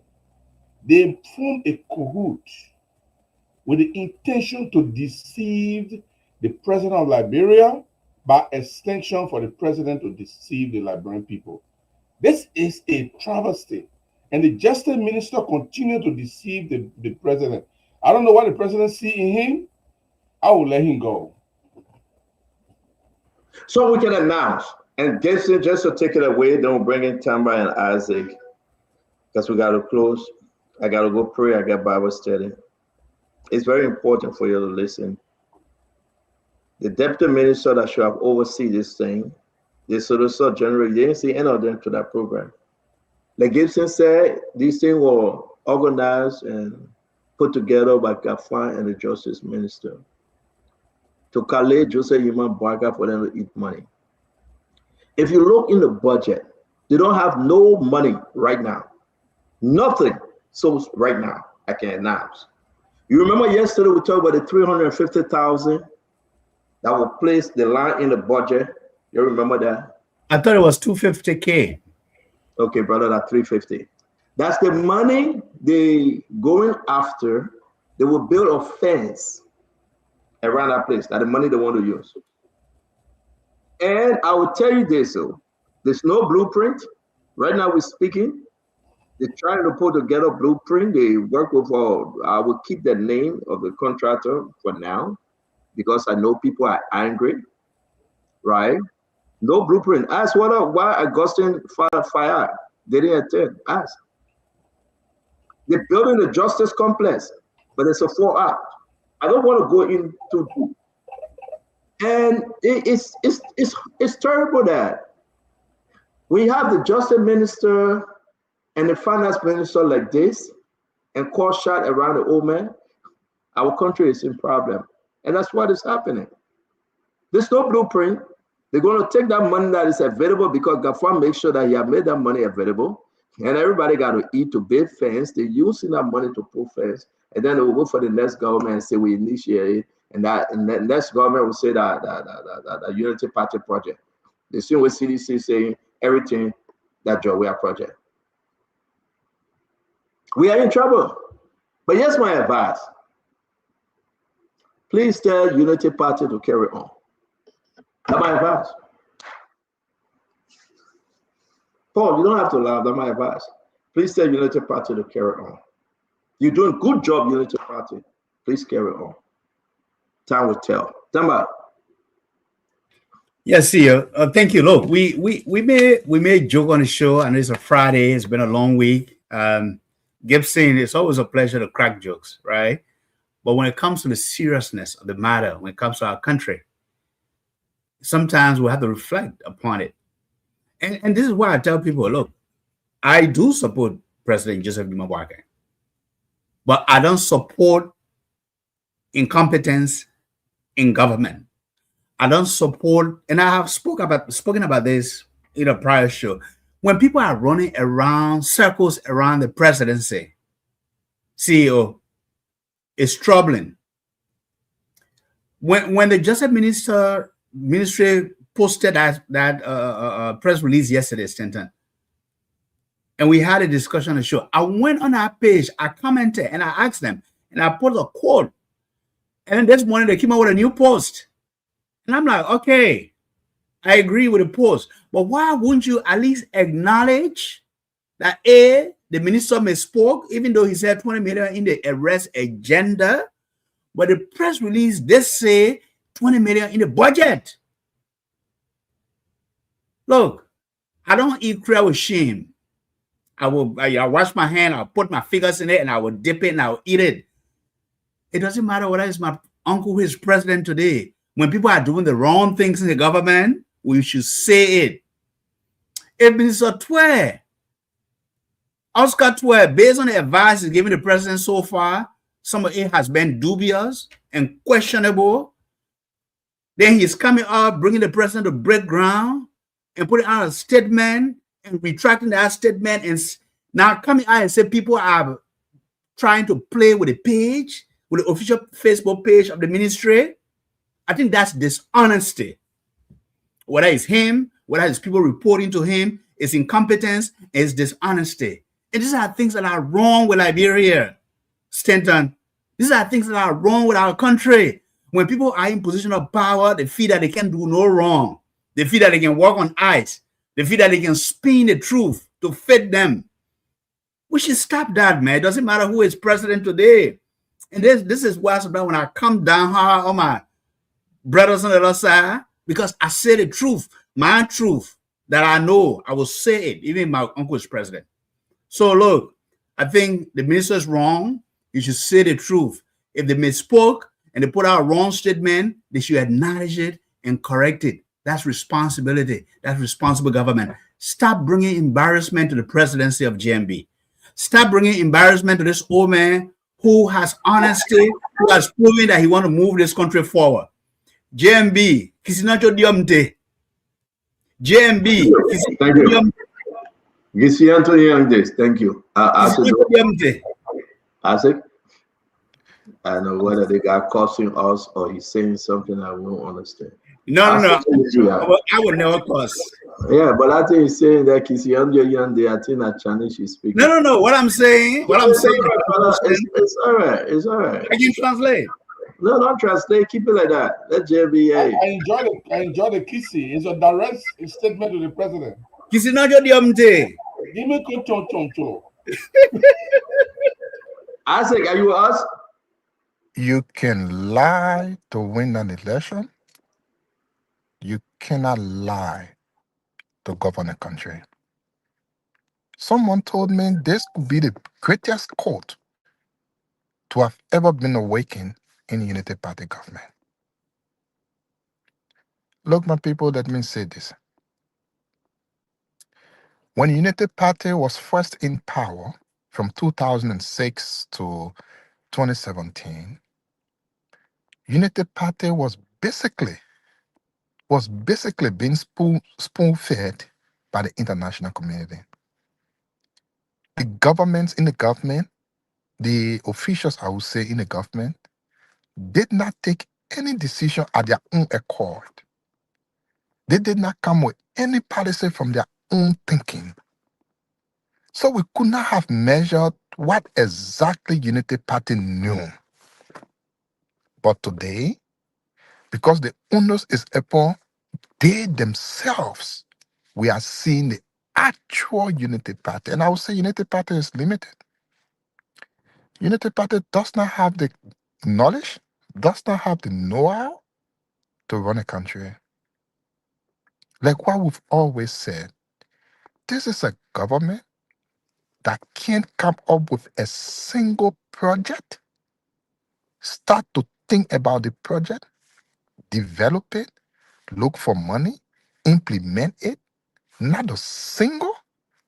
They don't have the know-how.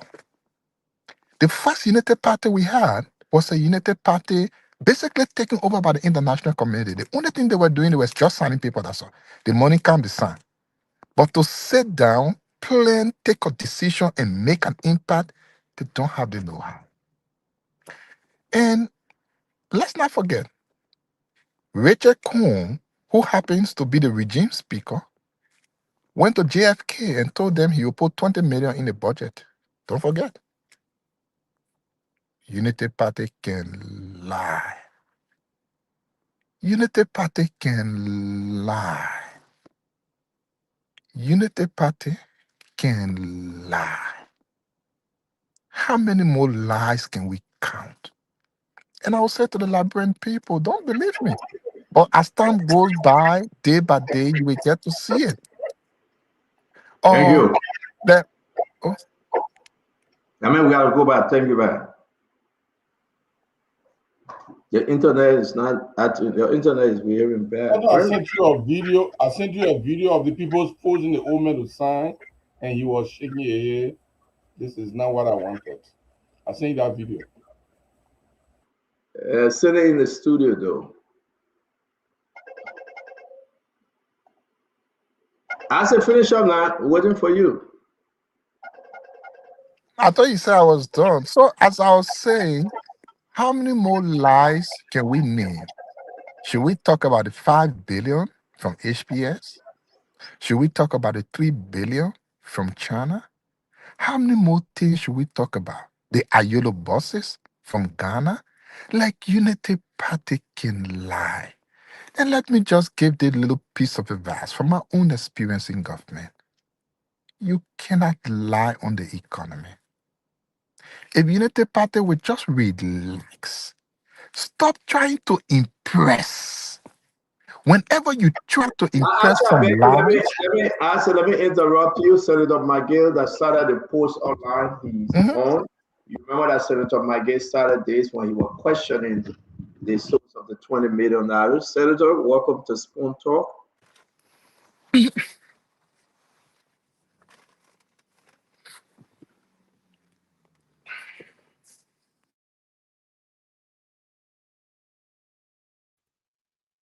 What's going on? Honorable Maggie, can you hear us?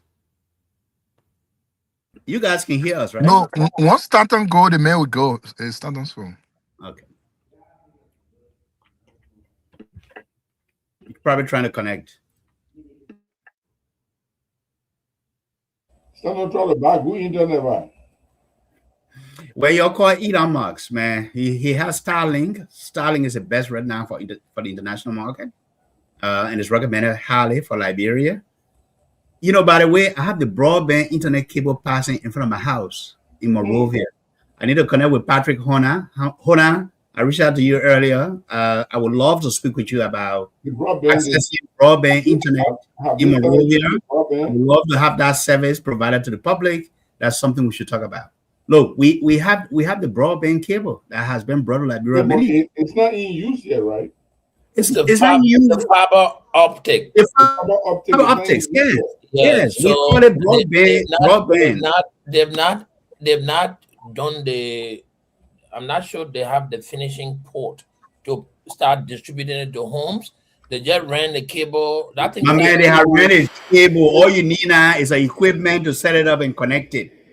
Let me tell you. Let me tell you, Paul. This is my hunch. I don't have evidence. I think governments in Liberia and in Africa are afraid for citizens to have ease of access to information, and especially having access to the internet. So they are still like doing a piecemeal. They are providing it in a piecemeal manner to our people, to the population. And of course, data in Liberia is expensive. So we need to really consult and engage with the government to say, A, what is the timeline to making this fiber optics available to the people? B, what is the pricing model going to be like for the public? It has to be cheaper. It has to be easier. So like at least data access can be cheaper and available to people across. Let's start with Monrovia, Monserrado County, where we have over 1.7, 1.8 million people. That would be a game changer. You can run internet cafes 24/7 if you have electricity and a backup generator, a solar panel. That's business activity. That's opportunity for creation. Right? I have a center. I have a foundation center. I'm looking to make it, operational this year by next year. But I need to. Center is out, and Tamat, let's hear Wanto on this topic, and then we can discuss your pitch. I think they give me 2% share in it. I think technically for me, like I said yesterday, I said this government is a specialist in failure. Is an exceptional specialist in failure. They're still making rookie mistake. They substantially have no plan. They are, I wouldn't say they are optimistic about their failure. They are embarrassingly proud of their failure. And this is the reality. Right? Am I good? Yeah, you're good. Okay. All right, thank you. Sorry to interrupt you, Wanto. Let me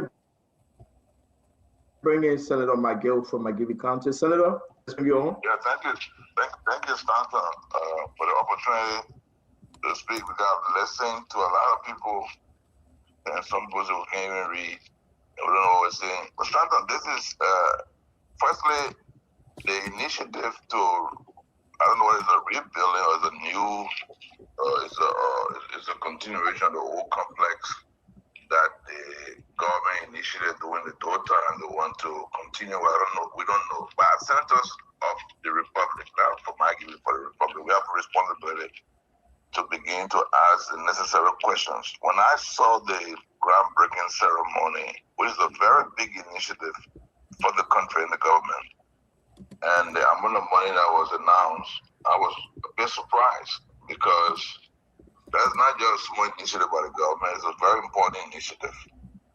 It just came after the speech of the President Sona. I believe if such an initiative was in the budget, the President would have announced it to the Sona. However, when the Minister just announced that they have allocated $20 million, I was extremely surprised, because I was very aware that in the budget, there was only $350,000 for some complex structure. I really didn't know what a complex structure meant, but because the amount of the money, so we did not raise too much of an issue. But it began alarming when the minister said they had $20 million available. Now, you are aware that in recent time we have had so many questions on different projects. The issue of the yellow machine, it came out not appropriately done, because before you borrow money, that sum of money will require a legislative approval. Either you put in the budget with approval, or you try to borrow money and you come to the legislature to ratify it to build the schools. I mean, when we try to build these new Excel schools, 100 schools, and renovate 2,000 schools, we borrowed the money from the World Bank. We had a grant component. It still had to come to the legislature. So these questions will come into our mind. How can the government be building a complex? When you talk about complex, justice means a complex that will host the Department of Police, the Department of Immigration, the Department of Fire Service, 4 different entities. That's not a small complex you're talking about. So when they say, when the Justice Ministry released the initial allocation, so we're extremely surprised. So I said to myself, this is another probably FOIA project or yellow machine, because they have no idea where the Justice Ministry getting the money from. So they need to come to provide some clarity. How can you be building this very important infrastructure for the government and the legislature not aware, and we keep making these mistakes? You know, when the FOIA, I don't know how to call it, result of presidential policy started, you started information we never pay attention to it. Nobody pay attention to it because I remember very well during the days of the late great Minnesota, rest in peace, you raised the issue of FOIA. But nobody paid, no government official pay attention to it. They did not pay attention to it. We started going and we got different story about the FOIA project. In the end, surprisingly, few days after the president had said, I think it was somebody by the Monroe Union on the Sudan Day, they said it's a government project. I think the guy who, I don't know whether the cabinet director or whoever was involved, they keep embarrassing the government. And I see another release for Justice Minister, but I don't think that release at face value because I don't know whether it's even true because now I see different denials or different claims that they don't they're not aware, but the first release that came out, somebody misquoted them. So, but as a senator, we stay intent, and I will go ahead to invite the Minister of Justice and the Minister of Finance to appear before the Senate because that's our responsibility. I really don't follow the noise in the street because people always praise that even if you say something good in the interest of the country, we want to support the project, but we want to know where the money is coming from. So they will have to appear on our oath and tell the Liberian people we don't want to continue to make the same mistakes I've been made with the FOIA project and the Yellow Machine. And those two projects, the Yellow Machine project, you raised it, but we didn't pay attention. Jay Mayuapi, after it was announced that the Yellow Machine will come to the house. In fact, we started saying so in the street. People celebrated the Yellow Machine. They don't understood it was a gift. At the end of the day, government had to go and buy it. So we can't be doing these things. I did not announce $20 million. It was announced by the Minister of Justice. I did not put any figure in the mouth for anyone. I just followed the program and I saw these announcements. So I thought they just provided clarification because I've seen a lot of comments on Facebook and people say, oh, they didn't read the budget. But in fact, what Juliet J reported, it's so sad. In the next 3 years, or 4 years, we can't even get $1 million. You're talking about $20 million or more to build a ministerial complex, which is a significant major project that we should all celebrate. But where getting money from? It's an issue of transparency. And so I want to thank you guys for continuing to raise this issue for Liberian people to hear, because we can't continue to make these mistakes. And I think the president needs to sit down with a cabinet and said, look, there's too much of a mistake we are making. We are providing wrong information. They might as well the Minister of Information comes out and say some of the issues in the solar were not correct. So we don't know. The president reported to the legislature, and people are now saying that they provided wrong information to the country. That's a very important speech. That's what will be the archives of the legislature in the country. And somebody say all the information was wrong. So probably one of my colleagues said on the snow is going to write so they can send the real copy of the president's speech because what was told to the country is not correct. And so I hope the government will learn from these kind of terrible mistakes. And people got to understand that there's a tomorrow. Now, if you keep making any mistakes, there will be a day of accountability. So I just thought to provide a clarification because people say I didn't read the report or I didn't read the budget. I read the budget. So when I act, I don't advocate based on politics. I'm acting based on the issues before us as a country. So thank you very much for the opportunity to speak. If you have other questions, I probably can answer. Yeah, I want to ask you though. You posted on your page that when the bread and butter conversation came about concerning the finance ministry, you say yes, you will be having the Ministry of Bread and Butter comes 2029, and you said something underneath. Well, I mean, what were you implying when you said that, though? No, but, I thought my friend and brother was making mockery of the country. I don't know whether he doesn't understand what a bread and butter issue is. The whole world everybody know what bread and butter issue is. So if you say you want a ministry, so just say then wait 2029, Liberian people will establish the ministry by voting you out of power. Because if you tell the people where you want physical bread and butter, you see, we just talking about the bread in the street. We're talking about the butter, the margarine butter that's in a store.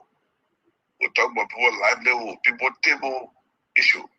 When you go in the grocery store, where you buy the food you eat, and the amount of money you spend to buy gasoline, to buy food to eat, things are tough, Santon. The president set a committee to investigate the economy. I spoke to a very powerful lady, a businesswoman that I've been knowing from the 90s. The lady called me yesterday. The lady said she's closing down her store because there's no business. And I said, I can't believe it. She said, but nobody can call me or anybody call me old man or Moses Malone. I mean, the person who grew in the 80s. And the person said, oh man, things are tough. I'm a businesswoman. I'm not being involved in the politics. I'm telling the truth. And so I don't know what the minister was. I think you're making mockery of the people.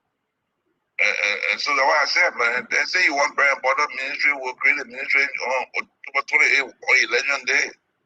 Because 28 October to 8 October 2029 will be a day of election. And so the Liberian people will speak.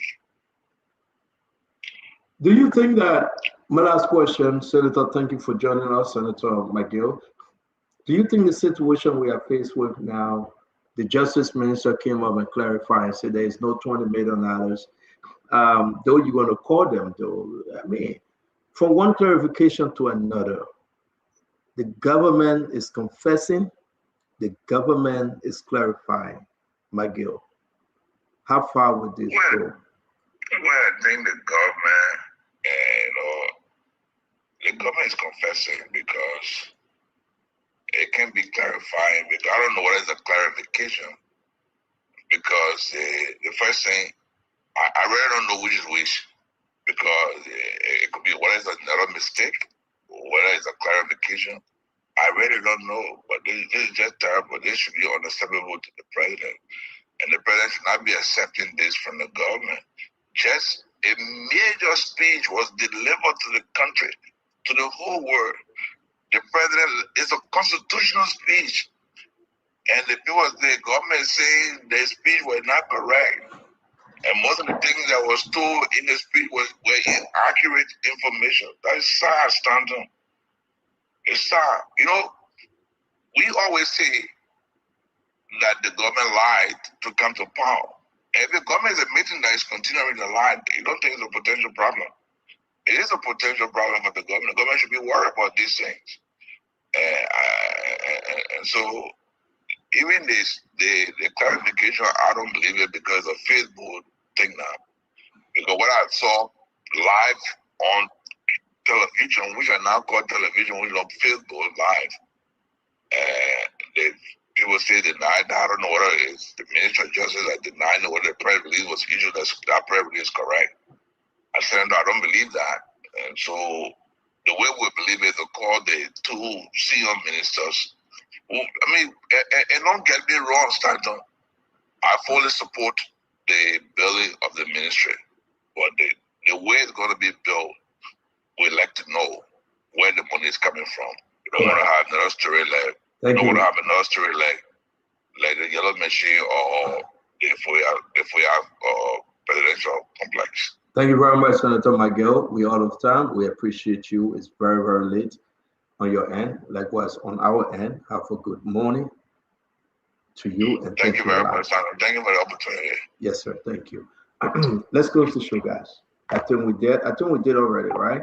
But you heard from McGill quickly. 30 seconds. Gibson, what say you? Oh, I was anyway. It's okay. I think McGill amplified the issue, and Tama, let me acknowledge what you said. before I even go into 30 seconds. You said Gisi people that stupid. That's what he said. Yeah, you spoke very well, Thomas. Look, what Magid said, stand on. The president delivered a constitutionally driven speech. The Minister of Information says there was some factual error in that constitutionally driven speech. Right after that, the Justice Minister, the Minister of Finance, the Minister of State joined in a cahoot to walk the president into a groundbreaking that doesn't exist. And they come back after they have put the president in that situation. They come back and say, somebody claimed that there were 20,000 when they themselves said it. I don't know. What else would the President Bouakai be waiting for to hold people accountable? Well, I don't know why else you're going to be waiting for. Maybe they're making medicine with a name. Maybe they're making medicine with a name. So he's not able to make any, he's not able to take any action. But this is unacceptable. Not because I may be an opposition to this is our president. This is the president of Liberia.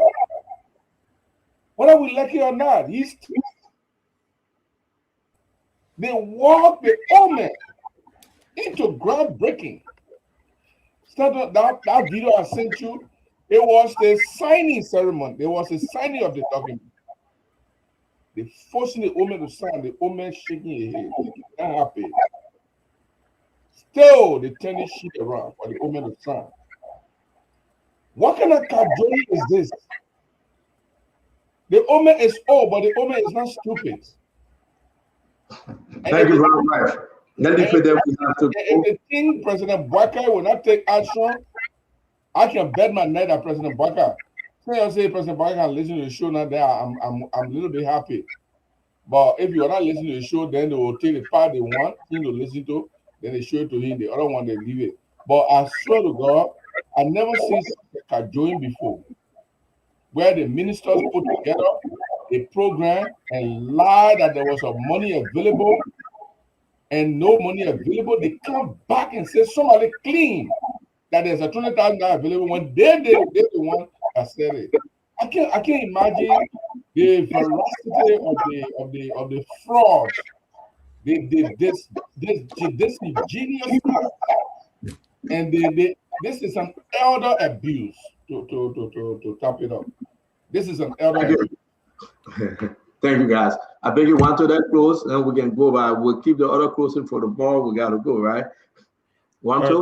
Thank you, Stanton. Obviously, as possible, this is very embarrassing, Stanton.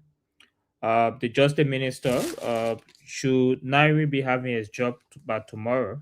In fact, tonight he should continue. He should immediately be fired from his job. This is unacceptable. This is fraudulent, and it's very horrible on this government. I'm speaking not because I think silence is important, because I think this government, President Bouakai government, has mastered one strange profession, Stanton. That strange profession is they are specialists in fear, they are consultants in confusion, they are engineers of excuses. And what we see today, just as Magid said, is everything. Look everywhere, Stanton. Look everywhere. They promise progress, but they have delivered postponement. In fact, what they've delivered is a diplomatic exhibition, fraudulently posting for the project that don't exist. They are selling hope in speeches. Even the speeches they are selling is very deceptive. They are not delivering anything but hardship in reality. The truth here is that this administration, this rescue administration, will continue to be rearranging themselves instead of facing what they call. What we see here today is consistency in what they say. We're going to reform this country. We'll ensure that people will not be deformed. We'll give them the opportunity that we need them to be able to have. But what we're seeing here is nothing new, nothing working, nothing changing. A failure of a university, this government will be the chancellor of that university. In fact, President Bouakai will be the president of that university. Consistent in what they do is to blame the past government. The management in the present will go back and say CDC did this, CDC did it, and that's the truth. Our role continue to remain stories as it is. There's consistent rumors. There's no accountability. Tonight, the Justice Minister will go scot-free. You will continue to be Justice Minister. You'll continue to be making rookie mistake, exceptional mistake that anywhere around the world, you lost your job immediately. In fact, you'll be incarcerated and persecuted. But this is the government we have. The government is completely in a stage where they are exhibiting failure. It is about time that we speak as usual as possible. We are speaking because Liberia deserves better. We deserve more than recycled premises standard. We deserve a government that is ready to be able to show that it can work for the Liberian people. We deserve a government that is ready to be able to build. We deserve a government that is open and transparent. We deserve one that is accountable. What we're seeing here is there's no accountability standard.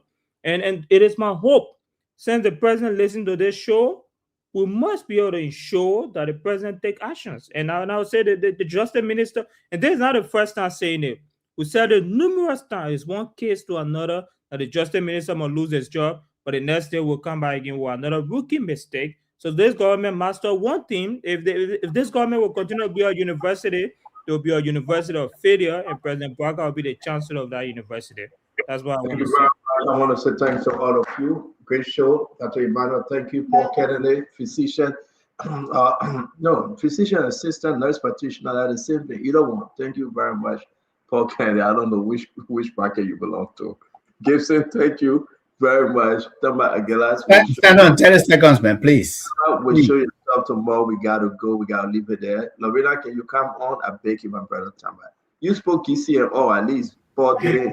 Leave it there. Dr. George, I think it's okay. It's all right. It's okay. Go eat something, Dr. George. We're going to relieve you. Thank you very much.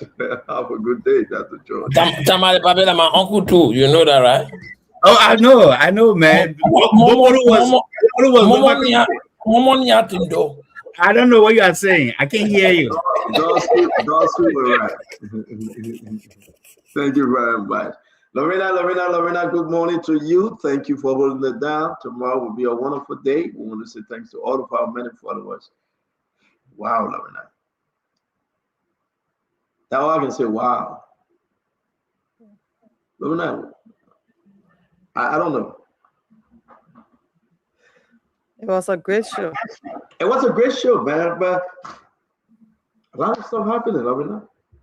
They put lying to Joseph Barker too much. But anyway, to each his own. Maybe Joseph Barker like it.